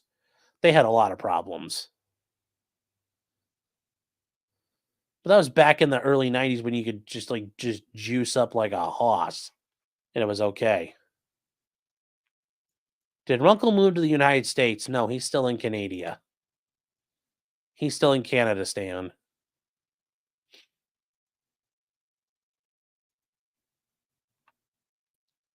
He comes down a lot, yes. He comes by and visits. So, nor was there any analysis done to determine he didn't retain the male competitive advantage. Like I said, I don't think that would be fair to apply it because that would have been outside of. They said, okay, well, here are the rules we're applying right now. And then 2 weeks later, the restricted rules come in. I mean, we're going to argue fairness. That's not fair. You could still argue that it's all nonsense, sure. But I think that that's going to be a very critical argument. The NCAA is going to say, look, let's pretend this is all still true, Judge. He would have the right to compete because we can't all of a sudden just whipsaw back and forth if the governing body starts changing its rules. Let's say they change it, then they say instead of 3 years, it's now 4 years. Well, we've already got people operating under this this rule set. You're going to have to allow for grandfathering. Otherwise, it's not going to be impossible. So I think that's something that may help the NCAA when it comes to what happened with, Lia Thomas. Now, going forward, I think the NCAA is boned, but I think they're going to be able to defend themselves on what happened this most recent time around. So, notwithstanding the sport-by-sport approach, the NCAA reacted swiftly to reject USA Swimming's rules. Well, I think they're allowed to say, we didn't have a chance. And yeah, implementing these would be unfair and potentially detrimental impacts on student athletes attending to compete. And that makes sense. As much as you guys may not like it, that's a fair and reasonable interpretation of how to handle a last minute rule change that completely deviates from what you were doing before. You had a setup, nobody else had one, and now that's gone, completely farther than you can do. Well, you say going forward, fine, that'll be our rule. But for right now, we still have to have that, people relied on that rule set. I do think that becomes a fairness issue there. Title IX still trumps all of that. It does. But I think Title IX's running into, I think that comes into an issue about how that's going to work and how you balance all of that. Because people like to think the ADA is a monster, and it is, but Title IX, it's like Title IX versus transgender rights. It's the unstoppable force versus the unmovable object. What's going to happen? And I don't think we know yet for sure what's going to happen, but you've got the two of these legal titans about the clash. I'd argue legal and societal and cultural titans about the clash, and it's like, what's going to happen? Zeus is fighting the titans, and I don't know how he's going to do it. Zeus is fighting Kronos. Zeus wasn't a titan, but yeah. Gender theory is a scourge on society. Yeah. I think common sense will prevail too, but It's just so obvious on his face. Yeah, but look at the world and tell me it's sane. Governed by common sense and sanity. So instead, they announced that student athletes who had been in compliance with the 2010 rules only needed to demonstrate the allowable within 4 weeks of the championship, which I think makes sense. Because let's say right now they're doing it and then U.S. Swimming does something completely different. At some point, people do have to be able to rely on things. And they said, well, yes, it was rejected by the NCAA just days after they said intended to follow the transgender eligibility rules of the NGBs. Well, you even said it was 2 weeks later, and they said, like, we're following as of today, and now they're changing it. It's like, yeah, I think that causes a bit of an issue there. The NCAA also said, notwithstanding the lower 5 nanoliter per limit, the testosterone threshold for women swimming be 10 nanomoles per liter, double the threshold of the new policy. Yeah, but not of the prior policy. I think that's again something that can be an argument that will be made there. And I need to redo that highlighting because that was just awful. There we go. That's cleaner and better. Although Thomas did not qualify to compete in the women's category under USA Swimming's rules, the NCAA allowed him to compete for the remainder of the 2022 season, including the Ivy League Championships and in the 2022 NCAA Championships. Thomas won the Ivy League Championships in the 500-yard, 200-yard, and 100-yard freestyle events and qualified for the NCAA in all three. So we get to the championships. And the NCAA announced the 281 swimmers who qualified. 41 divers were announced on March 10th. And the field of the 2022 championships was an elite one, comprised of the best collegiate women swimmers and divers in the country. Numerous All-American and Olympic and World Championship competitors from the U.S. and other countries. And that's the thing. In America, there will be people from various Olympic teams there. So I even think like a lot of the Australian swimmers compete in America or like are in American schools. So yeah, like you've got all these teams stacked up of international swimmers and world champions and Olympic champions. And then a lead up to the 2022 championship, female athletes traveling to Georgia to compete began receiving the same messages from coaches, compliance staff, and sports information directors that criticism of the NCAA for permitting a male-bodied athlete to compete would not be tolerated. The troons shall not be questioned. Female athletes were warned that they were scholarship athletes and did not have the right to speak on this issue. Do you? I mean, that's a first. You are a governmental entity. A lot of these places, do you really have that right to tell somebody they can't speak about it? Similarly, at the 2022 championships meet, officials at the center at Georgia Tech sought to prevent speech and actions which communicated disagreement. Implicit in these warnings and their actions was that if women athletes or their coaches or other team personnel did speak up, they could lose their scholarship positions or punished in other ways. On information and belief, this effort was promoted and supported by the NCAA, which willfully participated, inspired, coordinated, collaborated, or substantially cooperated with public colleges and universities. This is also how they're going to get a 1983 issue. They are acting with government. They're acting on behalf and in coercion and collusion with governmental entities that can make you a state actor. Under the color of law and acting within the ambit of state authority, chill, discourage, and deprive women student athletes, coaches, and staff and administrators from exercising the right to speak freely and communicate this issue. So we get to the locker rooms issue. Okay. The locker rooms at the center are fairly small. Such as swimmers or divers is roping in them are generally within 10 to 15 feet of most other athletes in the room. That's kind of large. There's nobody around you for 10 or 15 feet. Modern technical swimsuits, which everybody competes in, are very difficult to put on and take off due to the tightness of the suits and the materials from which they are made. Yes.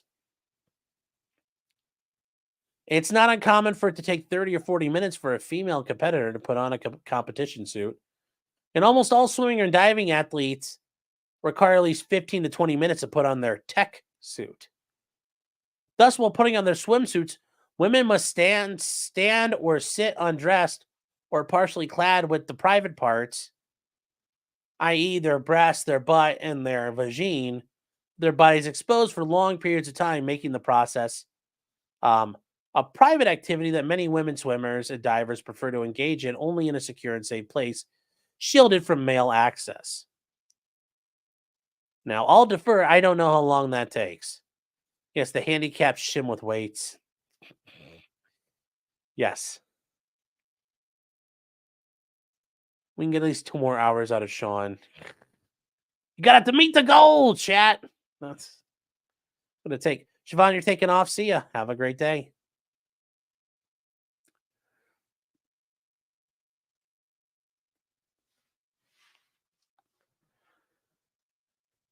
Nine titties. I could barely wrap my head around 3 titties. What the hell are you talking about? Oh, Title 9, Titty 9. Jeez.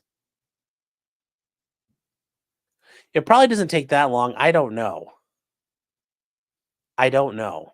I don't know if it's really that long of a thing. That just seems like a lot. Yeah, they're filling up these time numbers. Ha! The women are exaggerating how long it takes. They have to stop for coffee. Oh boy.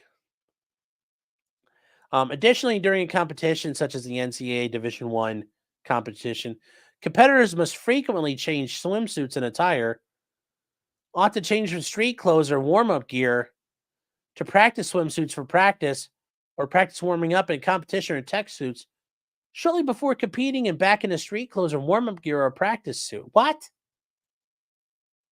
Why do you keep on can you not sit in these all day long or what? I don't know. I don't know. Anybody out there swims competitively, you can tell me, although that sounds like what they're saying is these swimming suits are not comfortable at all. And I get it. They're streamlined. They're meant so you can get through the water faster and better. I know it's like the U.S. They cheated in Australia where they were wearing the shark suits. They're not allowed anymore. Uh, but I don't know. I don't know.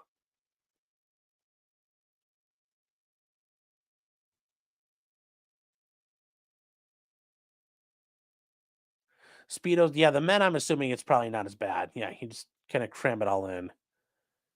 Ghost. Great success. I can't swim. Well, that's on you, buddy. Don't go in the pool. A competitor may have to repeat the cycle multiple times in a day, particularly if they are competing in more than a single event. Nationals is different from in-season competitions for several reasons. Not only are there far more athletes, the pressure is higher, but at nationals, the athletes are changing with far more strangers in the room. All these factors are arguing in favor of a need for greater rather than lesser privacy. Okay. To accommodate the large number of women swimmers and divers, both the locker rooms legally designated as women's locker room and the men's locker room were reserved for women swimmers and divers. Okay, well, now we start to run into an issue of, well, he could have gone to another locker room. He couldn't. So he had to go somewhere. And I think this is a bit of an issue here for them. If you're trying to make legal arguments, that's a bit of a problem. However, unbeknownst to all or most female swimmers and divers, although I can't imagine a place like that doesn't have another locker room he could use. There's got to be another one somewhere. That just it blows my mind that there's not another facility there. So Sweet Tooth saying no, tech suits are really tight and rip easily and are massive amounts of money. Okay, so $350 to $500 per suit. Does it swim for you? Jesus. But yes, okay, I understand. It sounds like they're not comfortable and you can't really do anything in them. Bro couldn't just use a standard bathroom. Will he be like, that's demeaning and makes me feel sad? That's what he would have probably said. I just can't imagine there's not another locker room. So, however, unbeknownst to all of them, both locker rooms, including adjacent restrooms, were designated as unisex in order to permit Thomas unlimited access. Okay. No written unisex designations or warnings were placed on the locker rooms or doors. Normally, plaintiffs who competed in the NCAA championships advised the locker rooms have been designated unisex. And there was no locker room where female swimmers could disrobe in private without a male coming in. Well, if unisex, that almost is like they're... So it's like the NCAA is acknowledging that there's only two sexes. But I know they're going to say gender is different than sex. Well, gender was created by a guy who raped little boys for fun. So it's like the NCAA is almost acknowledging that there are only two genders and two sexes. Huh. Wonder how that works. Throughout that championship, Thomas, who was approximately 6 feet 4 inches tall and possessed full male genitalia, had complete and unrestricted access to the women's locker rooms and showers at the aquatic center. The first time most women became aware of his access was when he walked in them while they were fully naked or in a state of undress, subjecting them to shame, humiliation, and embarrassment. When they unwittingly walked in on Thomas and observed Thomas undressed with his male genitalia exposed, subjecting them to distress, shame, humiliation, and embarrassment. Or when Thomas undressed in front of them.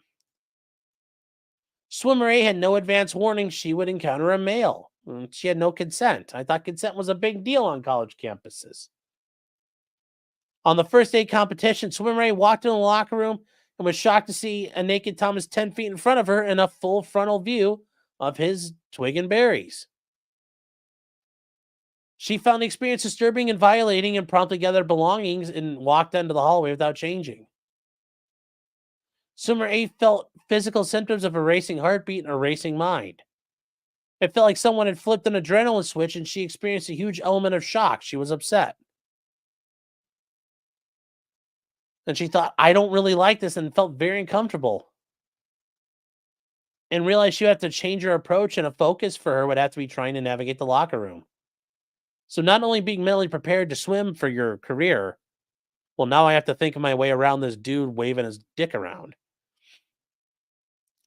She felt this had a negative impact on her trying to prepare to compete, as she had to mentally multitask, figure out how she could maintain privacy. The next day, Swimmer A decided to brave the locker room because she had to put on a racing suit, a difficult and time-consuming chore. As she walked in, she saw Thomas in the locker room changing.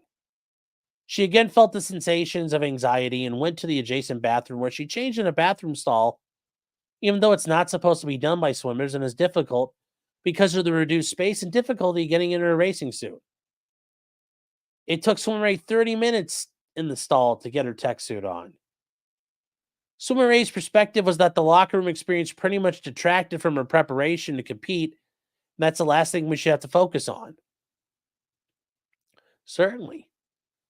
One of the early days of the championship, Kylie Alon saw Thomas in the locker room. And that was the first moment Kylie understood that Thomas had access to the women's locker room. Once again, these colleges love consent, but not in this situation. No consent needed. Surprise! Whereas Liz Fong Jones likes to say it was a consent accident. Whoops! You know, the locker room became uncomfortable. I bet it fucking did. And she was stressed out by having a naked guy in the locker room, or just the guy in the locker room, period. And then her privacy and safety were violated. It wasn't a private locker room anymore. And she recognized that any male officer or other man could walk into the locker room, as the NCAA and Georgia Tech were not protecting women's privacy. Yeah. As a result, she looked for another place and found an equipment storage closet in an area behind the bleachers. That's fucked up. And although she much preferred the locker room meets where it was a safe place, she began using the storage closet to undress and change. She was just relieved to be able to change someplace that had privacy. Yeah, she was disappointed the NCAA never got her feelings on it. Well, because they know what would have happened. Because they didn't ask her, she felt disrespected and taken advantage of. Yeah, once again, no consent. She believes the officials knew what they were doing. Oh, of course they did. They took advantage of you. Yes, they did. Men don't have to go through this. I'm assuming most men wouldn't have mattered as much if they were women were seeing them naked. I think some would, but a lot of them might not. It would be really awkward, though, certainly. Kylie felt the way the NCAA handled the entire meet was very disruptive. Sure, I bet it was. Riley Gaines had no idea Thomas was going to be using the women's locker room until he was in the locker room. Riley remembered the moment she found out about his access, and she said it felt vulnerable and it was not a quiet place. She recalled that in this moment girls were laughing, chatting, crying, and Riley said she was fully undressed amidst the typical locker room clamor. When the room suddenly became silent, she turned around to see Lia Thomas towering over every girl in the room. Oh, I'm sure they thought, oh my God, he's here to, like, if they didn't recognize who he was, I'm sure they thought he was going to murder and rape them all. So she had no clothes on and was mortified, and she felt very uncomfortable and wanted to hide. It was dead silence. Oh, I bet. And she let out an uncomfortable laugh, although she was hurting inside. And she said, Lia Thomas put his things down near me and immediately took all his clothes off. I'm sure he did. Riley put her clothes on and immediately went to the pool deck to find an official.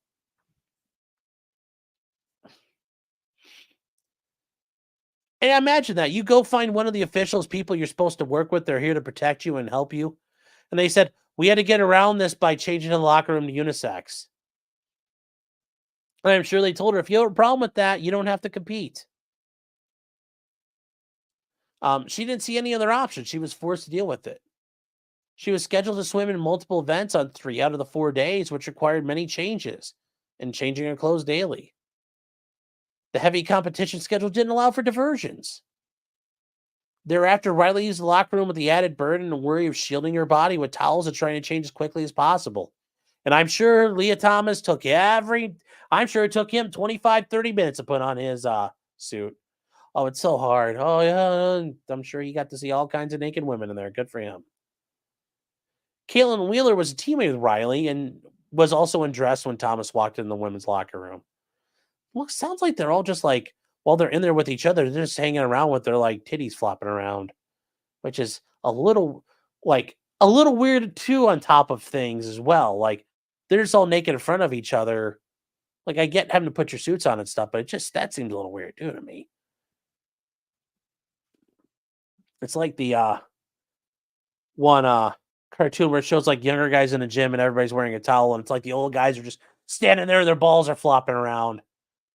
I don't know, just a little weird. But okay. So Caitlin Wheeler felt enormous shame, desperation, humiliation in front of everybody.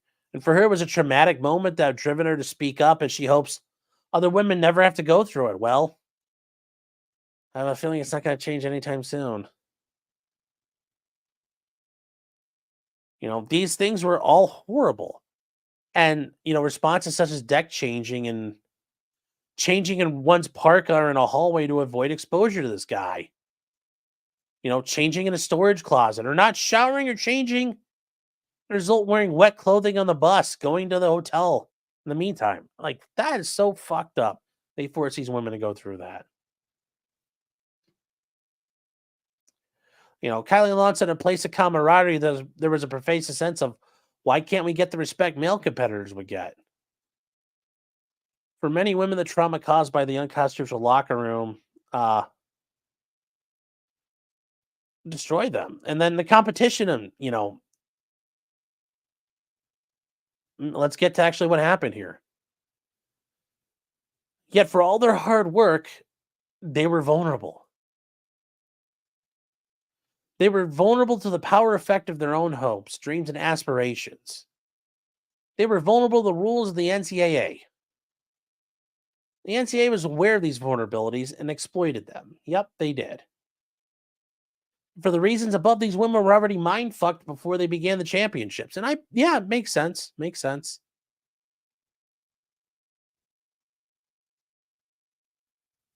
I show women my naked stuff all the time. Okay, new rule: all the girls swim naked.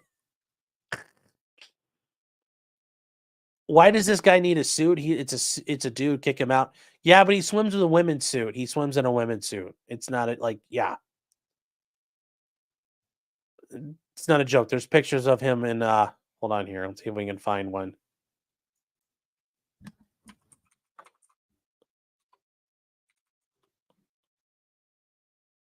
Let's see here. If you guys were curious. Yeah. Hold on here.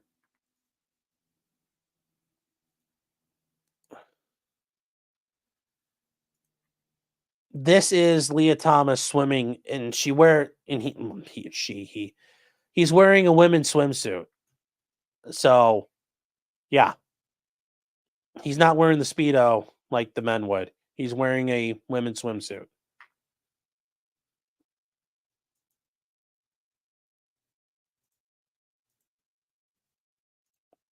And girls usually help each other. 30 minutes is not unusual for that time to put on. Huh. That's interesting if they all help each other out, even though they're racing each other, but okay.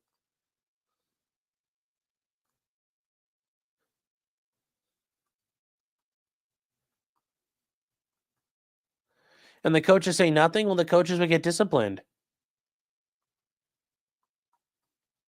They would get disciplined and they don't want to lose their job. Remember, it's Lisa needs braces. You know, coach, your daughter needs braces. It'd be a shame if you lost your job, or how are you going to pay your mortgage? And then you get blackballed because all the other school administrators who are lunatics won't want to hire you because you're Nazi. Deck changing is not allowed. I bet it's not. Yes, Thomas found the cheat code. Yes, he did. Technically, that means the male swim team could change in there too. Yeah, but the male swim team isn't competing at the same time as the women are. They're at different times. Great success. Did they establish a date for this trial? Will it be streamed live? Well, this will be in federal court, so you won't ever see it. No, the NCAA hasn't even responded yet to this lawsuit yet. So no, we're not even close to getting there.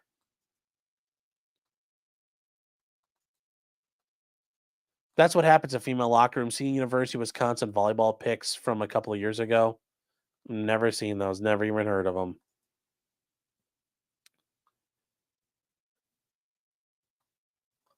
Michael says Thomas was getting off, and thus a normal person would sense how uncomfortable it was and try to accommodate them. Oh, I certainly think so too, but I think it'd be very hard to prove. You would think at some point Sean will learn when he scrolls down, he has to move the mouse pointer too. It's a separate issue when you highlight if it's not the right spot of the page. It's a weird thing there. Were the opposing people, were these other teams like go in that locker room, we'll stay in this one? Were they paying him to do this? Yeah, that'd be interesting. Robert says, how does he fit a women's suit? Those suits are all custom made for the swimmers.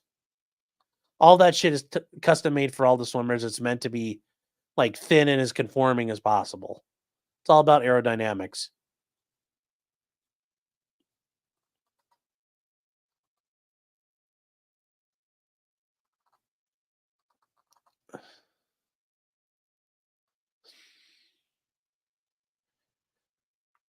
Let's see, where are you guys down to? Now we know Ag likes women's volleyball. Yeah. So yeah, Mads. The university buys all this stuff. Yeah, don't ruin my point with facts. Yeah, let the women don't swim naked. Would it be unfair to the poor ones? They can't afford the suits. Yes, equity for the win. So here we go. Let's get into it. The evening finals are divided into A final, the fast 8 swimmers in heats, or a B final, the consolation group, comprised of the slower 8 swimmers. Each placement in the finals is significant. Swimmers teams receive, and this is why Riley, especially because she finished 17th, is a big deal. Swimmers teams receive a descending value of points for the 16 places won in the A and B finals. Thus, the places in the top 16 directly affect the team competition. Competitors in the A final are named All-Americans, and the B final are second team All-Americans. It's a great honor just to compete in either evening session. Oh, I don't doubt it is. That's whether you're the 15th fastest swimmer in the country, that's still impressive, regardless of who you are. You're the 15th or second. Those are both pretty prestigious things. So further than the NCAA awards trophies and an opportunity to stand on the podium to the top 5 finishers in each A final. Okay. So Riley's goal was to be in the top 5, not necessarily just the top. I thought the podium would be top 3, but it's top 5. Okay. Thus, for each A final in which Thomas competed, a woman who have otherwise competed in the A final was knocked down to the B final. For each final Thomas competed, a woman who otherwise would have competed in the B final was knocked out of the B final, losing the honor of competing, which Riley was one of them. So, regardless of the All American trophies, each place and rank was of value to those who competed. And sure, I'm sure every single person who wins those is proud of what they've done. Thus, each competitor less ranked to an ineligible athlete experienced a devaluation of their placement in the competition. Yeah, I'd feel that way too. Female athletes recognized the supreme advantage possessed by a 6'4" Thomas was far bigger than any other swimmer at the competition and was the only swimmer who possessed the biological advantage of the male body structure, strength, and power. When swimmer B learned she would compete against Thomas, the magnitude of competing against someone was so overwhelming and felt was so unfair, she felt helpless and began crying, which I can understand why. You're fucked. Swimmer B had never cried about facing any opponent. It was a humiliating experience she never would have been, should have never been put through. Imagine that. You're basically, it's going to be a mockery of it. And no matter what you do, you're never going to win. So the pools were open for training and warm-ups on Wednesday. The first competitions were 2 relays on Wednesday evening. In the 200-yard medley, the relay team from the University of Kentucky, on which Riley Gaines competed, was in Heat 2. And the North Carolina State team was in Heat 3. Kylie anchored the NC State team, which finished second, less than a second out of first place. Riley anchored the Kentucky team, which finished 20th at a time of 1:36. Okay.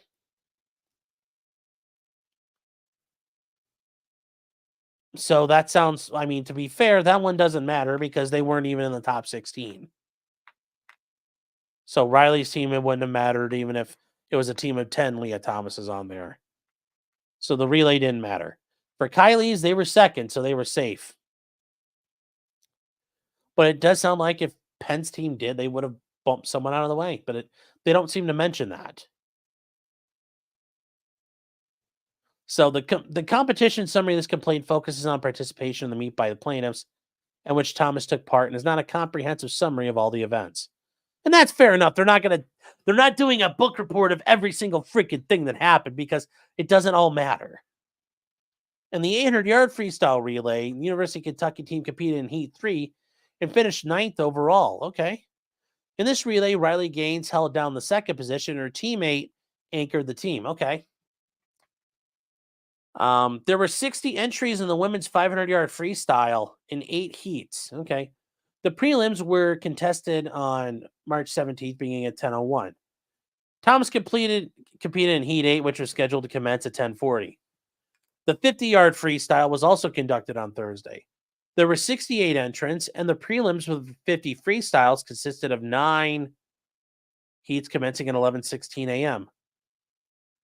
Kylie and Lons competed in Heat 7, which took place at 11:23. So if you guys are understanding, there's like boom, boom, boom, boom, boom. Like people are in the water, out of the water, in the water, out of the water. They got to get through everybody. And remember, it's an Olympic pool, so it's 25 meters down and back. Wait, no, is it the 50 freestyle? That's just one down, isn't it? It's just once down, right? Swimmer people.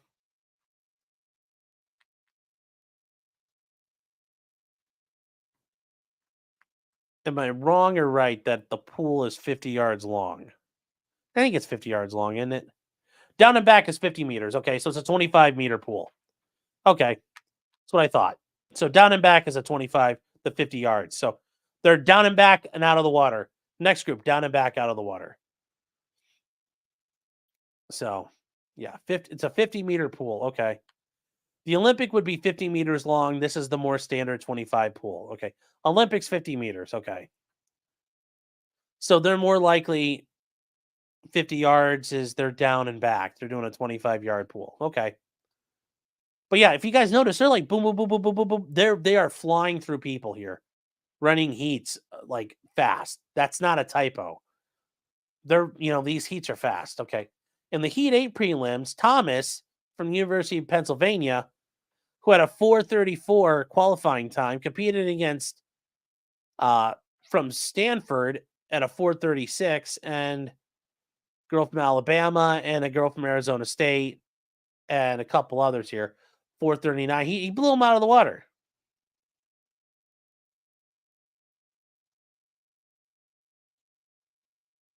So if you notice, he was already 2 seconds faster than the second closest. Almost 3 seconds faster, really. 4:34 flat, roughly. And then this is almost 4:37. Almost 3 seconds. Which in swimming, if you guys remember watching the U.S. Olympic team just dominating, like the back marker teams were catching up. 3 seconds is an infinity in those sports. So the qualifiers for the 500 freestyle finals are set forth below. So talk about the finals here.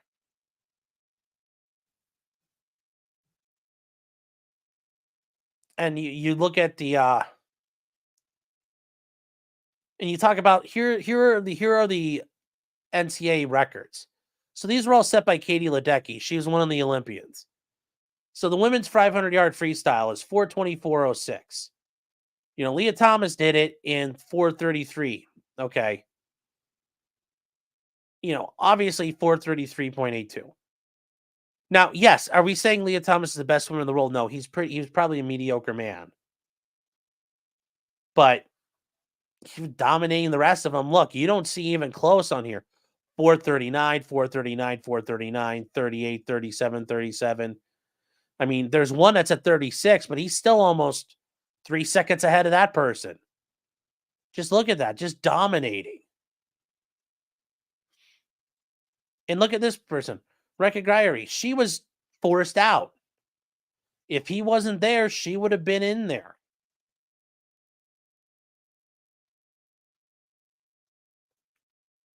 And also, if you guys notice, her record there is the meet record, the American record, the U.S. Open record.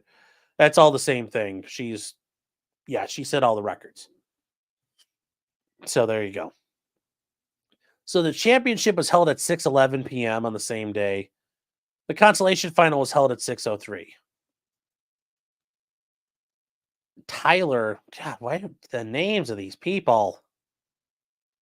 Tyler Matthew of the University of Florida was ninth fastest in the prelims, missing out on the competition because of Lia Thomas. And then Rekha Gyari, or whatever her name is, was an All-American swimmer, and she missed out on this. She competed in the 2016 games for Hungary, and she's a multiple European championships.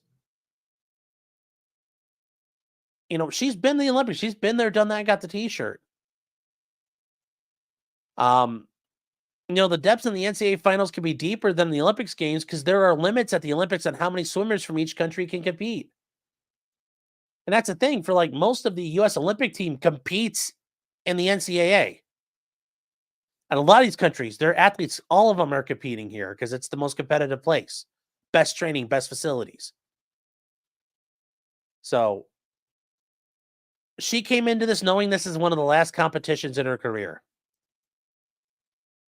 And in the 500 freestyle, she hoped to make it to the finals and obtain an All-American ranking. That's a great way to end your career. That would be awesome.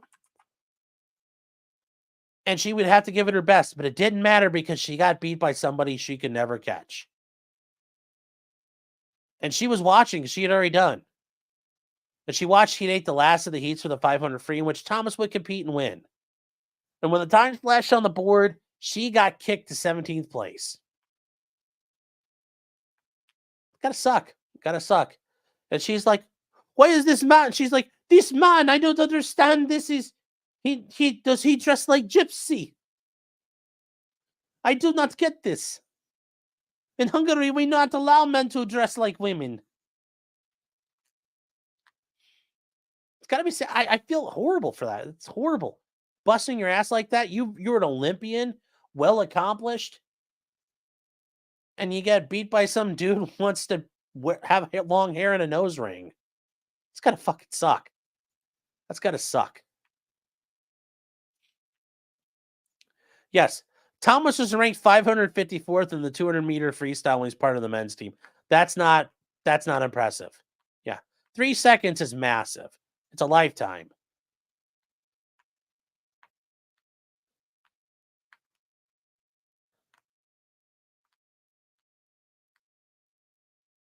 Yes, Katie Ledecky is the best female swimmer of all time. I think so. Yeah. So, All American is important because there are postgraduate scholarships and money for All Americans. Oh, yeah. South Park predicted it. Yes. Strong woman. Well, yeah. Her best just wasn't good enough. Well, her best was never going to be fair. But yeah, that doesn't surprise me that Thomas was like, meh out there. He became slightly more impressive as a competing as a woman, but he's still not good. So it's a difficult way to be deprived of an opportunity to race in a finals event. Yeah, and there's no way to get that back. And she poured her heart out in a thoughtfully composed letter to the NCAA. I'm sure they wiped their ass with it. She handed her letter to an NCAA official on the last day of the championships. However, no one responded. Oh, I'm sure they wiped their fucking ass with that letter. They don't give a fuck. They don't care. She found it ironic that at the 2022 championships, they were passing out shirts celebrating 50 years of Title IX. Well, evil people are ironic like that. Although the NCAA never responded to a letter, the Hungarian Swimming Federation found out about a letter and thanked her for sending it. Oh, I'm sure. And I'm sure Viktor Orban was like, you are a based girl. You shall become superintendent of tractor factory now. Rekha was told the Hungarian Federation sent her a letter to the International Swimming Federation and urged the Federation to change its rules to provide more protection for women, which it sounds like it did. And basically now Lia Thomas is having a shit fit and trying to sue them, which good for them. Based out there, you foreign people. So the final championship was won by Thomas with a time of 4:33.24. Emma Wyatt finished second, 4:34.99, a second and a half behind. That's a lifetime in swimming, guys. Third place was 4:36, basically almost 2.5 seconds. And a girl swimming her personal best, her PR, swimming her fucking heart out, 3 whole seconds behind. Fourth place All-American swimmer, swimming her fucking balls off with 3 seconds behind. I mean, that also shows you Lia Thomas fucking sucks. Because I'm sure like the top 8 All-American dudes, they'd have been like fucking like gone home and ate a steak by the time the women finished. But he sucks that fucking bad he can barely beat some of these women. The second, third, fourth, and place finishers in the final that Thomas won were all medalists for the U.S. Olympic team at the Tokyo Olympic Games held the prior summer. That's how fucked up this is. He's just some meh dude, and you have an Olympic medalist.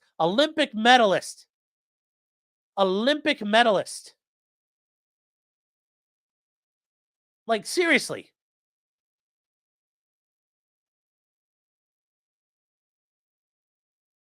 So they were all medalists for the U.S. Olympic team. I'll let that sink in, guys. I'll let that sink in for you just so you understand what that means. The USA, and I'll just, since you guys probably don't know,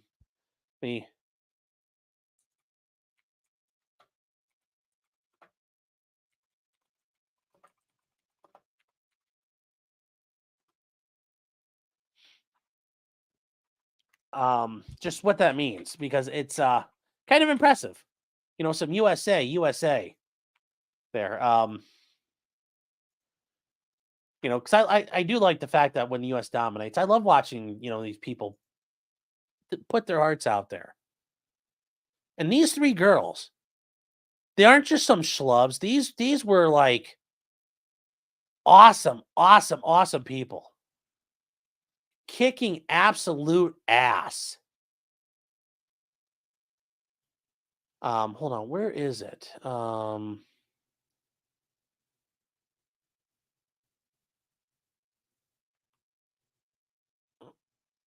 Where is the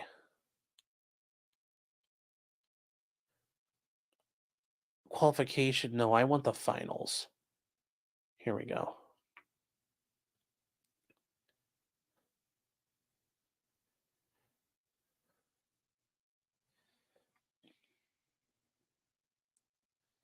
Okay, yeah, here we go. The women's events. Freestyle. Wait, hold on. This doesn't.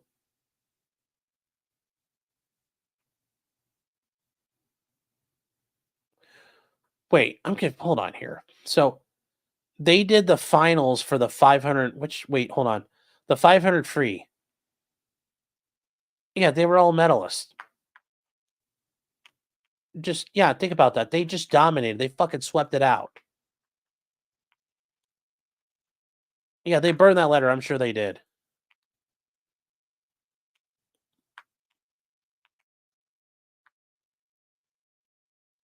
Yeah, if someone finished a second and a half up in motor racing, that whole car would be getting torn apart. Yeah. At the end of his rank move from 65th on the men's team to first on the women's team. Yep.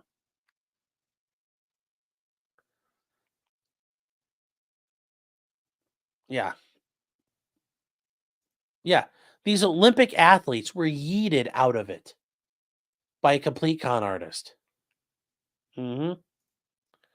This guy jerking it all around, fucked with them all. And let me see here. I'm gonna make sure I found. Okay, so I found.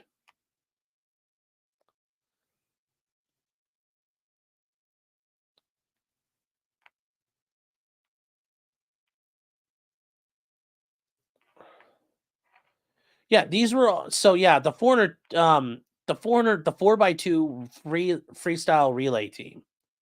So these girls, this was the silver medal team. Brooke Ford was on the 4x2 team. And then the other two girls, let me see here. Erica Sullivan and Emma Wyant. Let me see if I can find what they did.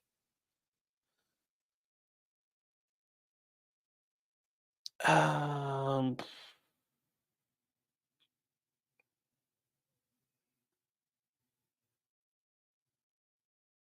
um,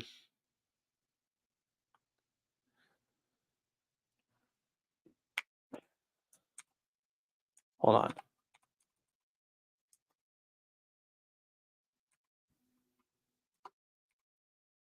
Hold on. What the hell's her name again? Emma. Okay, with a W. That's why I couldn't find it. W-E-Y. Okay, yeah, here we go, chat. Emma Wyant, the 400-meter individual medley. Emma Wyant, silver medalist. And that's a not easy feat. And then let's look up the other one real quick. Erica, das heißt Erica. Erica Sullivan, the 1,500-meter freestyle. Silver medal. 1,500 meters. Swimming even 3 times farther than they swam in this race. So this would be like a marathon runner running a sprint, but it's not too hard, too different. Got a silver fucking medal. Silver fucking medalist all around. Silver fucking medalist all around. And Lia beat them. Yeah, a metric mile. Yes. Did they get to the part where the stuff's hanging out? No. But also I've heard I haven't seen anything yet about him walking around with a big old boner either, but apparently that's happened too. Yes, Leah's parents must be so proud. I'd be fucking embarrassed. I'd die in the pool if I had to swim that distance. Like, Well, see, that's why you wouldn't race. You'd take your time. You'd just be like, whoop, bump, whoop, bump. It'd take me all day. I wouldn't fucking run my heart out. That'd be ridiculous.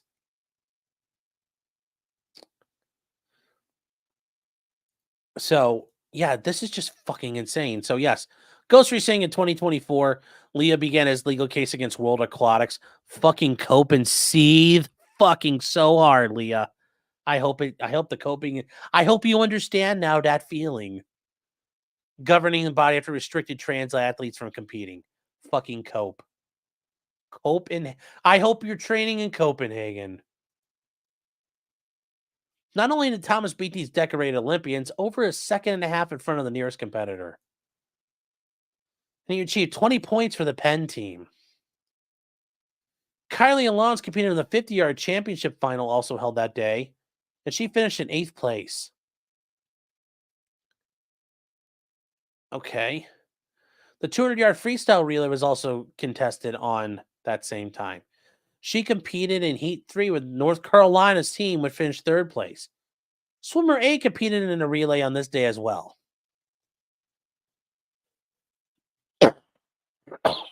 So on Friday was a 200-yard freestyle, 100-yard butterfly, and 400-yard medley relay. Riley Gaines competed in Heat 6 of the 200-yard freestyle, and Thomas competed in Heat 7. Both Riley and Thomas qualified for the championship final. Qualifiers and alternates for the 200-yard freestyle are set forth below. I mean, you guys look at these people. Missy Franklin, another phenomenal fucking Olympic athlete. Absolutely. It's just insane. These names are just absolutely ridiculous. Like the people that hold these records. She's 5-time Olympic medalist. 5-time Olympic medalist. She held the world record in the 200-meter backstroke for a while. Absolutely crazy. And the Olympics, the Summer Olympics in 2012 in London, she took 4 fucking gold medals. Think about that. She took 4 fucking gold medals. I mean, yeah, like Katie Ledecky and Michael Phelps and Ryan Lochte and all these dudes have done crazy shit. But she took 4 fucking gold medals in. This is Missy Franklin. This is her 100-meter backstroke, 200-meter backstroke, 4x2 freestyle, 4x100 medley, and the 4x100-meter freestyle. 4 golds and a bronze. That's fucking ridiculous. And I mean that in an awesome way. Like, awesome fucking work. But the greats, these records stand amongst the greats. These girls are putting their fucking balls to the walls work out there, right? So, yeah. Like Riley Gaines, bam, there we go. There she is.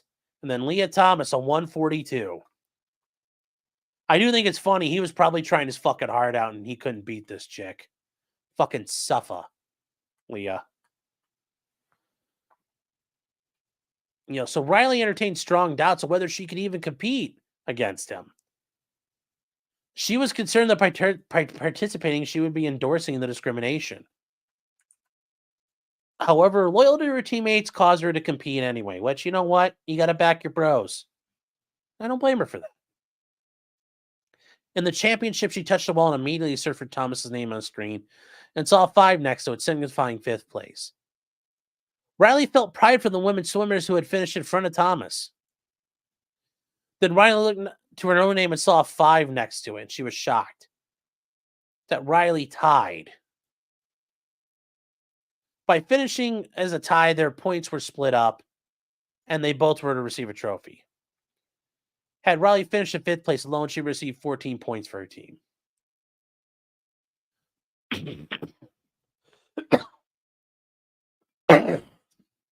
As she participated in the podium ceremony following the championship final for the 200 freestyle, she was told there was only a single trophy and she would not be permitted to hold it. No, we have to let the faggot hold the trophy. The faggot has to hold the trophy. Riley, it's important. He's a faggot. The faggot has to hold the trophy.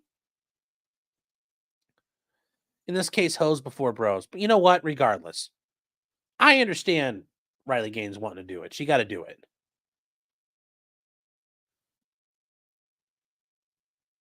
So I didn't. Is it appropriate to call Lia a cunt? You can call him whatever you want. So it's all interesting, guys. Yeah. Ryan Lochte is a Brazilian felon now. Well, okay, yeah, that's well, whatever. So did Riley get the eggplant or Barry's part of the trophy? Yeah. No, we have to let the Troon have it. It's so inclusive. Instead, only Lia could hold the 5th place trophy. Riley questioned a meet official by why she wouldn't be allowed the trophy, but instead a male. They were proceeding in chronological order. She's like, we tied. And she's like, do you mean alphabetical order? Because Gaines comes before Thomas. At that, the official appeared to soften and responded, I'm so sorry. We have been advised that when photos are taken, it's crucial Lia Thomas holds a trophy. I'm surprised they didn't tell her, shut the fuck up or we'll fucking kick you out. Thus, the NCAA purposely deprived her of her podium at the moment she won. It should have been able to hold the trophy. Yeah, I'm sure. I mean, when you see those pictures of him standing there, when he's holding a trophy, it's like, there's no way in hell he's honestly sitting there thinking, how,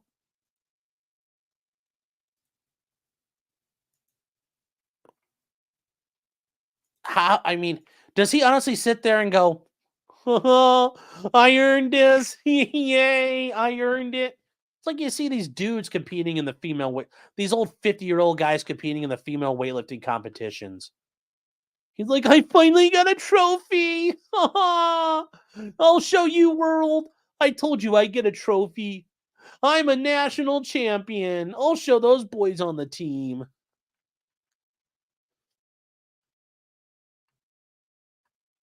I mean, how does he there's no way he does that and he's proud of himself. I mean, it's got to be, that man in the glass, that poem about the man in the glass is always true.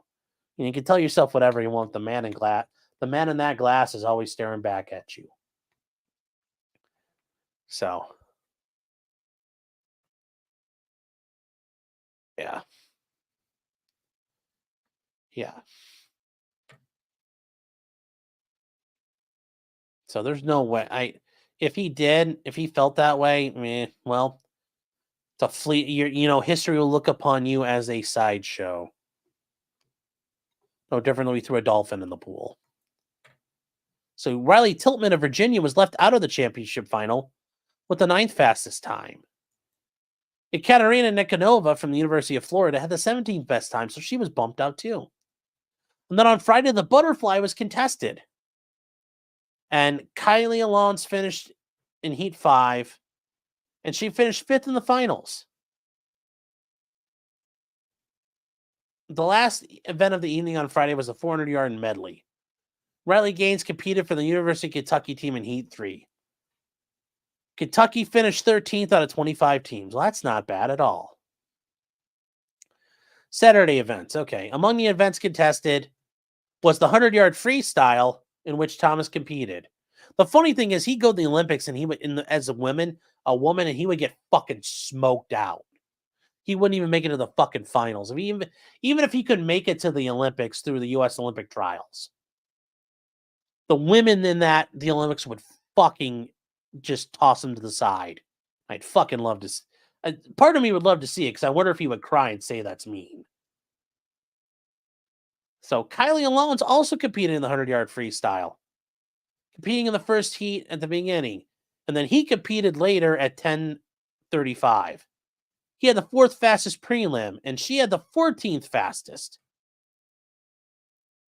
The qualifiers and alternates were set below. Ranking it all out. Lia Thomas, a 47:37. Fastest time. Oh, 2 people beat her. I'm sure Leah's like, that bitch Gretchen and Catherine. I hope they fucking beat him. I wish they'd all beat him. It'd been funny if he had a cramp in the middle of the race, but the 100-yard freestyle final, Kylie finished 8th. Oh, Thomas finished in 8th place. Okay. Well off his pace in the prelim, which really? That's I'm not a swimmer, but I know that's a lot. That's a whole second off. That's almost a whole chat. Something, I mean, okay, yeah, I guess I'm kind of convinced he threw it. He kind of sweet dicked his way through there. A whole second off, that's a lot of fucking time, chat. Wow, he really did take a dive. I'm convinced he took a dive now. Yeah, he threw it.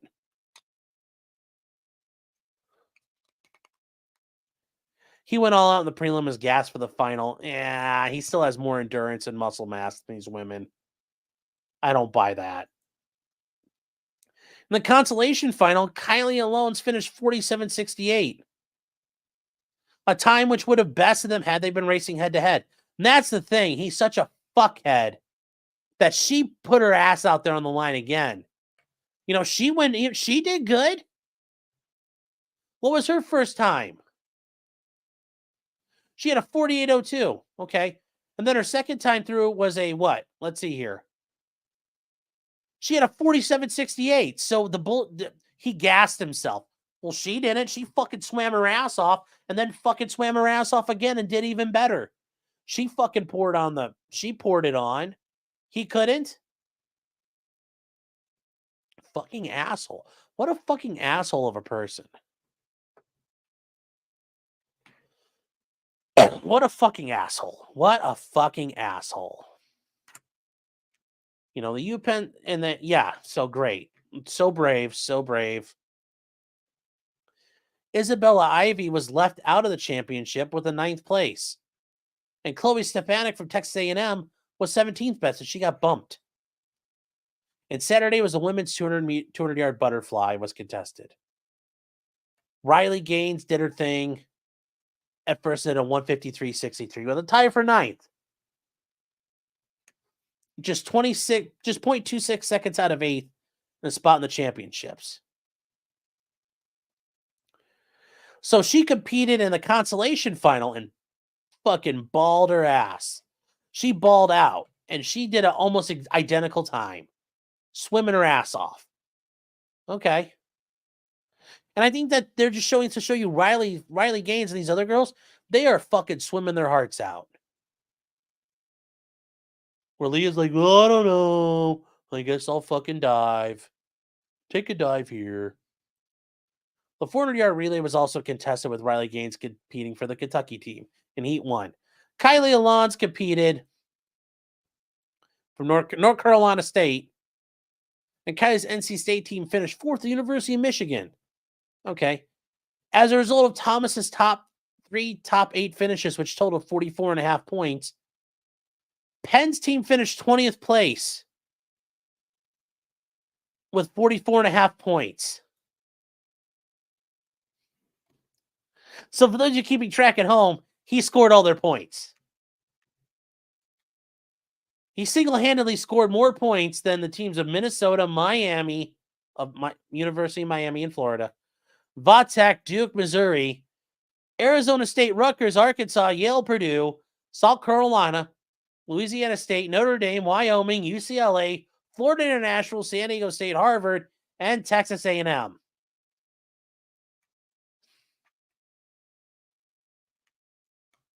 He literally fucked up everything.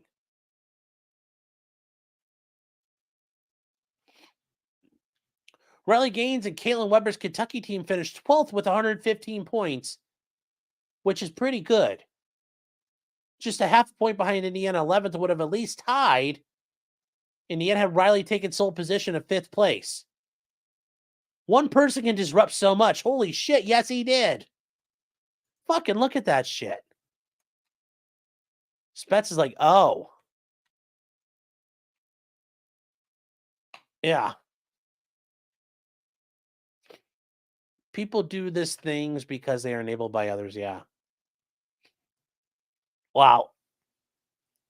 Wow, guys, this is fucked up. This is absolutely fucked, man. We're gonna keep going, Chad. We're gonna do this 5 hours. Fuck, we're gonna keep going. Um, yeah, in April, Swimming World magazine published a comparison of Thomas's times versus the male versus female categories. Um, so they demonstrate Thomas's retained male advantage when competing in the female category. Just how much of an advantage did he possess over female times? The numbers create a pure picture. The fact the University of Swimmers soared a mid 500s ranking, 554th in the 200 freestyle in all divisions, in men's competition to the number one ranked swimmer in women's competition, tells the unfairness story. In her final meet, Thomas final in the three events of the NCAA Championships, highlighted by a victory in the 500 freestyle. She also finished fifth in the 200 freestyle and was eighth in the 100.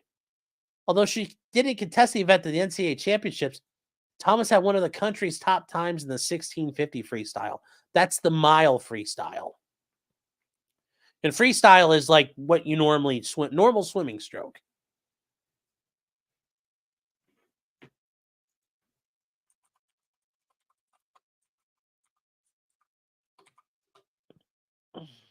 So,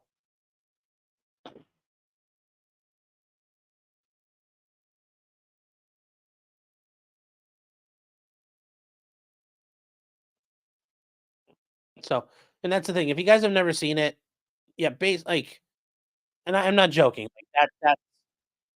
Yeah.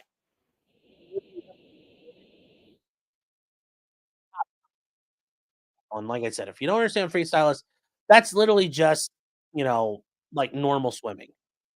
So there's nothing to it. And here's a look at his performances throughout the season, including his comparative status to his times as a member of the Penn squad. In the 500 freestyle, Thomas's time of 4:33.24 from his NCAA title swim headed him the fastest title by more than a second. And remember, guys, a second is massive. Thomas's difference from his personal best with the Penn's program was just 6%, as opposed to the typical 10 to 11% generally seen between men and women.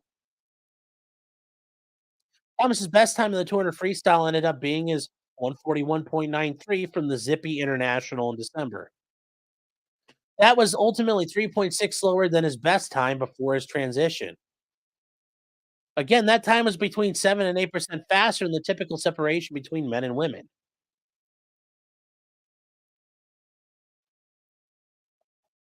When Thomas won the 200 freestyle,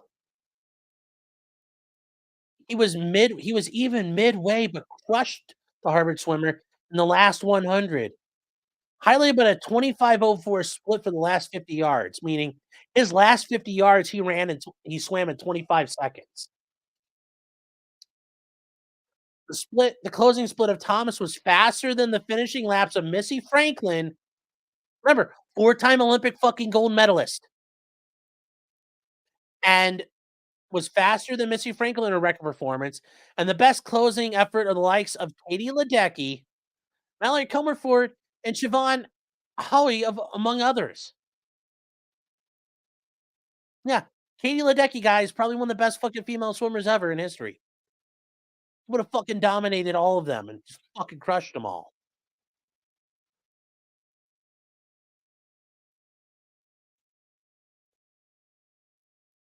And even then, let's say some of these beat him, it would require the best in the world, the best ever to beat him. So truly, only the infinitesimal percentages of women would ever be able to beat him. In the 100 freestyle, Thomas's best time prior to his transition was 47:15. At the NCAA championships, he posted a prelim time 47:37. That time reflects minimal mitigation of his male puberty advantage. Yep. During the last season, he competed as a member of the men's team, which was 2018 to 19. He ranked 554th in the 20 freestyle, 65th in the 500 freestyle, and 32nd in the mile. As his career at Penn wrapped, he moved to fifth, first, and eighth and the respective events on the women's deck. Yes.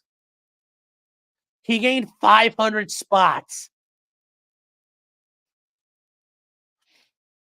For nearly 2 years following this, plaintiffs and others similarly situated have dealt with the disappointment, loss, ill treatment, emotional turmoil generated.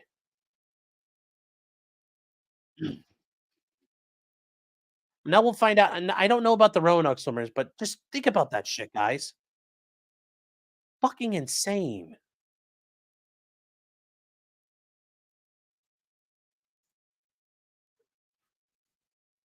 That's a shame. Oh, now you're just being a homer. Well, he kept UK from beating IU, so it can't be that bad. Ah, oh, come on now.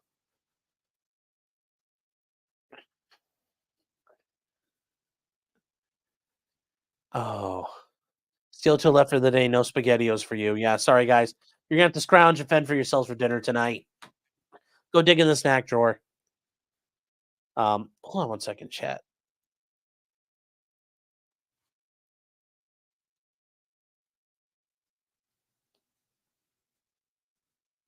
What the hell did I put that? Yeah, whatever. Fuck it. Can't find it. Um,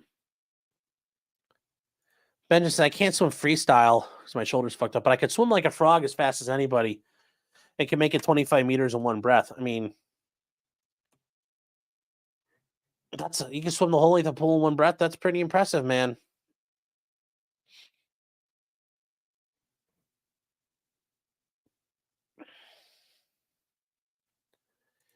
He sucked as a dude, so he started fucking with the lady shit, pretty much.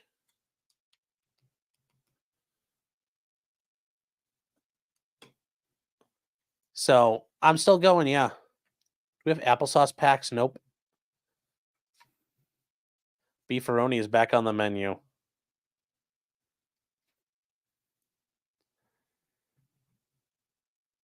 So this is it's just fucked up. Let's see what this is all about. The fall 2023 during the current NCAA swimming season. So the current one we're in right now.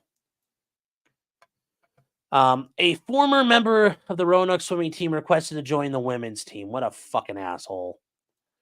The college granted a request. Thereafter, representatives met with the women's swimming team and encouraged them to welcome the Troon onto their team. Yeah.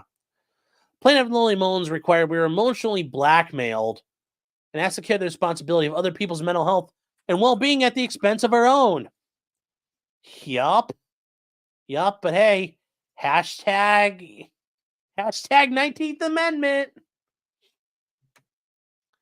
So in response, the teammates refused to be coerced and appealed to Roanoke for protection from having a male swimmer on the women's team and in the locker room and showers of practices. But in reliance upon the transgender policy, they got rejected. The Roanoke swimmers commuted to the NCAA protesting. However, the NCAA did not respond. Okay, well, yeah. The Roanoke college swimmers suffered pushback. I'm sure they did. I'm sure they were threatened with all kinds of stuff. You know, that they couldn't eat, they couldn't sleep, spend a lot of time dealing with anxiety. Oh, I bet. You know, our school is prioritizing one individual over the 17 women whose request was fairness. Yeah. Upon learning the plight of these swimmers, Riley Gaines and a former UPenn teammate of Thomas's, Paula Scanlon joined them in a press conference to bring the Roanoke College swimmers' plight. I didn't remember hearing about this, but fuck, these girls, that sucks for them. My team, when we were going through this a year and a half ago, all felt the same, but we were scared to say it. I'll give these Roanoke girls credit. They're fucking saying this bullshit. In response to the situation, the board of trustees met to vote to endorse the transgender policies. And it's a strong desire to cement our school's approach similar to the future.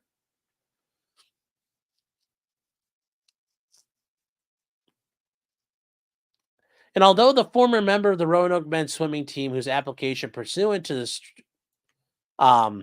eligibility policy started the controversy, ultimately withdrew from participating on the team.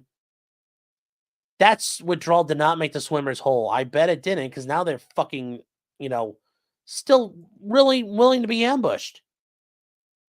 That should this guy seek to come back, there's nothing they can do. And I'm sure that Troon realized not welcome here. They pointed at his dick and said, "See that? That means not welcome here."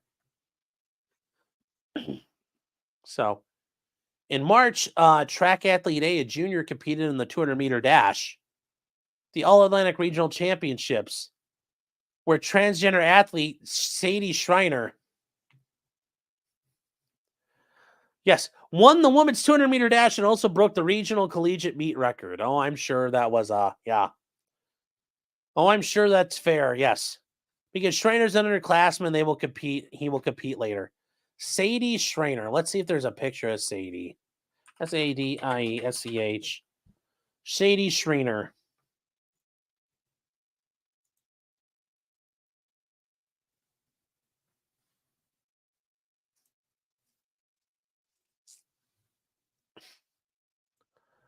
Let's see.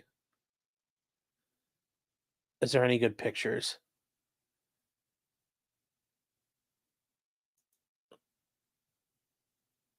Okay, yeah, we got a picture. Here we go.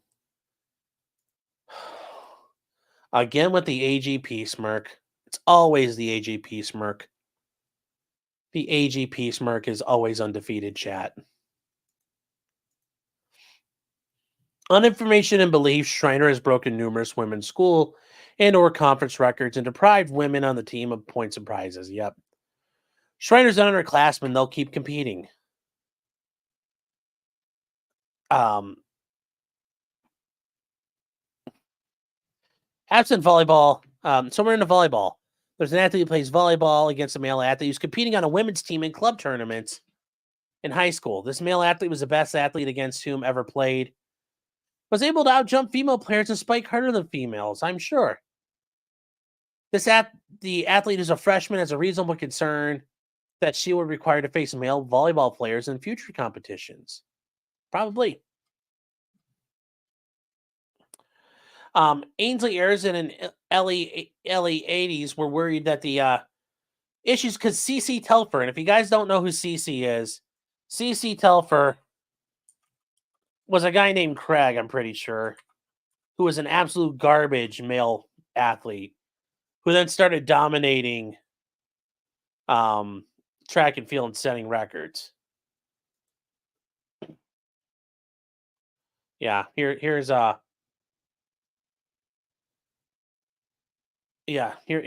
Brave. Here's Brave CC that now that he could compete as a person, he had a chance now. He had a chance. Brave woman. Bravest of woman. Bravest of woman. He won the 400-meter hurdles in 2019. It's reported that biological male Brooklyn Ross will be playing NCAA Division II collegiate tennis at Lewis University this year. Biological male Athena Del Rosario, played Division III soccer for 4 years. As a result, Eads, who's a junior, and Erzin, who's a sophomore, has reasonable concerns. They're going to be required to compete. Yeah. Moreover, given that some athletes don't disclose their sex, each plaintiff who has remaining collegiate eligibility, they won't know ahead of time, or in competitions or in scrimmages, they'll be facing a male athlete. Once again, when it comes to the troons, consent does not exist, which is hilarious. Consent is important, except troons don't have to get consent. In these sports of soccer, volleyball, and tennis, you can get increased risk of injury. Yeah. Yep. So, yeah. So they point out that the all these girls are a class action allegation. And they're identified under class action rules under Rules 23 of the Federal Rules of Civil Procedure. The foregoing individuals are adequate representatives because they've competed as NCAA athletes and been subject to their eligibility rules, and they've been injured or threatened with injury. And they're similarly situated to the other members of the proposed class and are actively interested in the claims of the class and willing to discharge all the responsibilities of class representatives. Through this action, they seek to represent a class of future and current or past women's athletes who have competed or may compete against male athletes. Oh, also while we're here,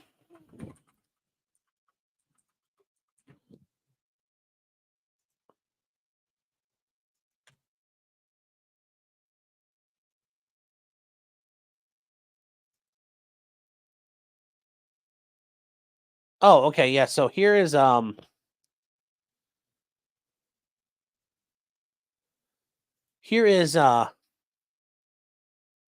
this is a picture of Athena Del Rosario, that handball player. There you go. That's not a dude. That's not an unfair advantage for a woman. How many female handball players look like that? How many female handball players look like that? That's totally fair, chat. That's totally fair.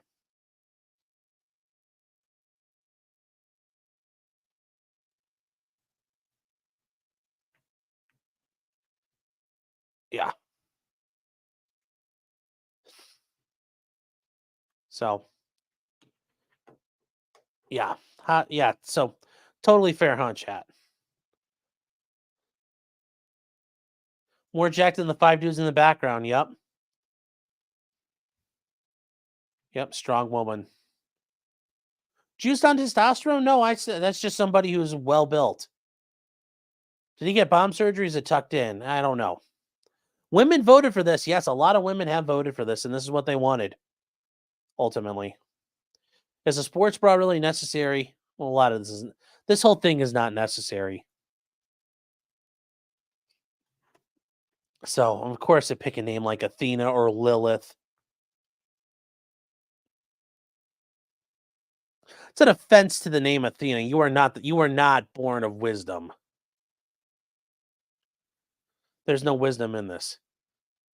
Plaintiffs anticipate they may seek multiple classes or subclasses when they move for class certification, but women who competed in 2022 in the swimming diving, past, current, or future athletes, women who are current or future athletes, women who are current NCAA athletes, women who competed in the state of Georgia, female students at Georgia colleges, and they just go on and on. The class is so numerous that joinder of all members is impractical. The class size of all women who competed in 2022 is believed to be approximately 300 individuals. The exact size of the remaining classes is unknown. However, it's expected that the precise number identification would be ascertainable through discovery. And then they could. We need all your records. Who are all these people that competed? We could find out, and the NCAA knows. But there's also a question. They have common. The other thing for a class action, they have common. The questions of fact and law are common to all members. And does Title IX prohibit troons? Does the NCAA eligibility rules violate Title IX? Do the NCAA eligibility rules violate the Equal Protection Clause of the 14th Amendment? Do or has the NCAA policies violated the Equal Protection Clause of the 14th Amendment? Do the NCAA policies, practices, or aspects violate the First Amendment of the Constitution? Should the NCAA be changed to remove records set by males competing in women's categories? Those males were ineligible pursuant to law. Should the eligibility rules of the NCAA be changed to conform to law? Did the NCAA or Georgia act under the color of law and violate civil rights? So these putative class representative claims are the types of claims the class, because they, like the class members, have been injured, have been threatened with injury, or had the rights deprived. So the class will fairly and adequately protect the interest of the class because they are willing and able to represent the proposed class, have every incentive to pursue this. Their interests are not antagonistic to those of other class members, and they have engaged counsel experience in litigating class actions. There are firms and attorneys who do class action lawsuits. And here's the thing, should this work, the real winner of this is just like in every class action, even when you get the thing in the mail, you're entitled to compensation. The attorneys are taking 30% of that $500 million, and they are living high on the hog, man. So not 30%, but they're still living good. The questions of law or fact are common to the members and predominate over any questions affecting only individual members. And a class action is available other than having a million different claims filed. This is the best way they can do it. And otherwise, the other issue is joinder of all members is impracticable. Otherwise, you would need, let's say they just did all the people swimming, 300 plaintiffs alone Think about all the other ones. 300 plaintiffs for the swimmers alone. That's who competed in the finals. But think about it. All the swimmers who competed against Lia Thomas. Every swimmer. Okay, well, that's a massive pool now. And then all the swimmers who competed, or all the track and field people, and then the soccer people, and then the handball teams, and then, yeah, all of that. Do you see how big this will be after a while? It's a million fucking people. So you can't join them all, but you join the class. Shit, we went too far. So that's why they're doing it this way. So, and they point out class certification is appropriate because individual separate actions would create a risk of inconsistent or varying, verdicts and rulings that would establish standards that, like, different judges may be like, this is okay or that's not okay, and then there's not a consistency. Other parties may end up eating and consuming the rights of other parties and waiving their rights and impair their ability to protect their own interests. Because sometimes you litigating an issue might, like Riley Gaines litigating that issue privately on her own, might preclude another party accidentally. That can happen. So, that's how they get to this. They think all the members are geographically dispersed and they were subjected to the same conduct.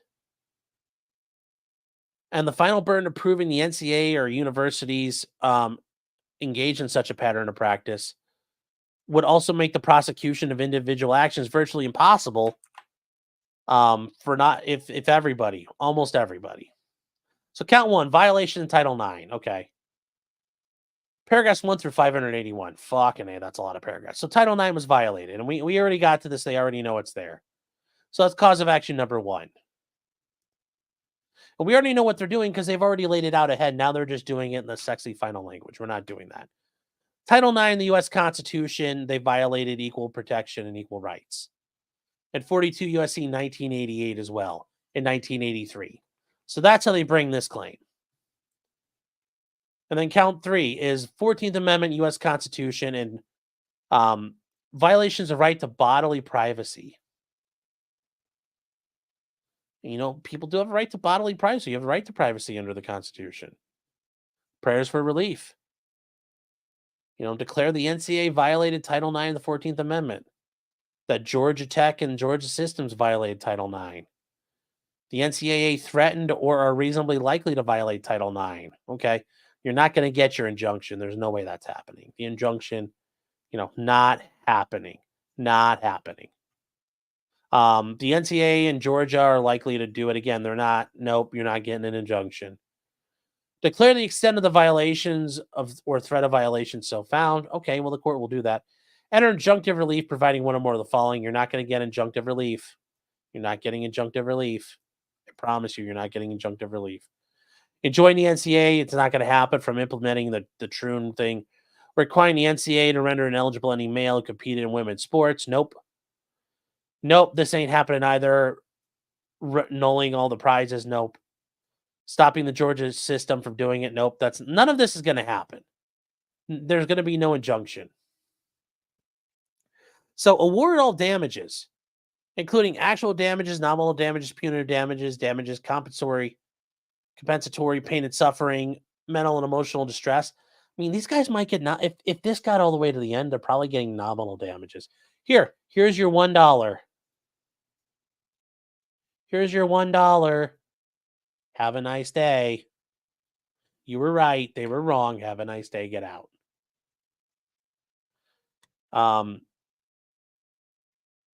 The Section 1983 claims, they might get somewhere with those. I don't know. Award attorney's fees and costs. Okay, maybe. And then get a jury trial. Okay, well, I don't think you're going to get this far. I think the judge is going to toss it personally. So that's it, guys. I'm like I said, I'm not trying to scare everybody or say like nothing's going to happen, but nothing's probably going to fucking happen. I like to think there's something here, but this is going to drag on for months and years, and we're going to find out, oh, this case died a quiet death, or the class, the NCAA and all these groups challenged it and they cut the class apart, which is what you can do. You can start attacking and harassing it, and you can limit the class. I mean, I think that's what's going to happen.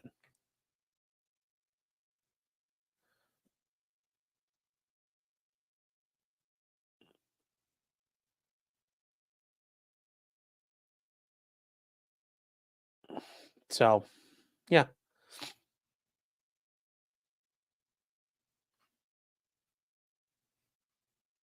Yeah, I love class actions. Yeah, I've gotten money for those too. There's nothing wrong with filling them out, sending them out, and you get money back from a class action. You totally do that all the time. Happens all the time. But you gonna get anything out of it? I mean, not normally. If Sean changed my sex, would I be Sean? I wouldn't do it. So there you go.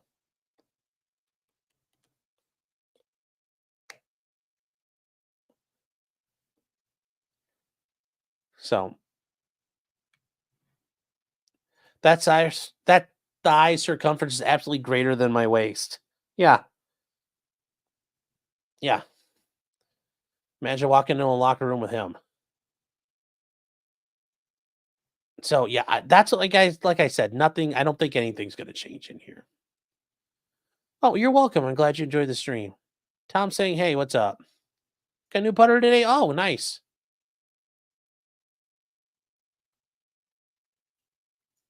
By the time this goes anywhere, these girls will be 30. Yeah, but I mean, here's the thing. I don't think anything's gonna happen. I have a feeling. I have a feeling. The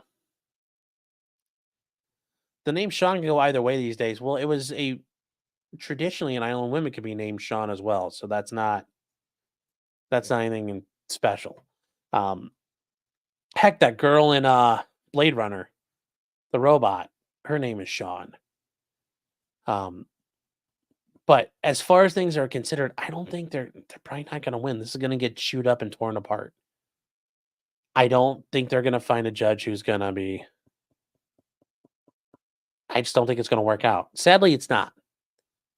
That said, I hope Leah has to cope and seethe and dilate because of what the World Federation is going to do and keeps him out of everything. That's perfect.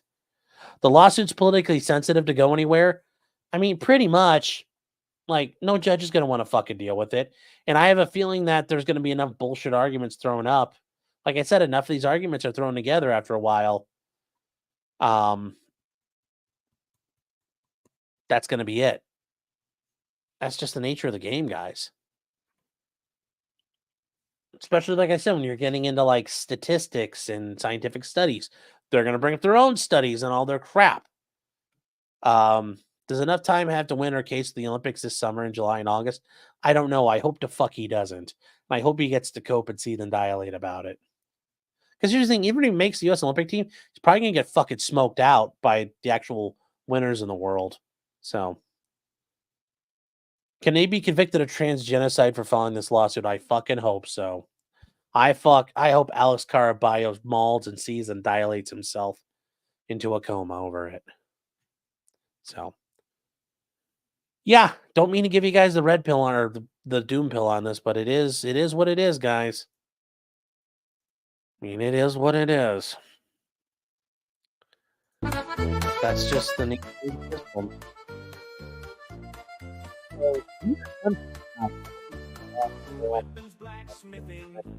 If this would have been quicker, maybe I would have, but probably not now. Tomorrow we are, well, it depends. As long as it stays nice out, I got to finish mowing the yard. It's like 35 degrees today here. I ain't doing that in that kind of weather. I'm going to finish mowing the yard when I get home from court. So probably nothing right away unless there's an update with George Kelly. Remember, the jury's got it. Jury still got his case. Otherwise, we are back to doing the normal show for locals, only on locals tomorrow night. And then Tuesday, I'm going to be doing the YouTube show. It'll be a members only show for YouTube. Just wanted to give you guys, like I said, I want to kind of split it out. I feel like that they're still two separate beasts. So that is our plan this week. Wish he had a dilate about it. I can respect his commitment to that. He is not that committed. Well, of course, the NCAA will have the most expensive experts. Of course they will. I want this lawsuit to fail. I'm not sure why you would. You'd want it to succeed. But, oh well. All right, guys. Take care, everybody. Have a great night. And I will see you guys around. Take care, everybody.